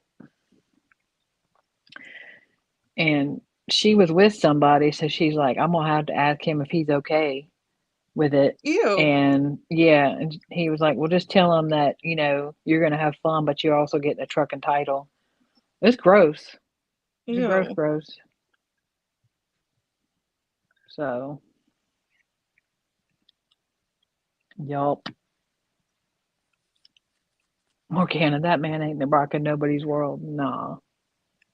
I can see him being the type who would do something like this just to get back at her for rejecting him. Hi. Oh. Hey. Hi. Hi. Didn't you see my comment? Why would I wash my hands when I already have blood on my sleeve? Facts. I mean, that's true. Biohazard everywhere. So we're gonna need to know about your experiments, your scientific experiments about Dawn and peroxide. and the peroxide. Yes. Am I supposed to mix them together? No.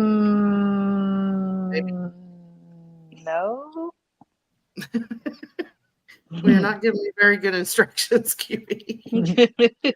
Trying not to, like, you know, tell me wrong.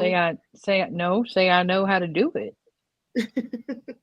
Well, I'll figure it out. I'll let you know if it works. She's like, here, do it, but I'm not going to tell you how to do it. Right. I'm just saying. So if it doesn't work, it ain't on me. You did it. I've heard it said that those things will remove blood. Now, will they remove blood to the point that luminol won't detect it? I cannot guarantee or deny, but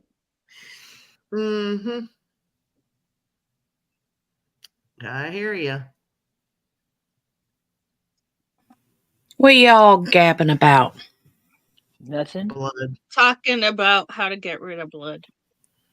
Oof. I do not. For any criminals who might be listening. Look, wow. Swoop was like, why y'all be doing the crimes and then be stupid and be showing stuff not doing? And she goes, let me not tell you how to do the crimes. Let me shut up. I was cracking up.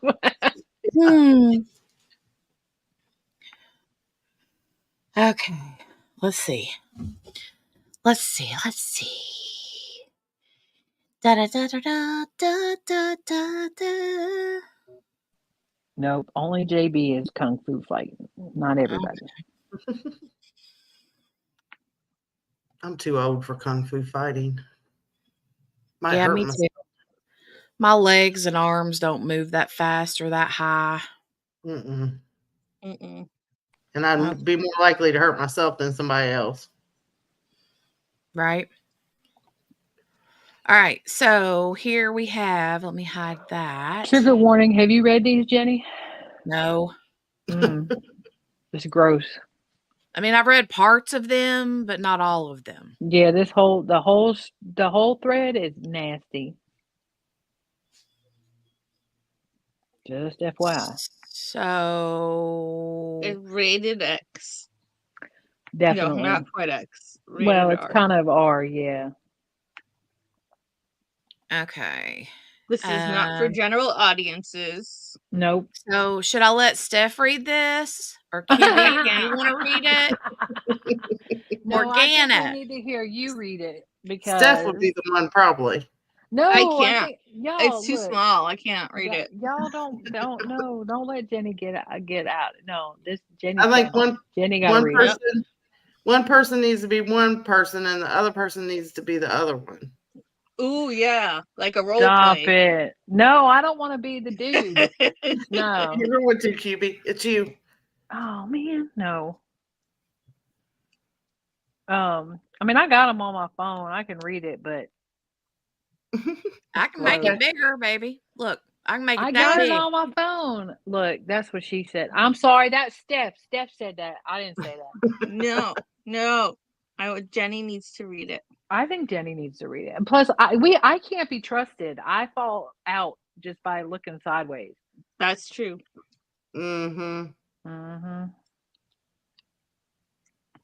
like, I ain't reading this mess. All right, look, I'll read it. All right. Thank you, QB. You're welcome, dear. I love you. Jenny's blushing just by looking at I the know. screen. I can hear it in her voice. I love it. I'm sitting here going like this. Wait, turn the camera on. I can't see you. Now, which one's which here? Okay, Steven is in the white. Okay. And Mom is in the blue. So Steven says, "Hey there, beautiful. I'll come get you. And if need your dude, bro, don't make sense. I'll come get you. And if need your dude, if you would come and get your world rocked for the night, I'll give you a truck and title." She says, "Truck and title, huh? I'll need proof that it's not stolen. That's not a problem," he says. She says, "It will have to be on Saturday so that I can return on Sunday. I am now on probation. Also, remember, I live in Louisiana." And he says, "I have insurance on it and everything. All you have to do is be a good little girl and yeah. We're at in Louisiana." She says, "Like I said, I'll need proof it's stolen and everything else. And Lake Charles, I'm 2 hours and 20 minutes away from Livingston. So you will come back here and have fun. I'll talk with him and think on it. Like I said, I need proof of everything being legit and legal. I refuse to go back to prison. Now I will think on it and discuss everything with him, but there will be rules and set along with expectations." And he says, "Yeah, I mean, tell him straight up that you're going to have fun for a night and get a vehicle." She says, "I read him the message. He's seeing everything that's being said." He says, "Yes, the expectation is for you to be about that life and take it like a champ." Oh, and then she says, "Laugh my butt off." So wait. I don't know how this this conversation. The mom? That's my understanding. Yes. So he says, she says, "The expectation is for me to be respected for one and not go past my boundaries. I'm currently dealing with serious ish in regards to my body. Also, I am not that sexual anymore. Now, like I said, I will think about it. And until I have proof of anything, I ain't doing a MFing thing. Now, good night." He says, yes, most definitely. You know that. I will give you respect. Good night. And as far as your dude goes, he can come along as long as he lets you do you. So, okay, let me just say this. There was some talk, there was some chatter that there was some swinging going on with Dad and McDougal, and this is allegedly, but there was some chatter on that. She says, if that's the case, then why can't it happen here and then I take you home? He says it can happen there. That's fine with me if it's good for you. If that's the case, what's up? Let's do it today. She says, have things to do today. This was February 15th at 2:30 a.m. Just of this FYI. year. Not sure. Now, Doesn't say. wait. You That's guys, the day she went missing. I know that's the day she went missing. I'm just saying. It says February 15th at 2:38 a.m. I do not know when, what year. I don't think this is the mom. Well, we'll see. So, hey, I might have a chick ride with me. If she does, are you cool with that? She says, I don't know. And like I said, I'm not doing anything without proof beforehand. Also, this is a drug-free place. And he shows her proof of the insurance card. She said, I can't read anything on it. Plus, the insurance card doesn't prove much. Also, you said just you, nothing about another female. So, yeah, I don't think so. He says, that's why I just asked you. She can hang out with your dude if you're not wanting her in the room with you. God bless. She says, yeah, I don't know. I don't like people, especially ones I don't know. Now I'm going to bed. Unless you're trying to do a foursome. This has to be a different year because this is at February 15th at 12:01. But they were discussing him meeting with her. I'm confused. Yeah. She said could possibly do. But if it doesn't say the year, then it's maybe if it was taken before February 15th, the screenshots, it wouldn't say the year. Yeah. Then she says, unless you're trying to do a foursome, could possibly do it tonight. Then she says, you messaged my little sister the same ish you sent me. He said, oh yeah. She said, yeah, Rihanna. And that's the end of it. Where's the googly moogly? Yeah, this is not the messages between the mom and him. No, this because is that some other was chick. Yeah. This is some other chick he was trying to sell his truck to get rid of it. Yeah, because well, I'm glad y'all just made me read all that. Y'all punked me, didn't you? Y'all punked me. All right, hold on a second. Let me go back because I've got some of them. There's recently deleted. Why do they both have the same profile picture? This is anonymous participant's post. Because they're all gonna have the same. Any anonymous is gonna have the same picture. So the ones that were between him and her. Can y'all still hear me? Mm-hmm. Okay. Yeah. So I don't have all of them, but it says, she asked me yesterday going to school. I'm surprised. And she says, I said, I'm surprised she thought about me. She's scared to see me because of their reaction, huh? I mean, didn't you say they kept her inside for a month after I seen her that day at Justin's mom's? He said, she does all the time. Yes, exactly. Yes, she is still not allowed outside by herself in the evening.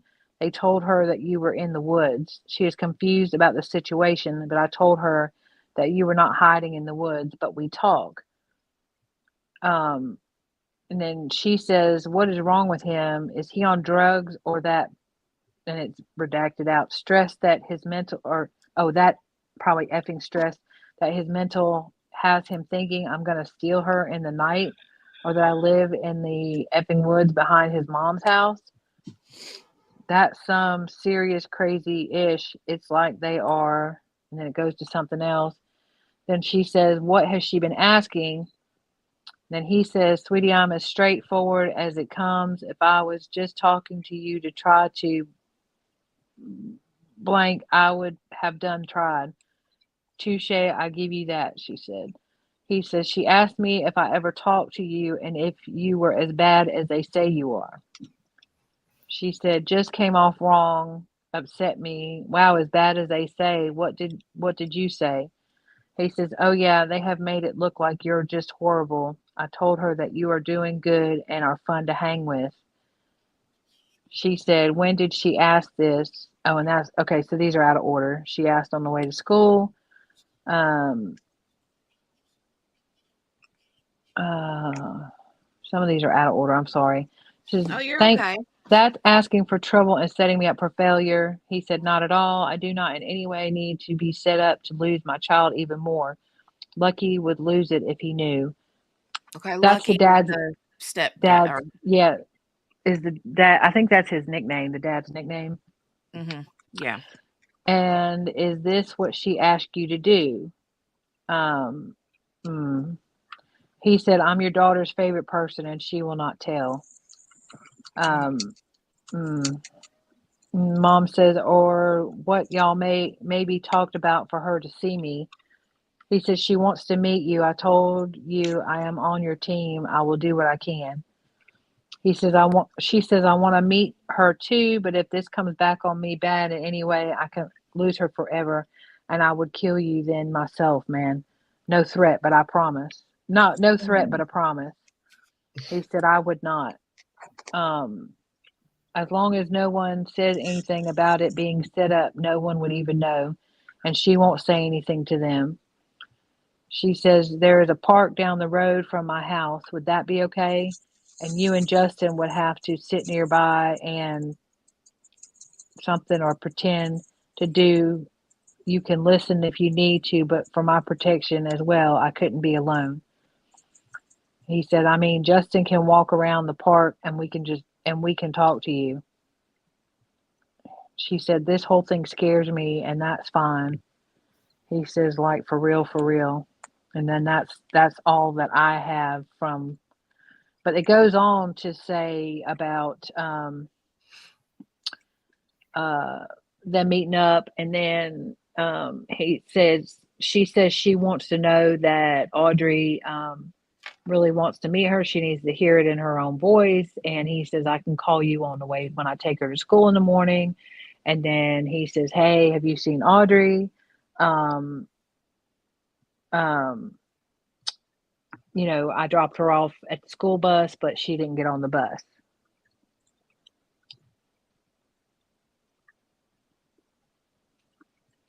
Yes. So that first thread that you were reading, that was all dirty and naughty. Yeah. That was not them. That was not them. That was him talking to somebody else, trying to get rid of his truck. Right. Yeah. In the hours before he took Audrii.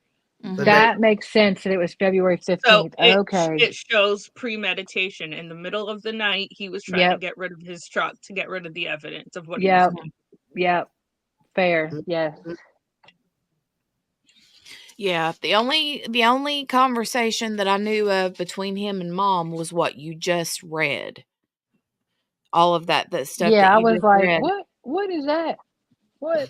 Y'all Whenever set it me up. started going on, I'm thinking she never said that she would maybe think about meeting him for the truck. I was like, that's not that makes what you said, Steph, makes sense.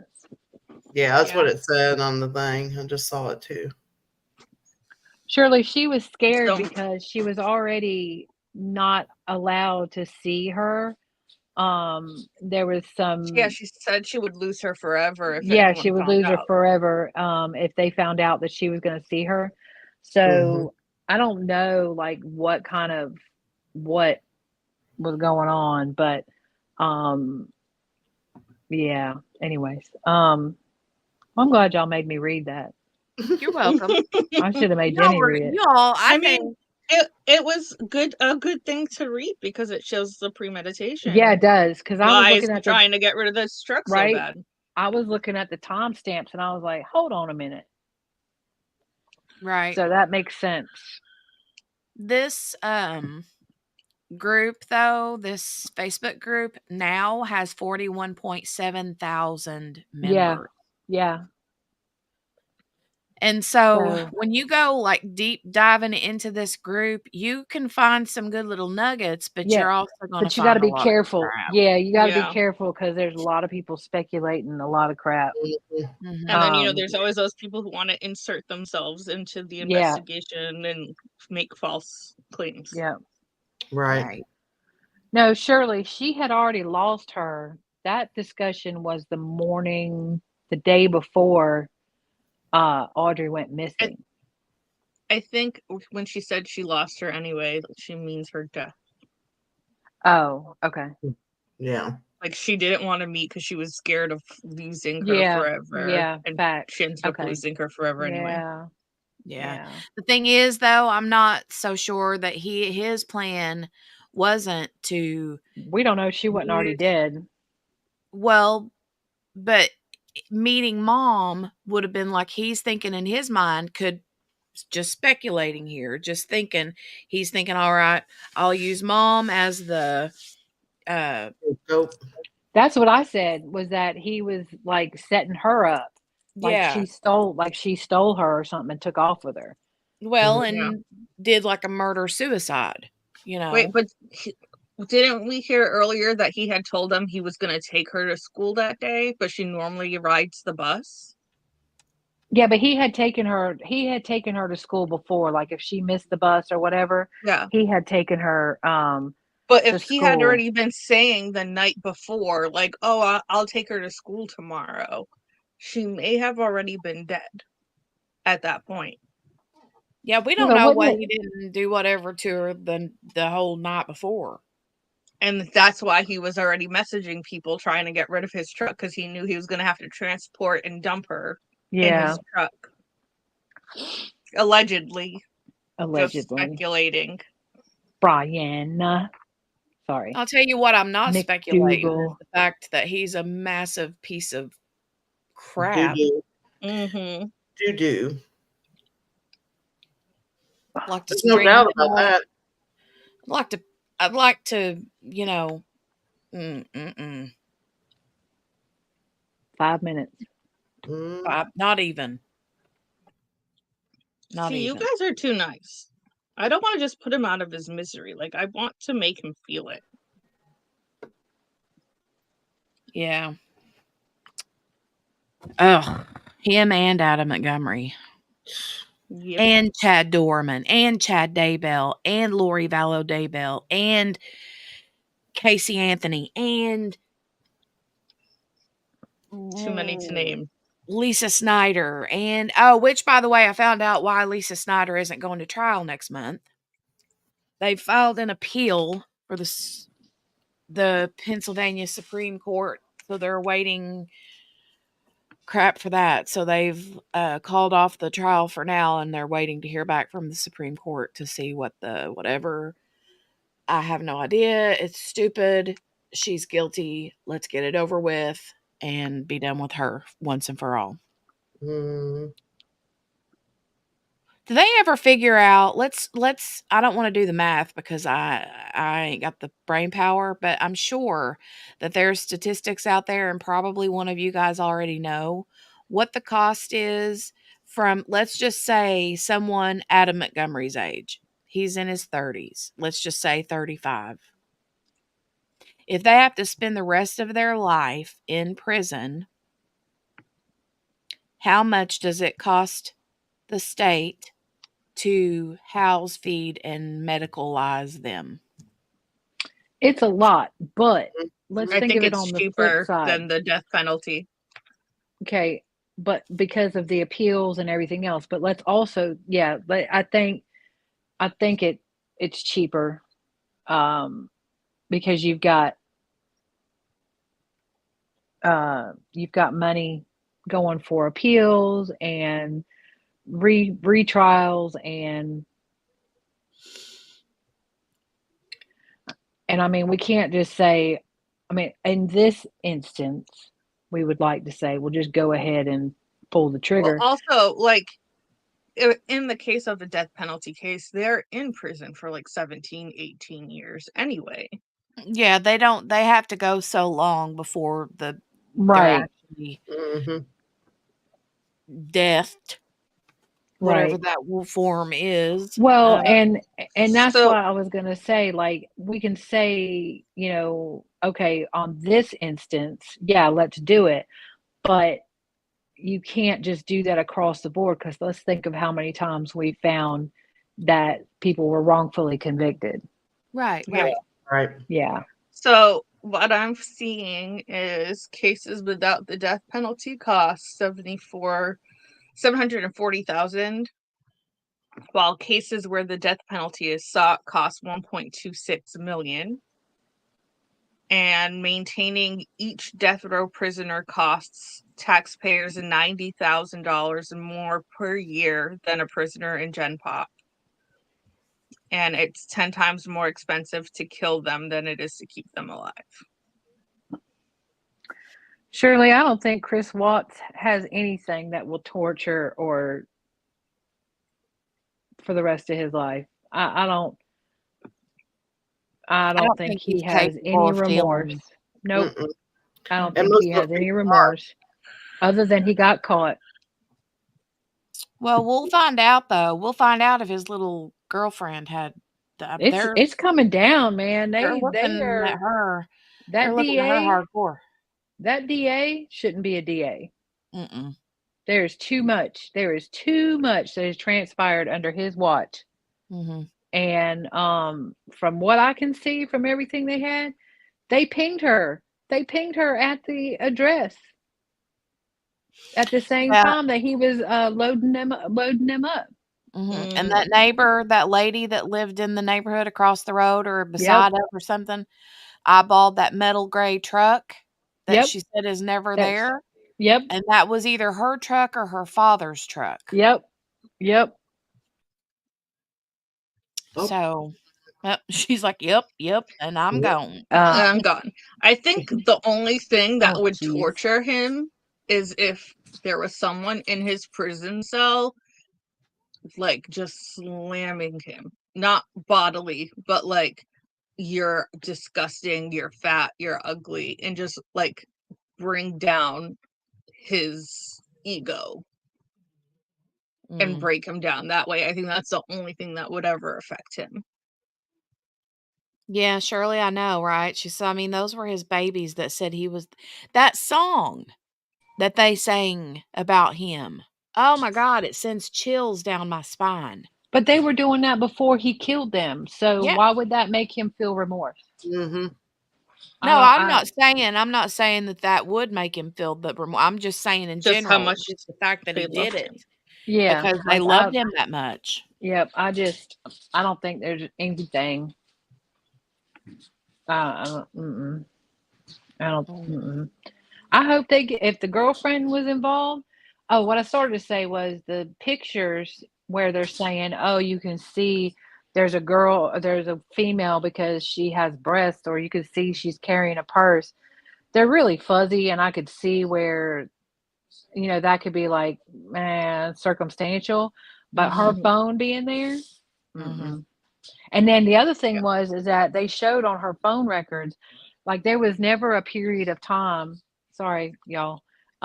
There was never a period of time where she was not on her phone, like active on her phone, like for so many months or whatever beforehand. But during that period of time where he was loading them into the truck on the video camera, that she was not active on her phone at all. At all. There was no activity on her phone. Mm-hmm. Sorry, y'all. The kids just got home.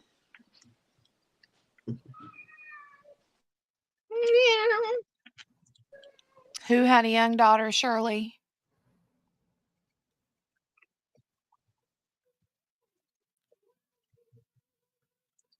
The girlfriend didn't have a daughter. Yeah, the girlfriend didn't have any kids. She didn't have any kids, did she? No, she didn't have kids. But in the Scott Peterson case. Yeah. Scott Peterson. But not. That girl had a daughter, but not Chris Watts. not Chris Watts' girlfriend.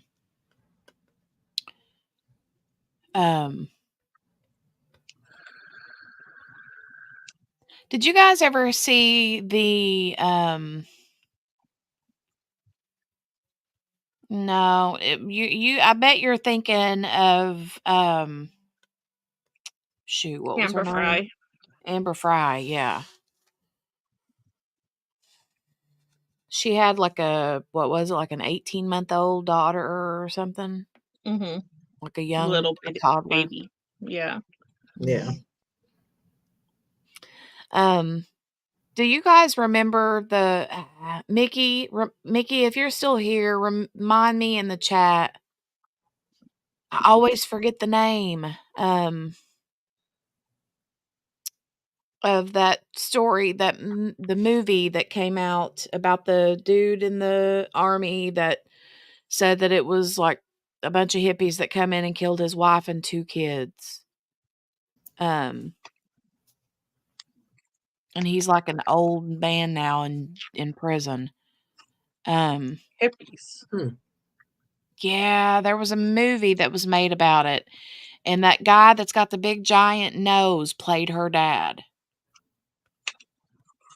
Oh, who's that old man actor that's got If the you're big... gonna blame it on anybody, why the hippies? They're all about peace Jeffrey and love and McDonald, Fatal Vision. That's it. Yes, Margaret. Yes, yes, yes, yes, yes.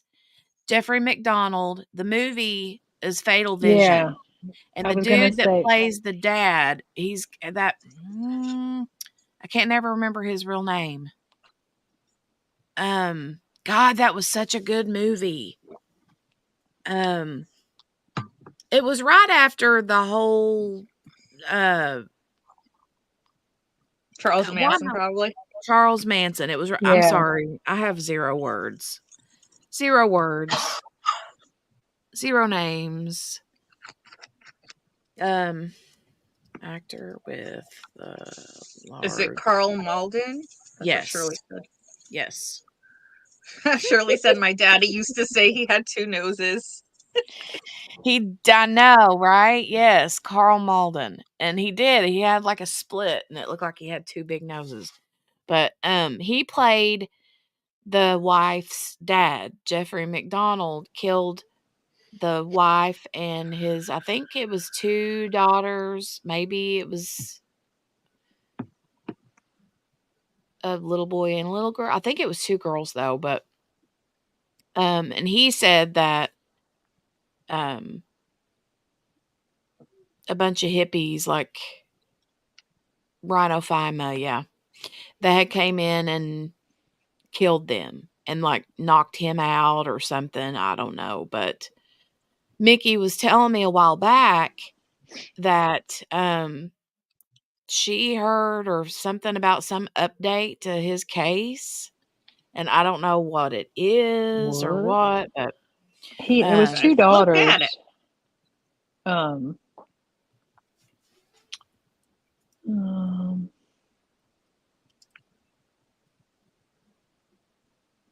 I'm looking at it now.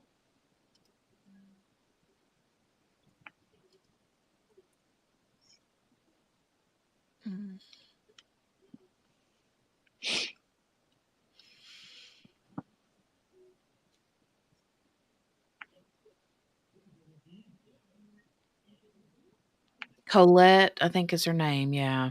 Yeah. Kimberly and Kristen.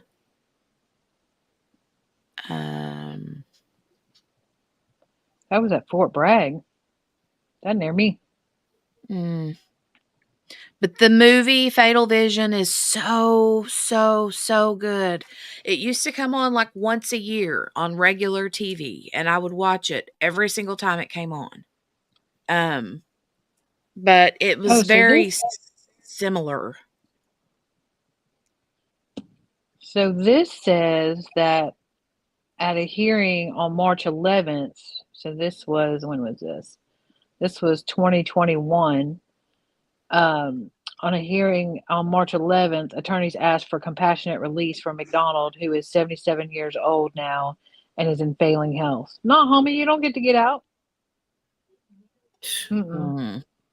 It was I denied. couldn't remember what it was. I couldn't remember Yeah. what it was. It was denied. That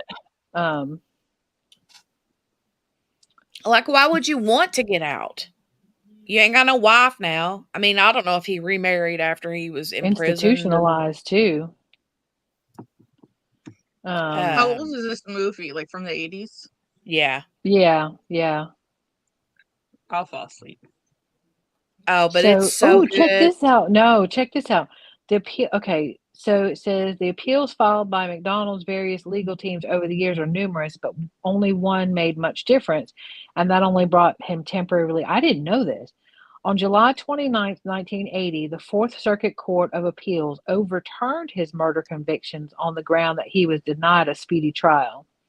He was released from prison in August 1980. 2 years later, the U.S. Supreme Court reversed the Fourth Circuit, and McDonald was arrested and returned to federal prison.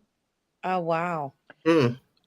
Other major legal activity in 2012, an evidentiary hearing was held in Wilmington, that where I am, to consider new evidence. In 2014, courts denied McDonald's request. Not me saying McDougal. Look, I got him on the brain. McDonald's request for a new trial, and in 2018, the Fourth Circuit Court of Appeals upheld the ruling that there would be no new trial. Then there's talking about the book and the movie, the woman in the floppy hat. So wait, what's his last name? McDonald.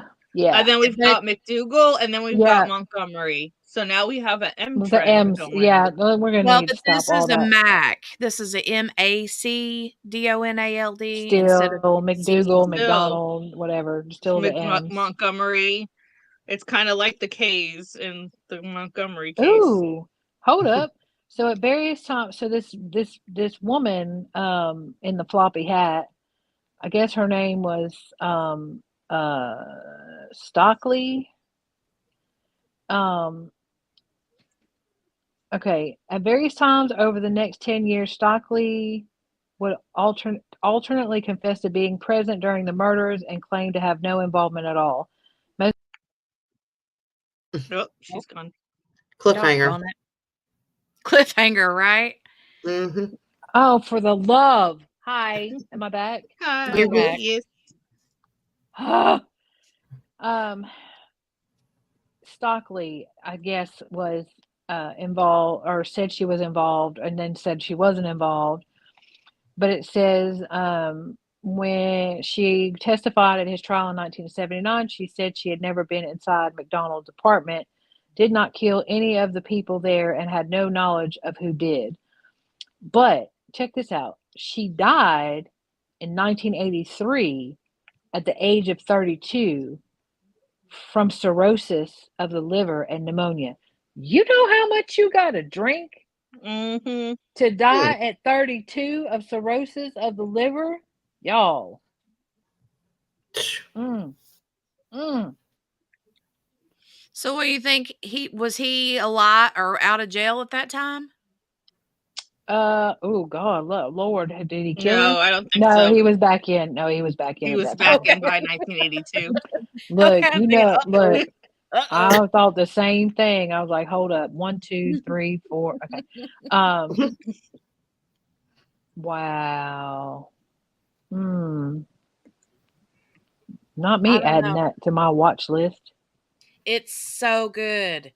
Maybe we ought to do a watch party. Watch party, yeah. It is really good. And now it is an 80s movie. Oh yeah, it's gonna be, yeah, we know. We got it. It is so good. Oh my God, it's so good. So apparently there's several documentaries.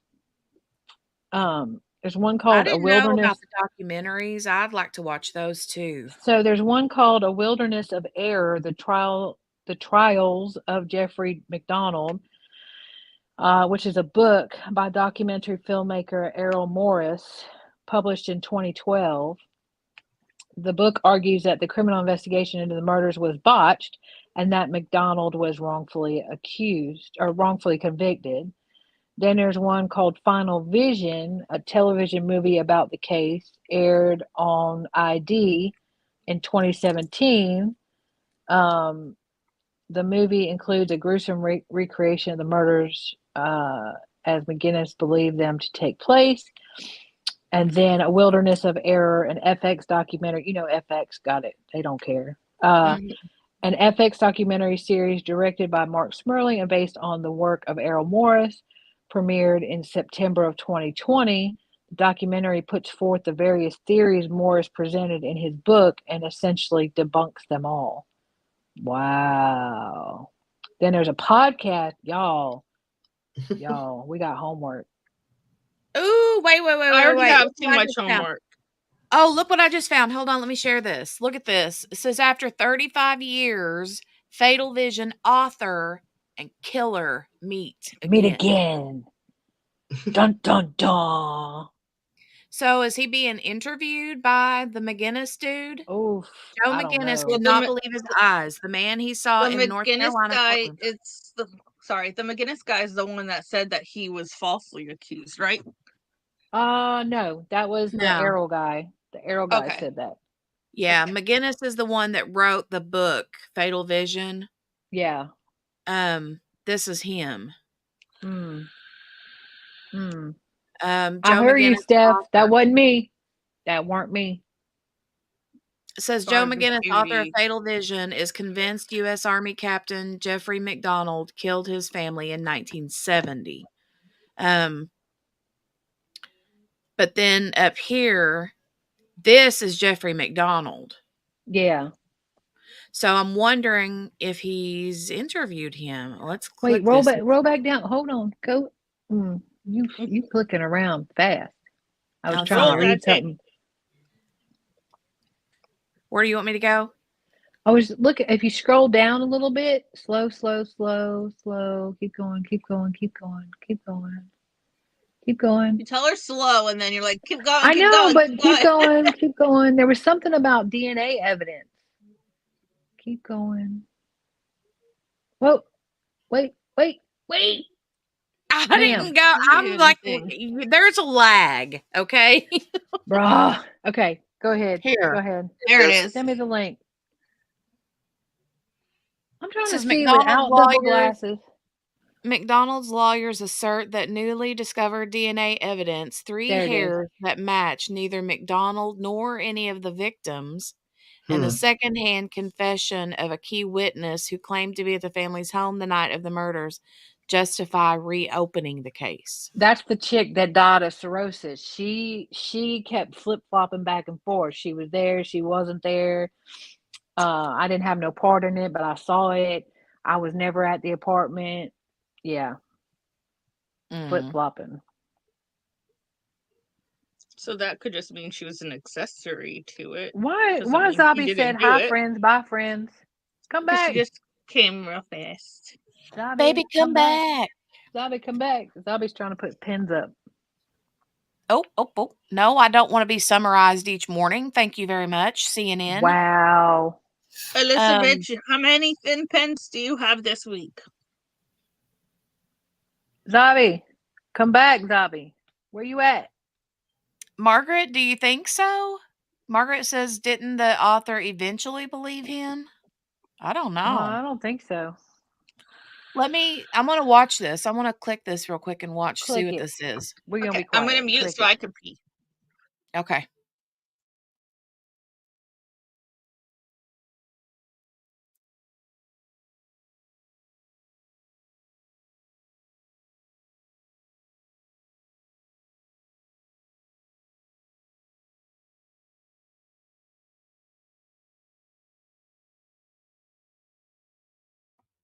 Seriously. I hate it here. Rude. It won't let me play it. Sir. They don't want you to know. They don't want you to know. It says media Jason provider. Who's Jason? Spelled. I don't know who Jason is, but he's rude. Jason Voorhees, probably. Voorhees. There you go. Yeah, he was an army doctor, Margaret. Yeah. Rude. Let me refresh the page. Maybe it'll let me play it then. Yeah.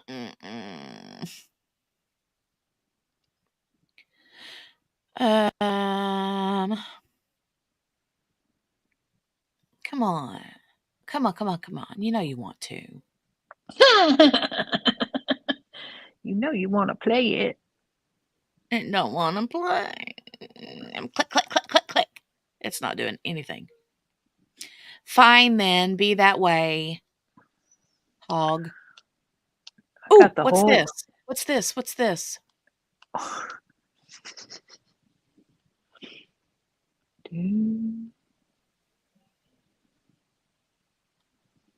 Jeffrey McDonald in his own words. Ooh, with Larry King. Larry King. We love Larry King. Convicted murderer Jeffrey McDonald describes the night his family was killed.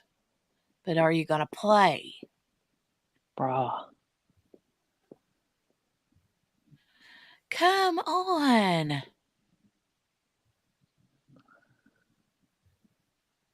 Why won't you? What is the deal? Yo. It's a conspiracy, y'all. They don't want us to know.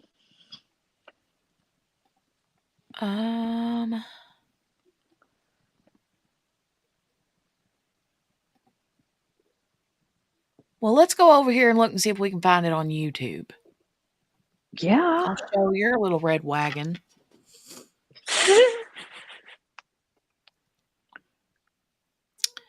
Jeffrey. How do you spell it? Is it E-R-E-Y or just R-E-Y? R-E-Y, I think. Yeah. McDonald documentary. Did he do it? Ooh, there's all kinds of stuff. I know, right? Ooh. Okay, let me... Ooh, Margaret says, ugh. I just pulled up the RSO list for my immediate neighborhood. Ugh. Yeah. It said access denied, JB's mama said. Denied. Pay for a subscription. Episode 29. Ooh, we may have to delve into this. It's a channel called Southern Fried True Crime. Come on now. Come on now.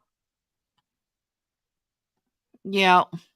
Okay, so this here was on CNN. This is with Larry King. Let me open this and then I'll share it. This is on YouTube.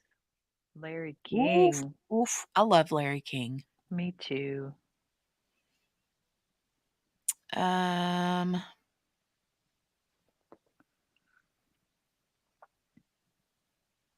been talking to one for several months until that list came out. I never knew. Ooh, wait.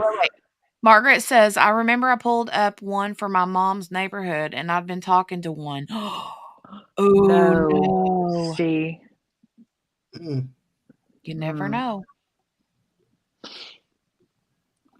All right, guys. I'm probably going to have to hop off. This family wants food. No worries, honey. I'm on my way. Looking out. We're probably just grabbing something. I'm getting ready to sneeze. Uh-oh, hold on. I might have to have another bacon sandwich. No, I'm kidding. Oh, my goodness. I about bit my tongue off. God bless you. Thank you. Bless you. Don't bite your tongue. I'll probably be in chat. Bye, Morgana. Head out. I'll talk to y'all later. Bye, everybody. Morgana. Thank you. We love you.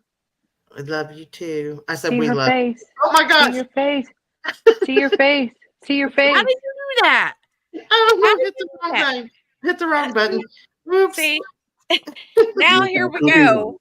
Everybody. Morgana, I love you. Love you. Morgana's like, I'm never coming back up here again. Ever. Not here. Bye, guys. Bye. She's like, oh, I hit the wrong button. You're cute, Morgana. I've done that a couple times. I'm like, wait, no. Yeah, JB's like, I'm not the only one now. I think we got a better look at Morgana than we did. But yeah, JB, when she realized, was like, what? JB's face was like, whoa. Oh, it's not funny. I know. You're like, Morgana, I hate it here. I just peed a little.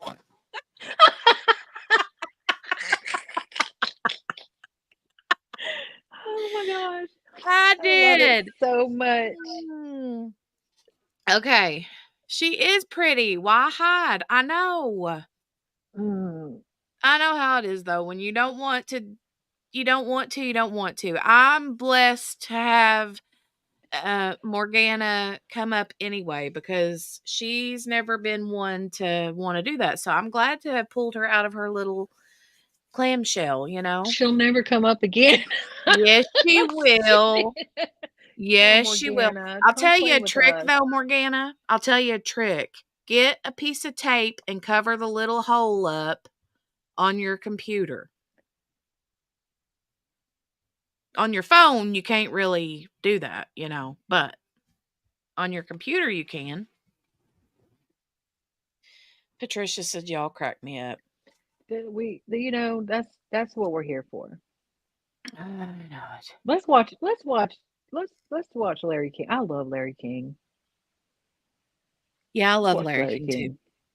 I'm gonna play it and see. I'm gonna mute myself real quick. Hold on. Hold on.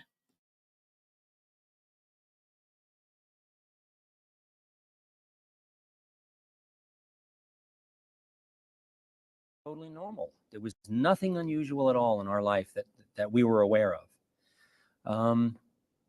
The next thing I knew, I was awakened on the couch, and I was awakened by a combination of hearing my wife screaming for help and asking for me, and my older daughter, 5-year-old, yelling, screaming for help, "Daddy, daddy, daddy." And my wife was saying, "Jeff, Jeff, why are they doing this? Help, Jeff."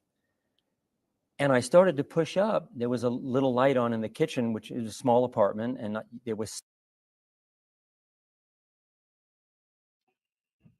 Okay, that right there tells me, I'm like, if somebody is attacking me, I'm not going to be saying, "Jeff or Dale, why are they doing this?" I don't think I would be saying that. No, they were probably hollering because he was doing it. Just saying. Yeah, I would totally say, "Why are you doing this?" Yeah. But if it was some intruder, I wouldn't be like, "Jeff, why No. are they doing this to me?" Larry King looking at him like, Morgana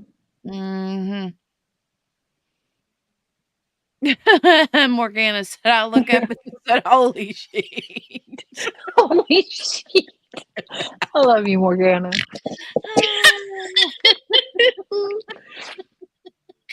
Holy shit. Right, exactly, Gail. I mean, just think of it, okay?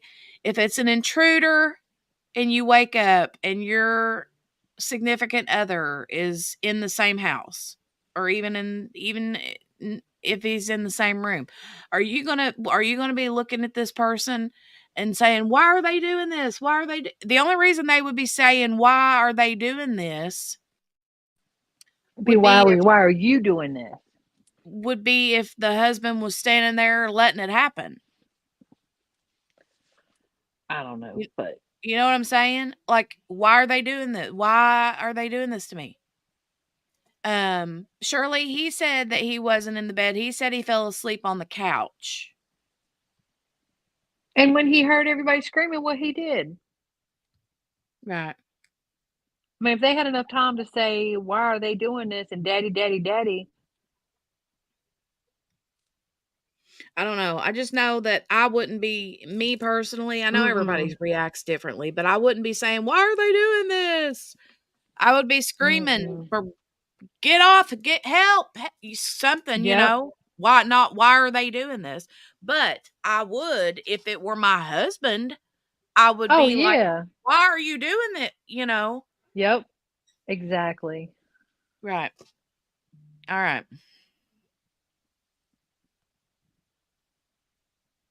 Some light in the living room from this light in the kitchen. And there were, to my immediate view, 3 people. It turned out there were 4, but I saw 3 people, a black male, 2 white males. The black male had on an army jacket with E6 sergeant stripes. And in the ensuing struggle, there were 2 episodes of time, very, very brief. Okay, and side note, exactly, Steph. At the most, be like, "Why are you doing this?" Yeah.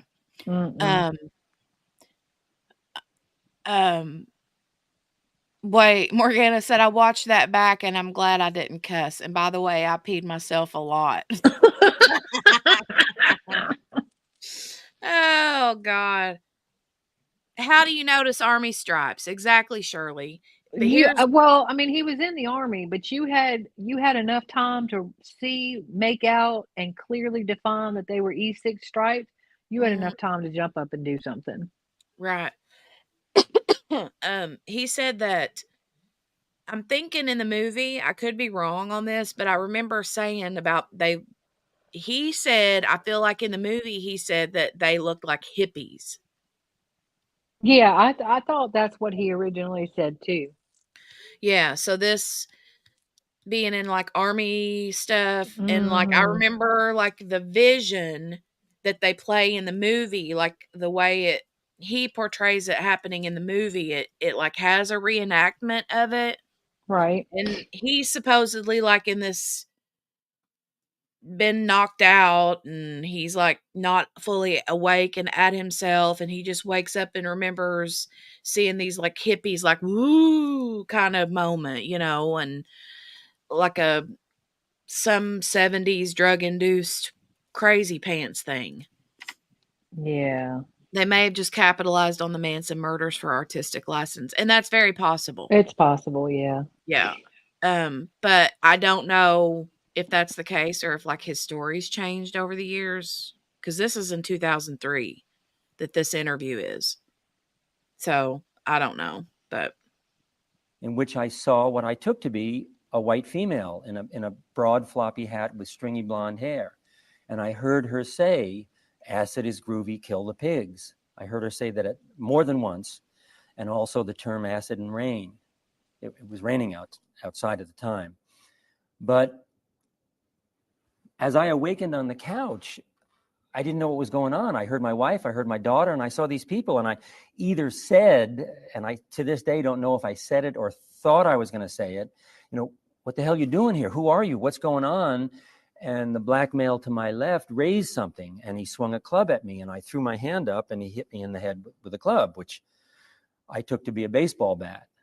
He drove me back to the couch that I was sleeping on, and now my head was ringing, and I was having a hard time getting up, and my the comforter was still over my legs, but I pushed back up, and I'm trying to, and I was getting struck in the chest and about the head, and I threw my hand up again and took another blow to the side of the head.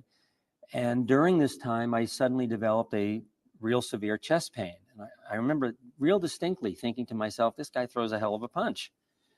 And I presume. Really? Larry King's like, But did he have more? I mean, I need to go do some research. I mean, did he have blows on him? Did he have strikes to the head? Did he have strikes to the chest? I mean, if somebody's pushing you back on a couch with a baseball bat or a club or whatever, and they strike you hard enough to push you down, you gonna have some marks. I remember that in the movie, them being like, if he did have injuries, it would have been something that could have very much been self-inflicted. Yeah. But yeah, and I remember too, Patricia's like, "Raise your hand if you believe him, class." My hands are down in case y'all Mine can't see too. me. Yeah, mine too. In the Manson murders, they wrote pig on the wall. Yeah. Yeah. I know, right? Who would think, "Oh, he throws a heck of a punch." I mean, that is not going to be going through your mind.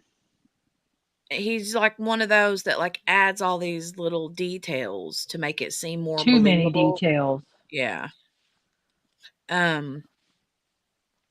But there was Carl Malden in the movie, he plays Colette's dad, and Colette is his wife, and is Jeffrey MacDonald's wife.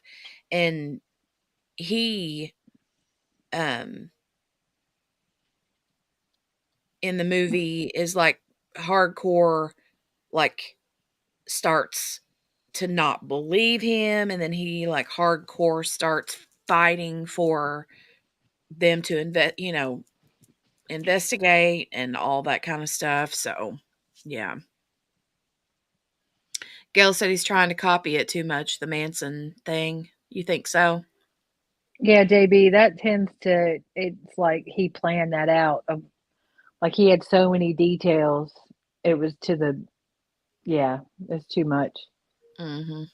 But when he was talking about why are you doing this and daddy, daddy, I was like, that sounds like something somebody be screaming if it was daddy, daddy doing it. Mm-hmm. Yeah. Okay. We'll finish this out. It's just got a little bit left. Zoom, that was the stab wound that collapsed my lung. Is your wife still screaming, or is that stopped? I don't know. I don't know when it stopped. Okay, well, he says that about the collapsed lung. I don't remember him having a collapsed lung. Yeah, I'll have to go back and watch it. I mean, how do you give yourself a collapsed lung? It'd be hard. I mean, can you do that? I mean, and keep in mind too, he is a doctor, so Yeah, so he would know. And I Mhm. mean, back then you could, okay, devil's clavicle. Back then, him being a doctor, he would know what the symptoms of a collapsed lung would be. And diagnostically, the testing they had back then, it would be more off of symptoms than actual like imaging. Mhm. So he could he could easily fake a collapsed lung. Well, JB says a dining room chair. Yeah, you could do it on a dining room chair. Wow. Throw yourself against it. Yeah. And maybe he didn't mean to do it, but it happened and he's like, "Yay for that." You know? Right? Yay. Oh. Do you know how many people were made to feel bad because of the Manson murder, says Shirley? I don't know. I don't know. Okay.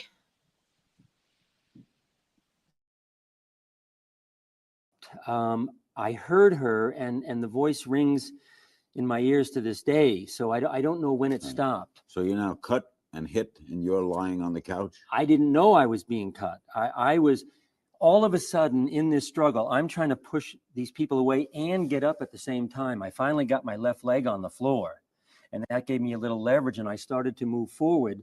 And I finally grabbed the black male's arm as he swung it, and he kept jerking his arm away to pull the weapon away, and my hand kept sliding down on the weapon, which is how I know it was a baseball bat, because it was smooth. Who called? Then they left? Well, the next thing I knew, I was tumbling towards the floor, and I saw the bare knee of what I took to be this white female, and I saw the top of boots. At the time, they were called go-go boots. They were light in color, and they were glistening like they were wet. When I came to, the house was silent. Glistening boots that look like they're wet. Patricia said, "How valiant," right? Like, he didn't say he was trying to get up to help nobody. Mm-mm. I ain't buying it. I can't. When he's like, "Oh yeah, the go-go boots, they were glistening. They Were probably fake leather." Yeah. They probably weren't even there to begin with.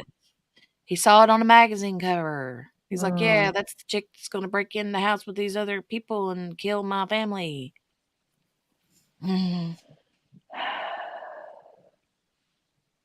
Silent. And my first memory, as strange as it sounds, is the smell of Johnson's floor wax. My face was on the floor, and to this day, if I walk in a room that's recently waxed, I get a very weird feeling because. Did you call the MPs or the police? Or when I went down into the master bedroom and found my wife brutally murdered, I tried to give her mouth-to-mouth resuscitation. It didn't work, and eventually I made my way to 2 other bedrooms and found my children in the same state. I called the MPs.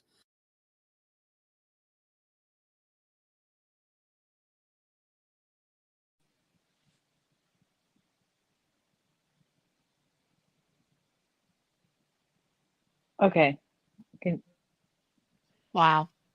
Okay, so he finds it. He's a doctor. He finds his wife brutally murdered, but he goes to give her mouth to mouth.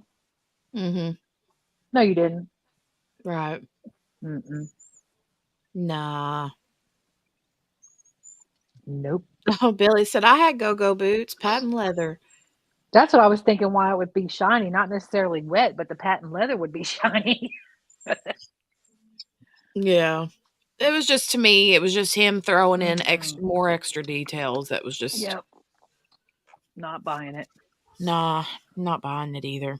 The hairs and the whatever else. I mean, I don't know. I mean,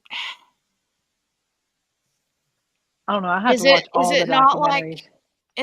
like he could, like they never had people over? I mean, if they found hairs, that doesn't necessarily mean that somebody, you know. That's what I'm saying. Yeah, is it? It is. She just come back. They never ever had company. Never. Never, never, never, never, never. Margaret says, I think he did it, but to this day, I don't know why. Well, but in the movie, let me ask you this, Margaret, because it's been a lot of years since I've seen it, but I remember that movie, and there was another one that I like to watch. And this was when I was a kid, okay? Was Fatal Vision, this that we're talking about, and then the other one was the Tracy Thurman story. It had Joe from Facts of Life that played in it. Do you guys remember that story? Nope. Before my time. What are you trying to say, Steph? That was another A really good baby. movie. But it was the domestic violence awareness, pretty much, movie. It was a true story. Yeah. The husband, she kept getting restraining order after restraining order after restraining order, and he kept violating them. And then finally, at the end of the movie, he goes up to where she was at and literally is kicking her and stabbing her in the middle of the street. And this one cop is literally just standing there, like, what? Not doing anything. He's like standing there because he's afraid to go up there. But Margaret, yeah, that the Tracy Thurman story is really, she lived. She didn't die, but that was it was horrible. Did she sue the cops? Because I would have. She should have if she didn't, and she may very well had. I don't know. But yeah, Joe from Facts of Life played Tracy Thurman in that movie. Morgana, you had to bring up that movie. That's kind of why I don't want to watch 80s movies. Oh, yeah. That happened in my hometown. Is that the one where she's gets Gang like raped in the bar? Yeah, in the bar. Yep. Yep, I remember that. Yeah. They actually, on Netflix, there's a series called Trial by Media. And they covered the real version of that case and what happened. And I highly recommend watching that. Because what they put her through after the fact and the kind of support that the men who raped her got because they were Portuguese, so they were good guys and she was a bad girl. It's enlightening. I actually was ashamed to be from New Bedford after seeing that. It's called Trial by Media. There's like 6 different cases. Like one of them was the Jenny Jones one. Yeah. That the guy was gay and came out to another friend that he had a crush on him and the friend wasn't gay, and he got embarrassed and ended up murdering him. Yeah, he murdered him. So each episode focuses on a different case, and they covered that case. Big Dan's is the name of the bar. But yeah, that happened in my hometown. My uncle was actually accused of being there and part of it, but he was at a different bar. He had an alibi. He had friends say that he was at a different bar, but they still brought him in for questioning, and it triggered his paranoid schizophrenia. Wow. Yeah, Shirley. Jenny Jones was a TV host, so she had the best friend who was a female and the guy. Well, she was the best friend of both of them, and the guy. And said there was somebody with a secret crush, and so he was all interested. And he then thought it was the girl. He thought it was a girl, right? And then they brought out the guy, and he was so embarrassed and mortified that he ended up killing him. Mm-hmm. That ended up pretty much ending her career. Yeah.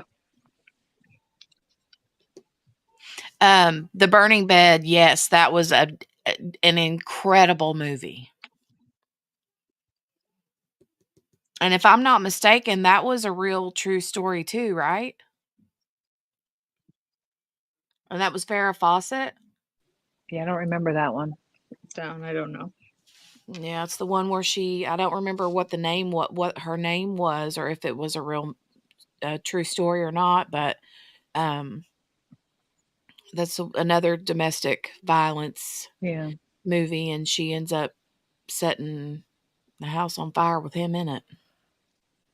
All right. All right. The Big Dan one, they actually let media like in the court, and I believe it was filmed. Which one? Big Dan's the rape case, the accused. Okay. So she wanted to keep her identity private, but she was outed by the media. So after everything happened, she ended up moving to Florida, and then she died in a car accident just a few years later. Oh, wow.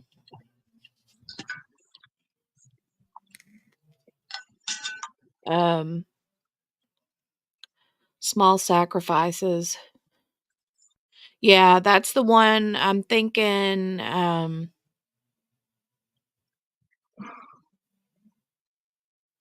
Oh, shoot. Was that the one where she killed her kids? Shirley? I'm not positive, but I feel like I remember that. Was Flowers in the Attic based on a real story? I don't think so. I don't think I'm so. not positive. Okay. I'm not positive, though. It could have been. That was a freaky one, too. Yeah, definitely. Yeah. She killed one of her kids, and it was Farrah Fawcett, right? I love Farrah Fawcett. Or loved. Didn't she just recently die? I believe she died a few years ago from cancer, but I could be wrong. Yeah. That's what I feel like, too. I could be wrong, though. Or maybe I'm thinking of, who's the chick that played in Grease? Olivia Newton-John? Yeah. Did she just die? It's been a little bit, I think. I think she died from cancer too. Okay. So Farrah Fawcett died of anal cancer. Yes. Oh, you know what? No, it's been a minute because Farrah Fawcett died the same day Michael Jackson died. Yeah, that's she what died a while ago. Yeah. And then Olivia Newton-John died on my birthday in 2022. Yeah. So check this out. It says in her original pitch letter to her publisher, Andrews claimed that the story behind the novel Flowers in the Attic was not truly fiction, leading to long-standing rumors that the novel may have been based on true events. For many years, no evidence was found to support this claim, and the book was passed off as fiction. Okay. Creepy. Well, you guys, it is 5:43 p.m. So Eastern Standard Time. Eastern Standard Time. Yeah, for those over there on the West Coast, Billy, Margaret, Cough, cough. it is 2 something for you. Hold on, I got a cough.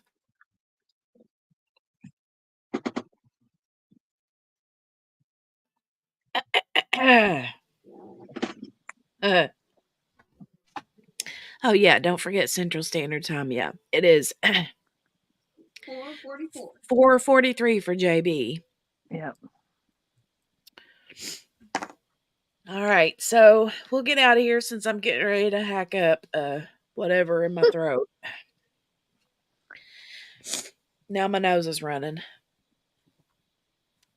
I'm all kinds of a mess. I need to take some allergy medicine or something. You need to get you some local honey made within 10 to 15 miles of your home.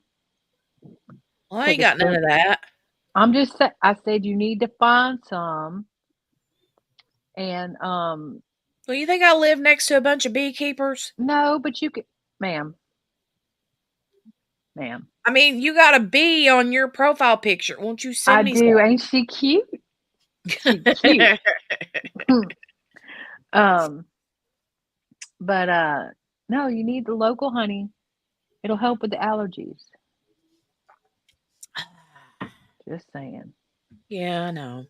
Just they sell it at one of the local see, you trying to get on me. I ain't got none of that here. Yeah, you do. They do sell it at the local the farmers market or the it's like Trader a health Joe's food or store. It's yeah. like a health food store, Yep.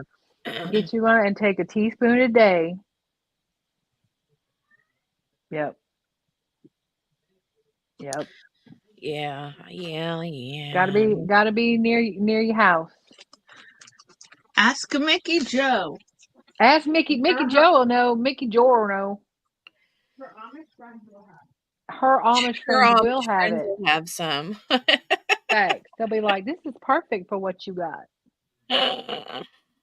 Oh God, you guys kill me. All right, well, we'll get out of here. I'm gonna get out of here, go see what Dale's doing, see what the plans are for tonight. I'm gonna kit something up new, diamond painting wise, find me a padlock for my daggone thing to keep my diamonds in and all the stuff. I said you better lock them drills up, but then I jumped off. But you did. You were trying to jump off before we was ever even time to go. I know. Look, I was leaving. I was like, bye. All right, I'm gonna jump off, and y'all have a good night, and chat have a good night, and all y'all have a good night. Is today Friday? Oh no, wait. It's Thursday. No, it is not. Yo, that's not funny. I just had everybody looking at their phones. I looked at my phone for sure. I'm like, wait a minute. No, it ain't. I was about to say, Jenny, you're not going live again tonight. No. Now, our Miss so Abidu is confused. though, unless she's changed her mind. So, all right. Well, y'all have a great weekend. I know I'll talk to you ladies, but the chat have a great weekend. Yeah. You do that, Margaret. You go get you some tea with honey right now, so you feel better. She says she's barking for fish. She sounds like she's barking for fish at the SeaWorld. Oh, no. Feel better, Margaret. Yes. All right, y'all. I'm jumping off. Bye. All right, QB. Bye. Thank you, friend. Thank you, friend. Bye. Bye. Lazy River. TMI Steph. She's like, I'm coming. I'm coming. I can hear you. Can you not hear me? Now I can. I couldn't when you were talking a minute ago. Oh, because I was walking around the house. I guess I was too far from the laptop. The only thing I heard you say was the about Mickey's Amish friends, and then that was the last I heard from you. Well, I was telling Barbecue that I was going to see her tomorrow. Oh, because Scoops. Scoops. Okay, that's tomorrow. Yeah. Can you send me an alert? Sure. And then I was just saying I was gonna go too, so you could do your Midwest goodbye. Oh, okay. Sorry, my package has finally arrived, so I'm trying to finally get some laundry going. Did you say I could do my Midwest goodbye? Yeah, someone in the chat the other day called it a Midwest goodbye. What's that mean? I don't know what that means. It's like the goodbye tour. Oh, where I have to get in my car 15 times and then back out and then come back and pull back out and then get back out again and say, oh, yeah, tell your mom and them I said hi. That like that? Yeah. Yes, 6 p.m. Eastern. Yes. Okay, good deal. And there's 15% off on everything on the website, including the scoops. So Barbecue if you want to get more. We'll put your link in the chat before you run.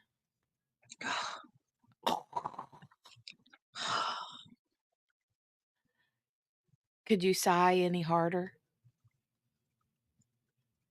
I'm not trying to self-promote. I'm just trying to remind her. No, put your stuff in.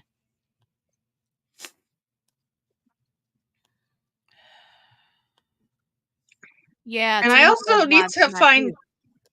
I need to find out what JP's mama is on IG. Okay. I'll let you ask her in the Discord panel thing. Yeah. She sighs like she vapes. Yeah. She sighs like I roll my eyes. Like hardcore, right? All right, love you. Enjoy your weekend. Love you. Bye. Bye. Thank you. All right, so now I guess I'll do my Midwest goodbye. I didn't know that there was such a thing. I've heard of a Southern goodbye, but I mean, I guess the Midwest goodbye is pretty much the same. I don't know. So yeah, here's your Tupperware that's got the leftovers, here's here's a bag of some hand-me-downs to take to the kids. Make sure you got your coat. Make sure, oh, hold on. We got one shoe, forgot the one shoe. Better go, hold on, my youngin's missing a shoe. That's how we roll here. So anyway, JB says, yeah, that's my real name. We private on that, Steph. No doxing. No doxing. All right, you guys, I'm going to get out of here and go figure out what's for dinner. And that legitimately went to both, LOL. Oh my goodness. What do you mean? Get your purse. Yeah, where's my keys? Literally, though, how many times have y'all been trying to get out of the house and you got your kid with you and you're like literally headed out the door, you're halfway down the driveway, and then you realize the one kid's missing a shoe. And you're like, get back in that house and go find your shoe. What? So, anyway, that's why it takes 15 years to get out. I haven't, Sherry. I didn't contact them today. I'm going to do that on Monday. I ran out of time today and then just, So, but I will. I will for sure, for sure. Billy said, gotta go potty again, long drive home. I know, right? All right. I'm going to get out of here, but I will see you guys back. Probably won't see you over the weekend, but it's not impossible. Like, it's not for sure, for sure. If something hardcore, crazy pants pops off over the weekend, I might do a pop-up, but I'm not sure yet. So, just make sure you got your notifications turned on. Otherwise, I'll see you back here Monday morning. I want to do a poll in the chat over the weekend, though, or on the community tab. So if you guys see that, make sure to answer. And what that poll will be discussion topics or trial stuff to come up for this week. So anyway. All right. You guys have a fantastic weekend, and I'll see you guys later. Bye.